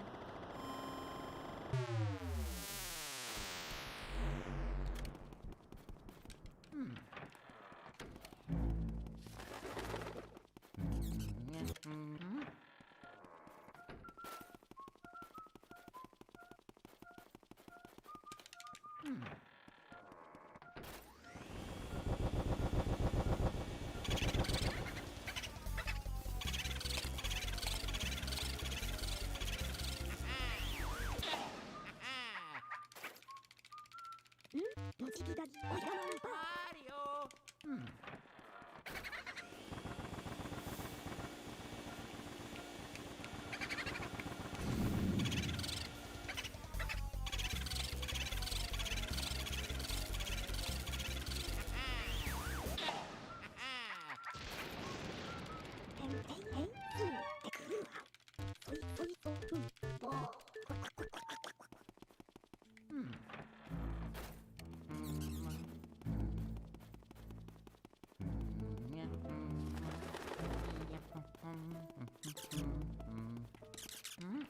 Give me your key!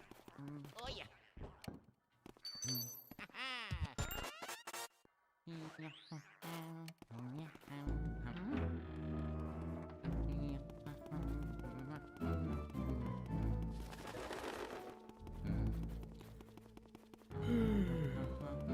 It's just a chill kind of night, you know?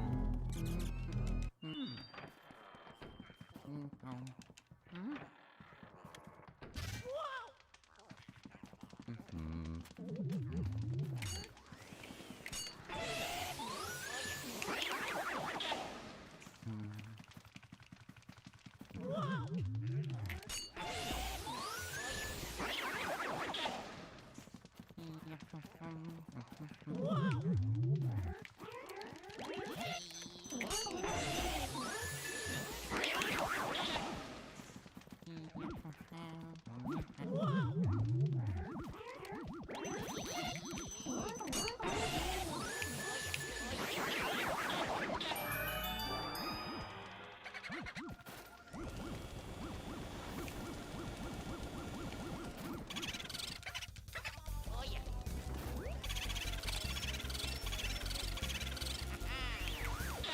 Damn it!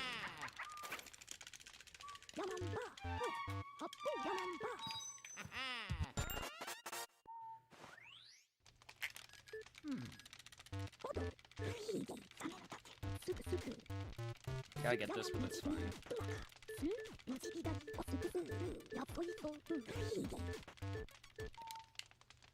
Yes! Thank you, Discord. Very cool. Very cool.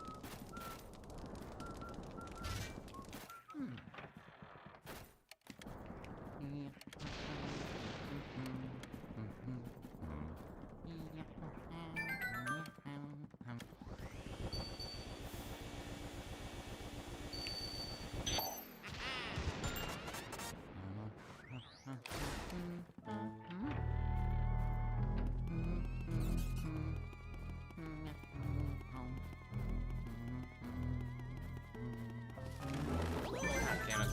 I might not have enough time. Oh well. I'll make it work.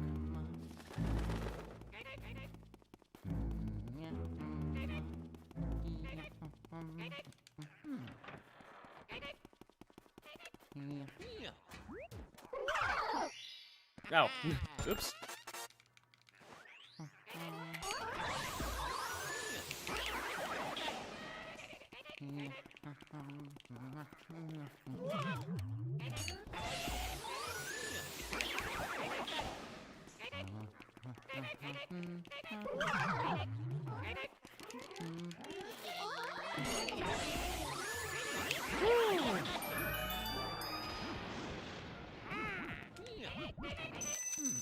Okay.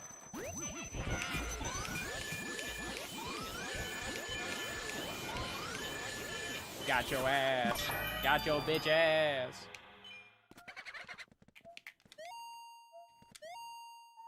No, I don't want to know about the toilet paper, Luigi. Thank you.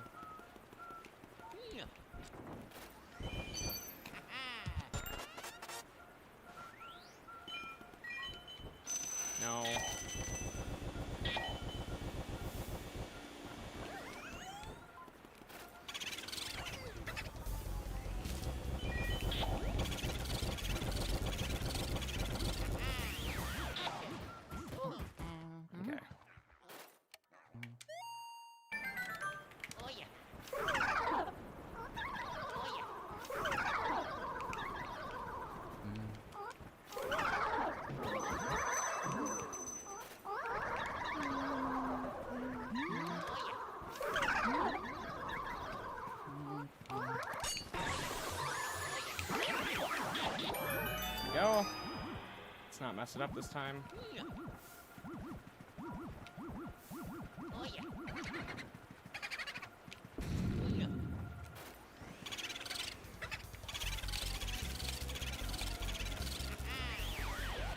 There we go. Overall, I'm just cleaning up all my mistakes from last time. It's cool.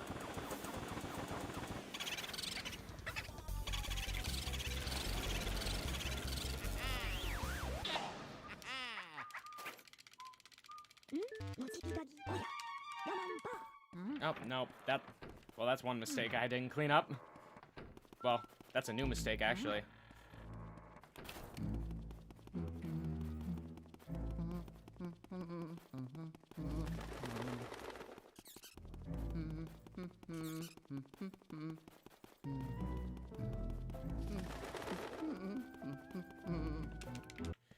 Alright, come on. Give me a good one, Melody. Oh yeah. Oh yeah.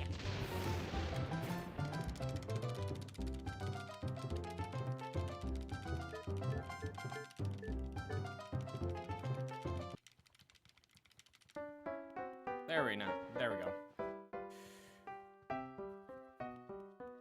It's gonna be a bit slow getting that medallion, but whatever.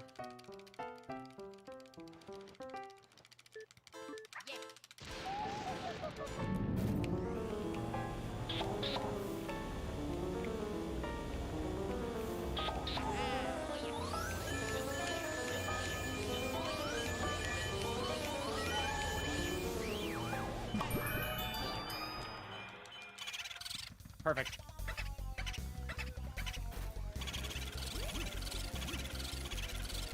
Lucky.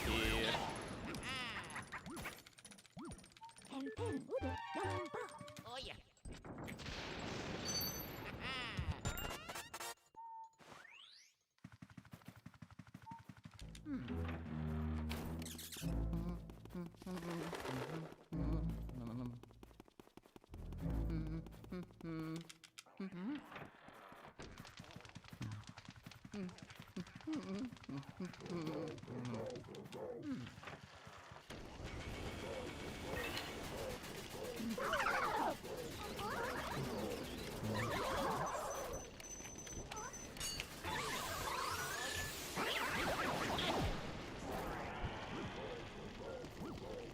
Alright, come on. Only 5 seconds. I can deal with that.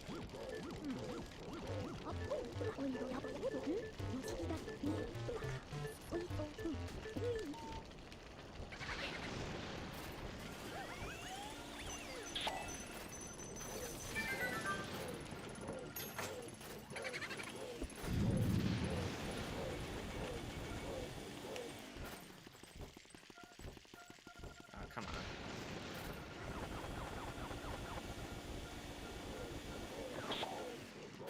Of course, I got the worst luck there.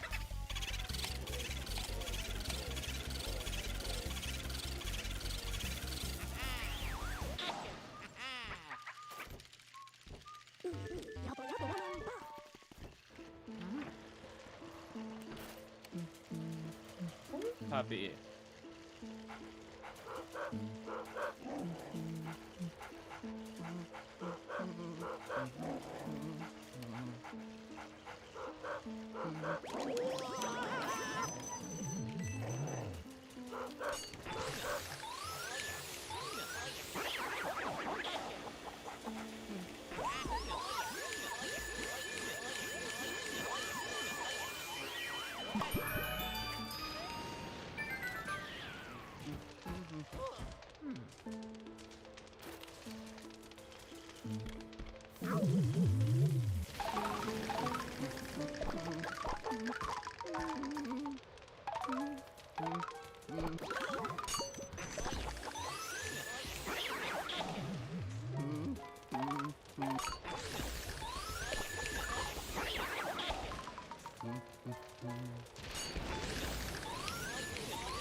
Alright, come on, one cycle.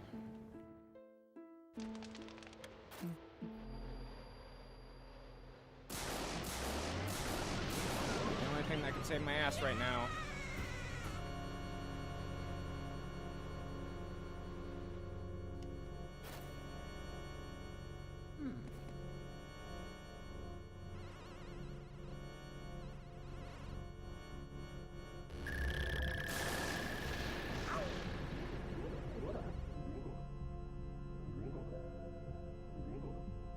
Come on, Bog Champ.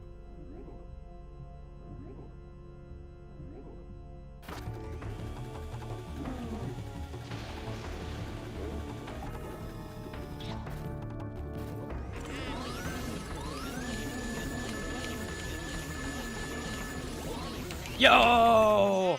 Let's fucking go! Oh, 1 cycle, thank God.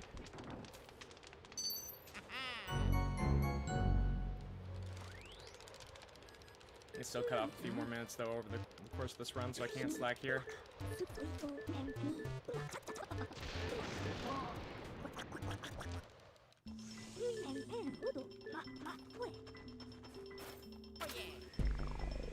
Could have still saved like probably another 20 seconds off of that if I didn't get that shitty boo and spawn for the bone guy.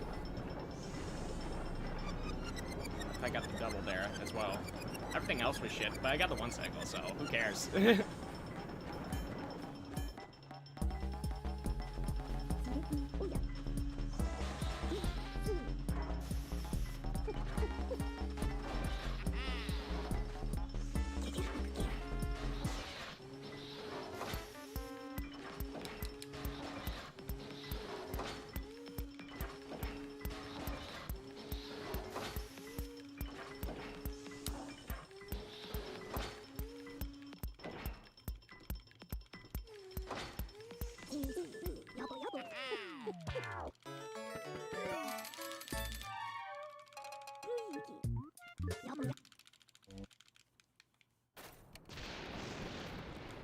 Time to piss on the moon. No one's gonna fucking stop me.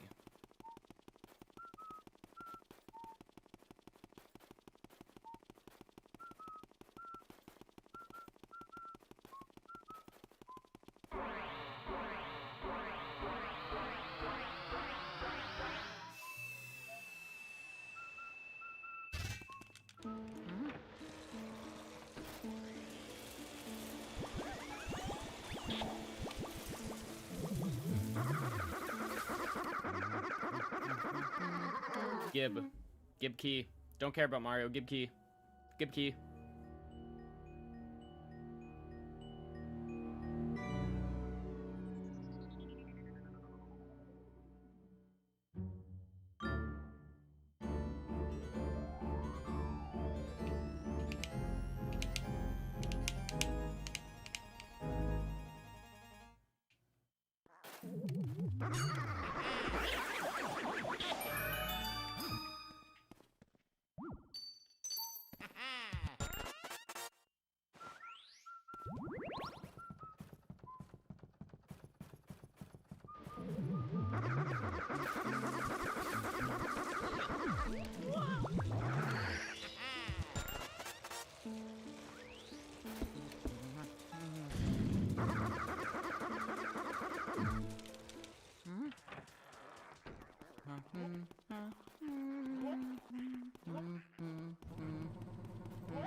Oh, jeez.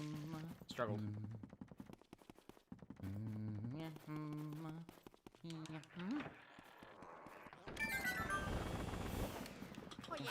I don't need the mouse. The mouse is the last thing I want right now.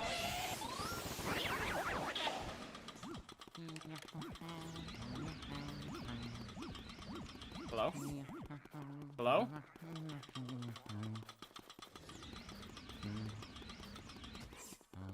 Hello? No. You gotta be fucking kidding me. Why are you here? Why did you just not appear? What the fuck was that? Oh yeah. What the hell? I don't get it.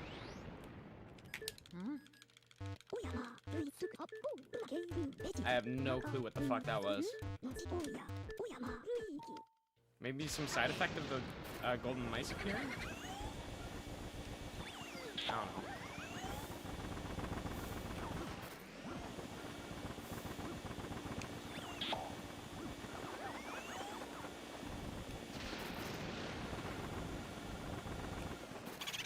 There we go.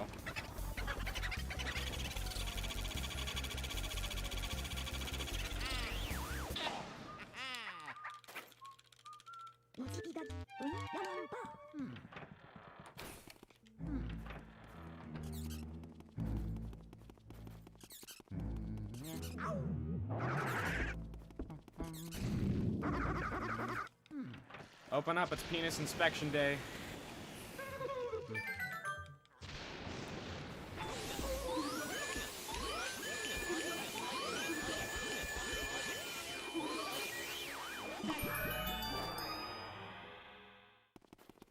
Oh yeah.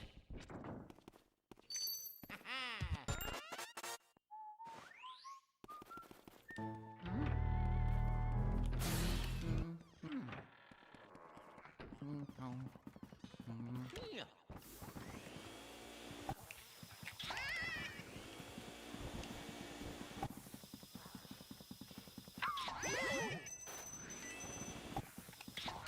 No! Fuck! How did I miss that? How was that a miss? Oh well.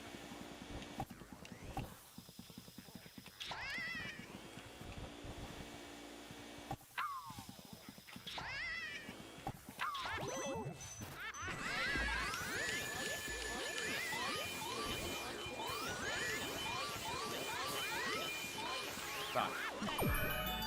Oh god, this is gonna be so awful. Oh yeah.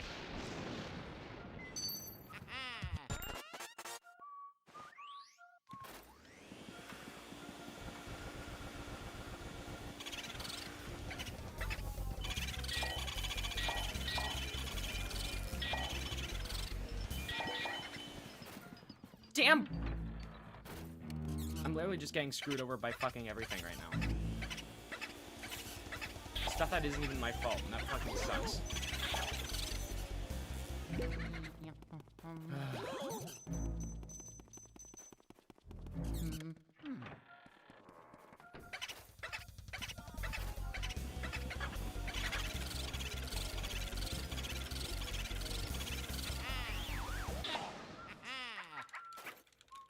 Whatever, just gonna lose my minute here.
Well, I already bulked up this section. Mario. Right?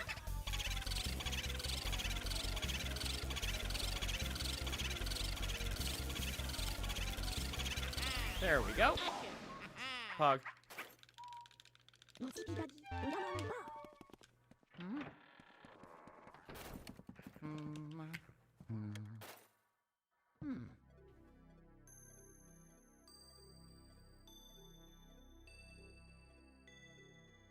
Still gonna be ahead, but not by much. Well, assuming I actually hit the moon. Need to have some good aim here. Need to piss inside the bowl.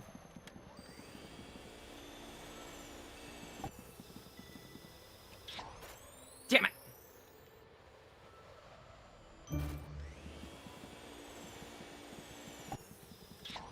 Oh, come on.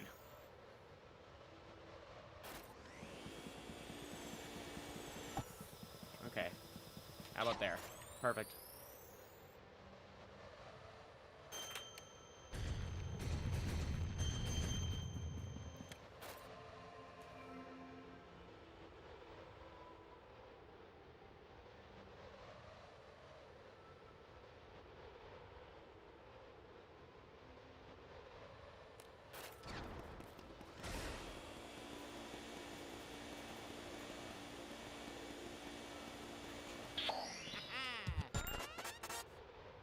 Go.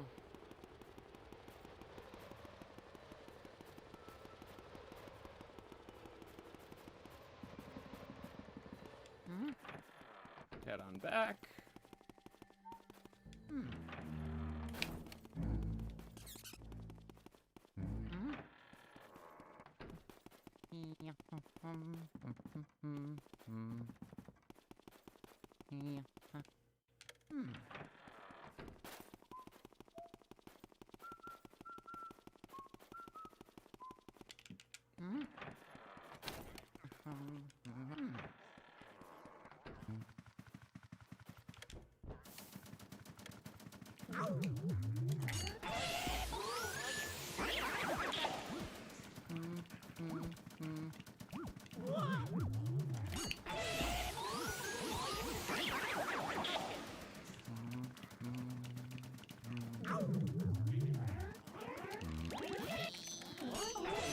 Fuck's sake.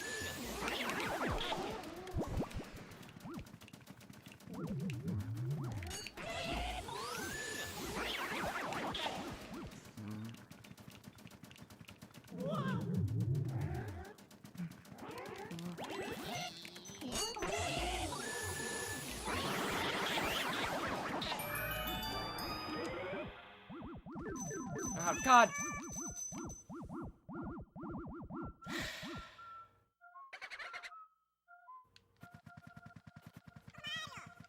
Mario. Oh yeah. Mario. Mario. Mario. Mario. Mario. Mario. Mario. Mario. Mario. Mario. Mario. Mario. Mario.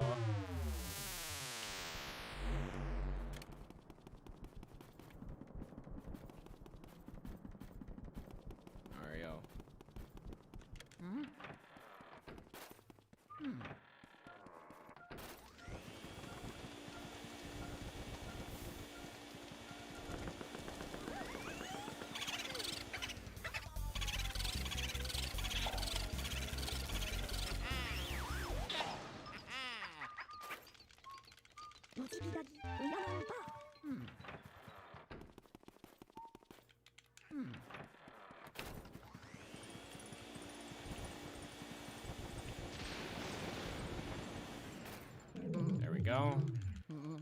Nice mobile. Well, not really nice. Not like professional or anything. It's just, it worked. Which is better than most of the time. Oh yeah.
Ah, god damn it.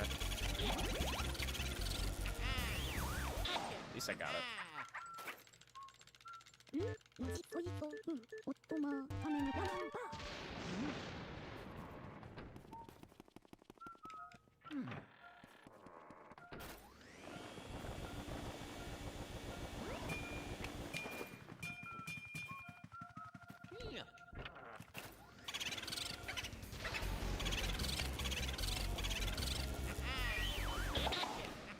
Ah, damn it. ペンペンドドラマンバ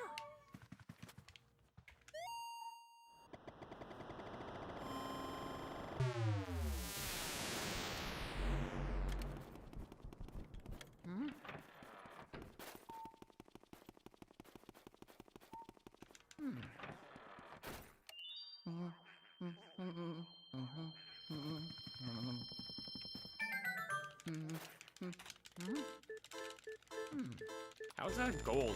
That was fucking awful. Was I just that bad? I think so.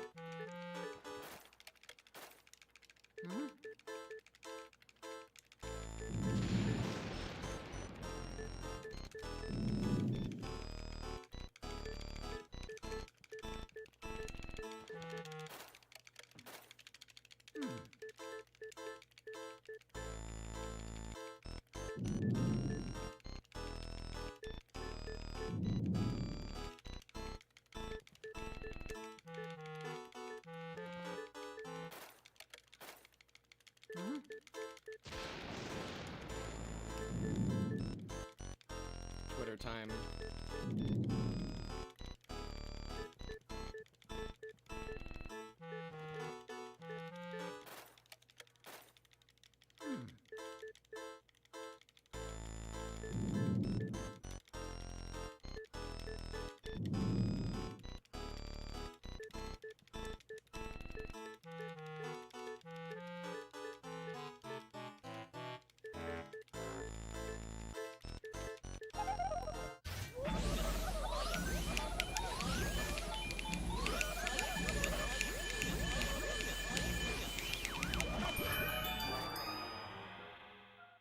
Oh yeah.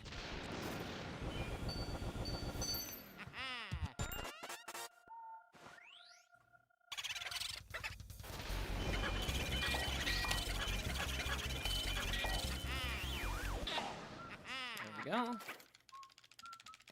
よしおみがルイボドラマンバ Now, just don't suck. Easier said than done.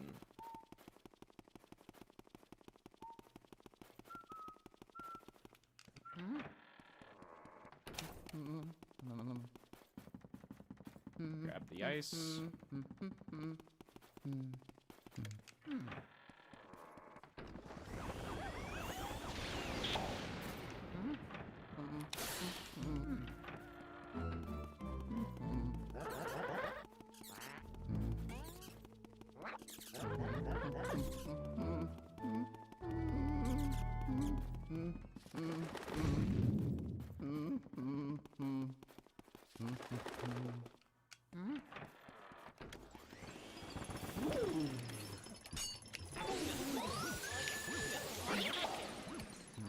Go.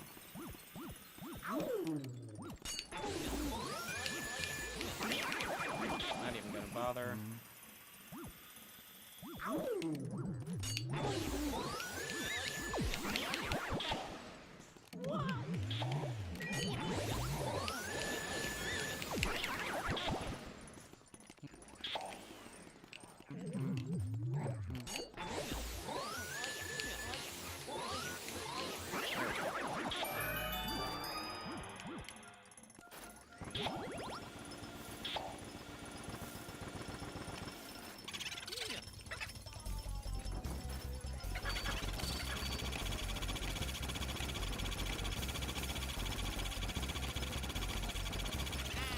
Perfect.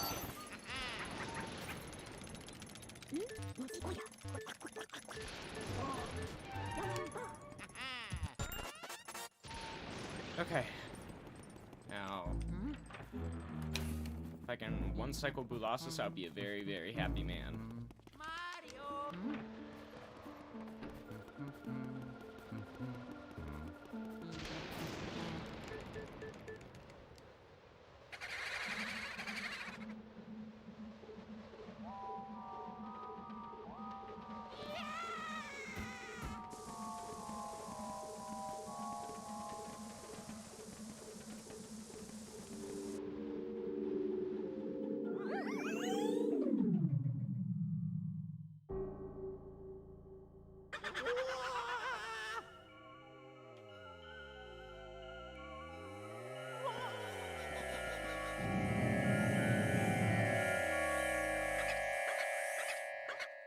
Let's go, bitch.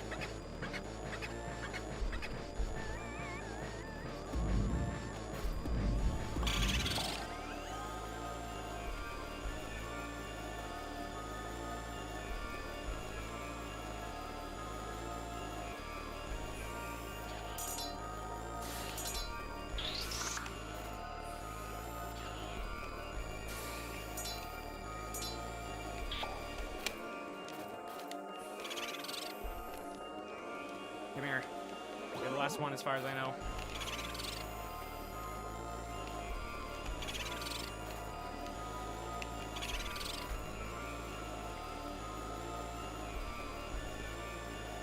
Come on.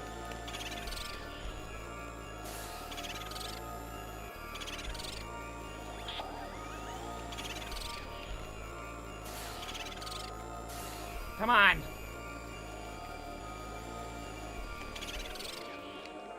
Why aren't you charging?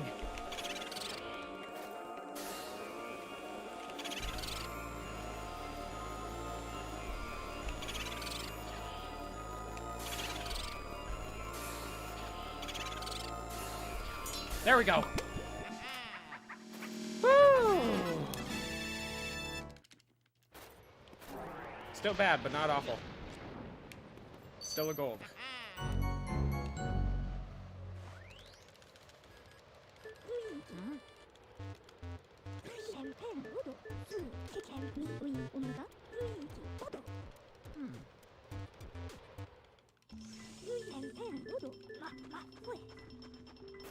Oh yeah!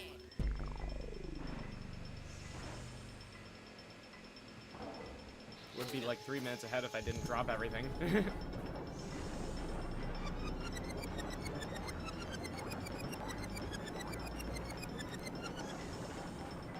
But if I keep this up, I can be below 110, which would be nice.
Thank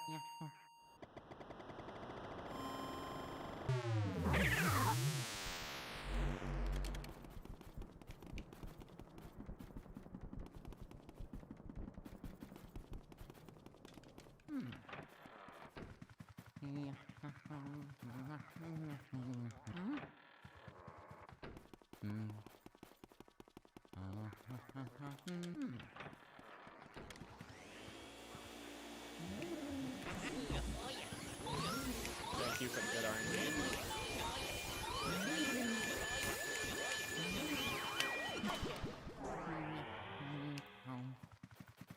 Mario! Oh yeah.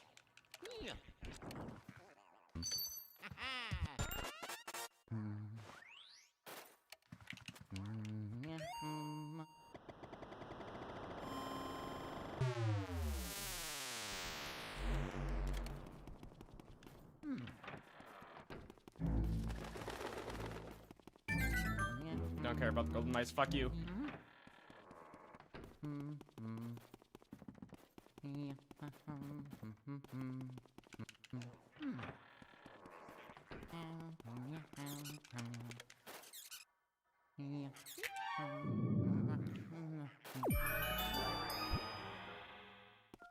Oh yeah.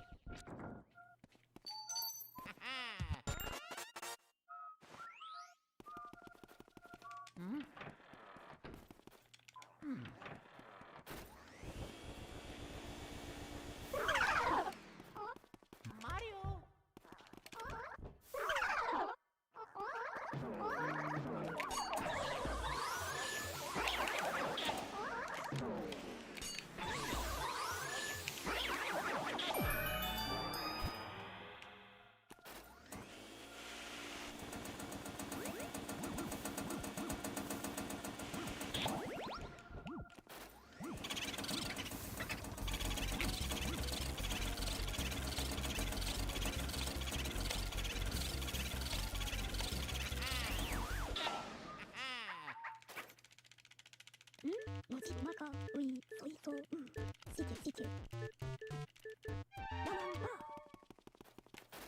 Oh yeah.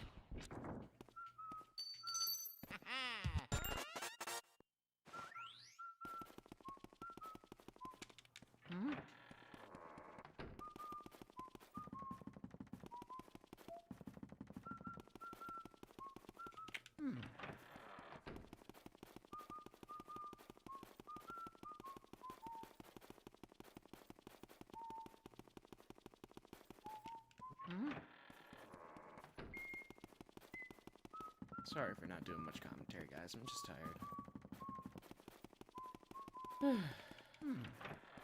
Well, if there's anyone even watching, don't care at this point. Just want to have fun.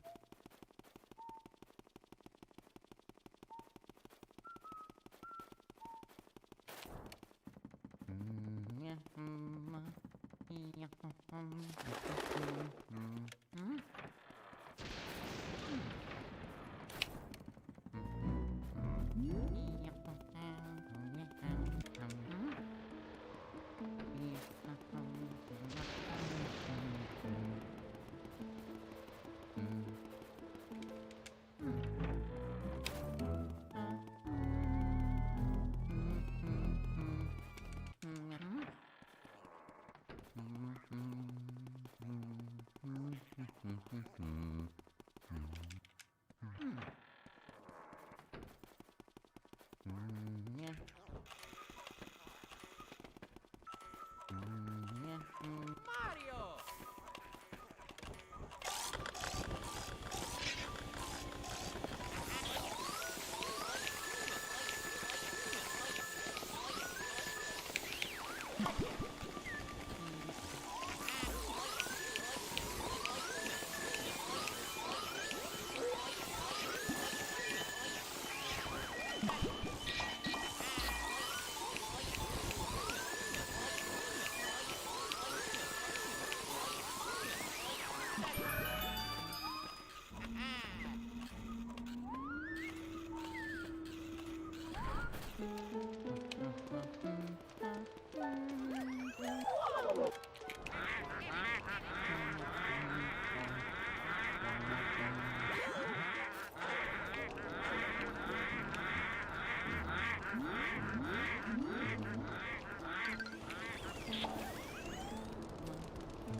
Big gold here. Big gold here.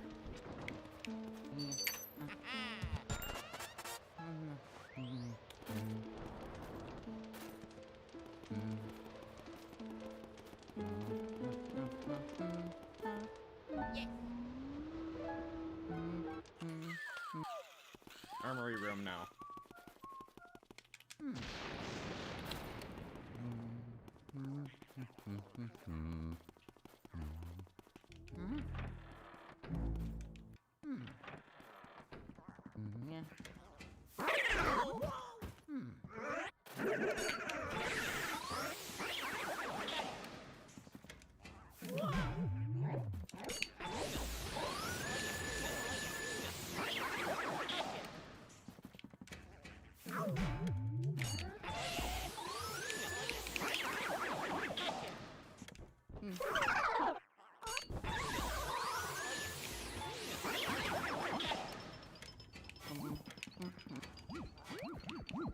Oh yeah.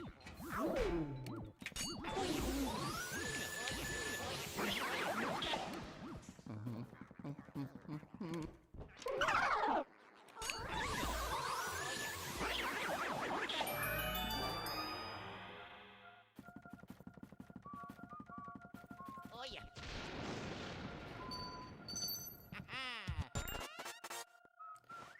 Come on, be nice to me today.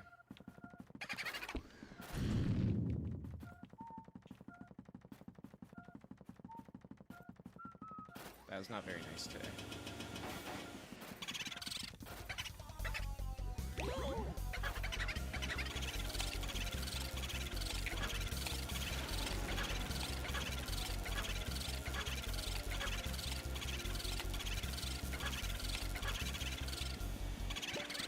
Damn.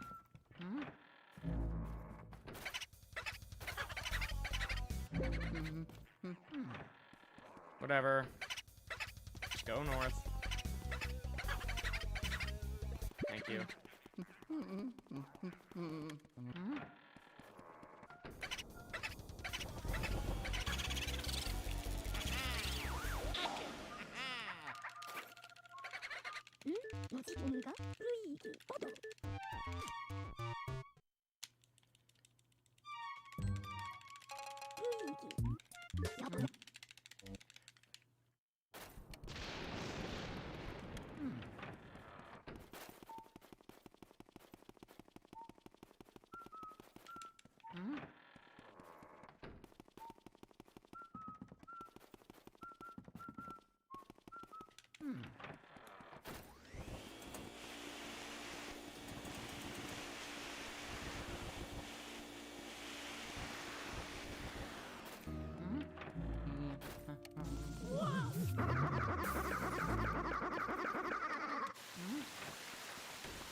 Okay, come on.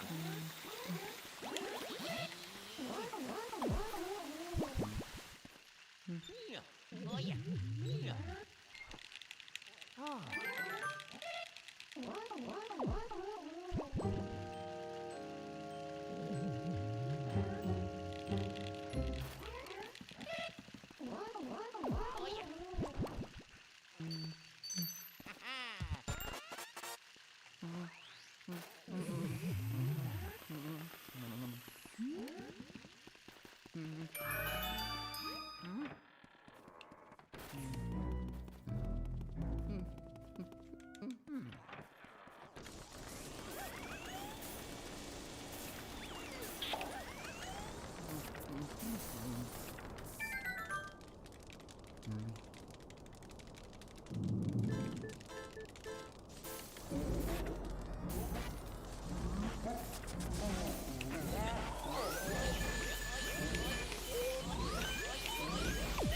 Damn it.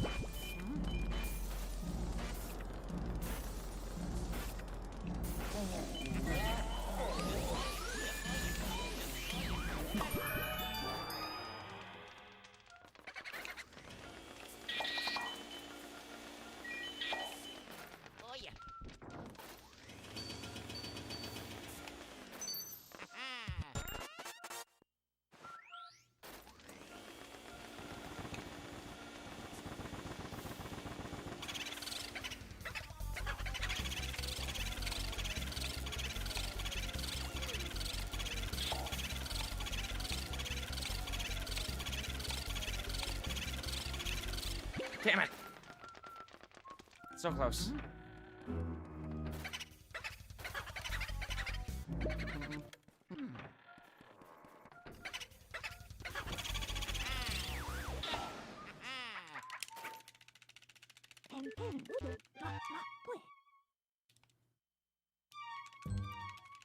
Luigi. Yabo yabo.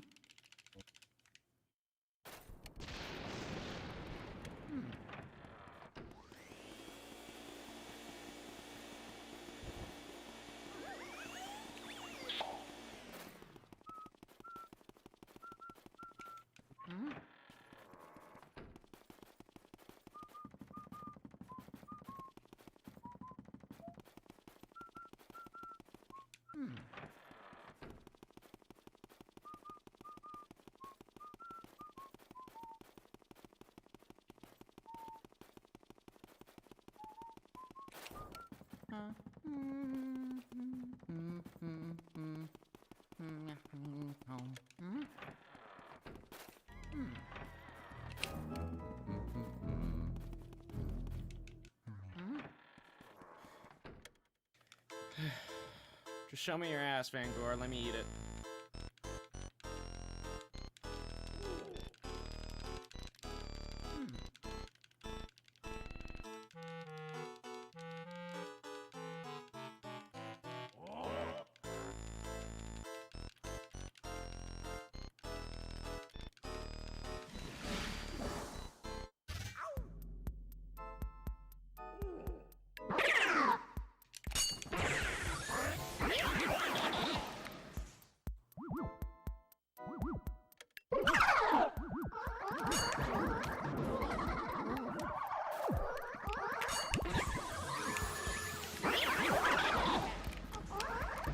You gotta be fucking kidding me.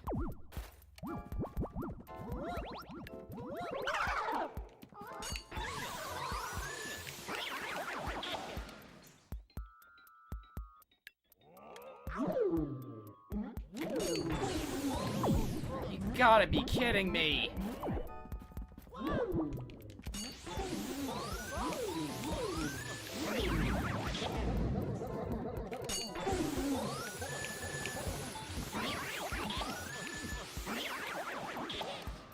Sucks.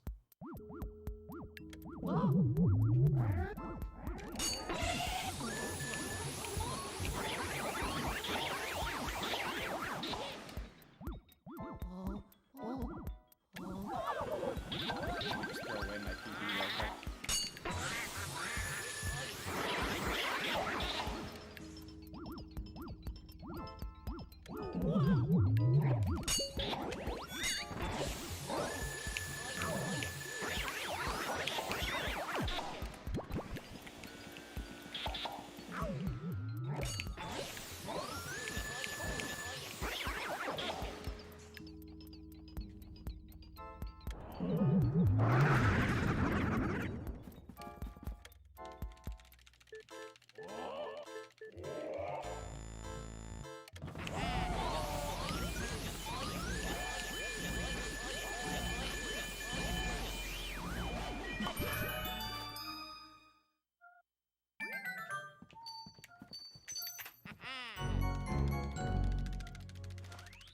Mario!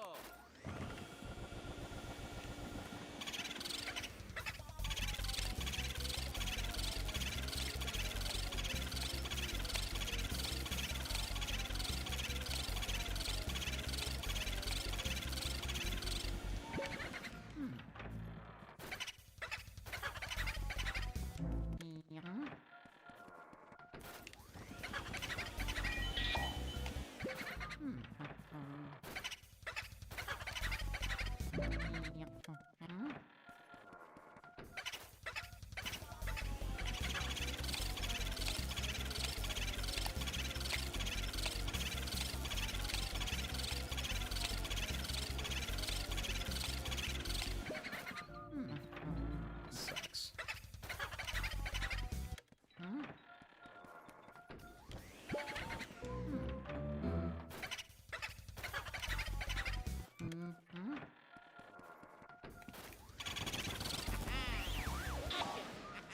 All right. のじそいそうおっとまあめのたちルイージラボラボ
Damn it!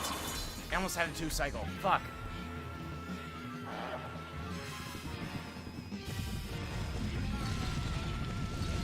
That would have been clean.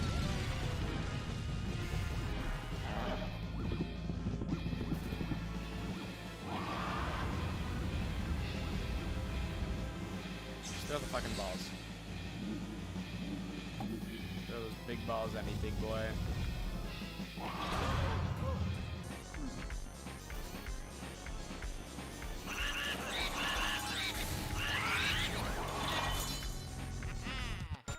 $109.02.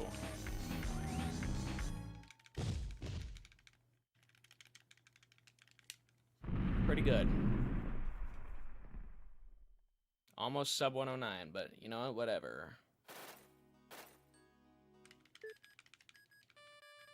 ルイーゴドスクオーヤおやまみうまかスヘイヘイのじりがりそいそうヘイヘイおっと Getting better at fighting Bowser. み That's all I care about. み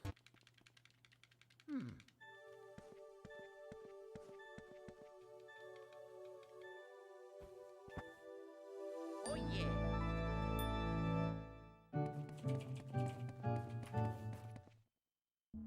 オメガルイージボドソースさベジギシケ What's シ on ケ the leaderboard? スのじりロロロボドパンパン 199.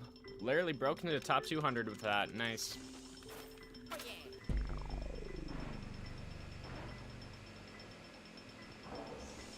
Yeah.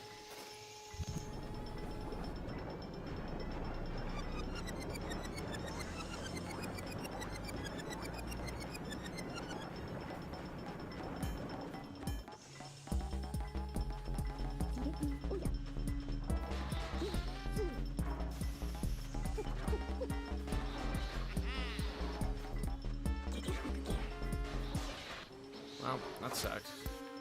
That's gonna be the last one for tonight. Whoever's here, thanks for coming around. I really appreciate it. Have a good night, everyone.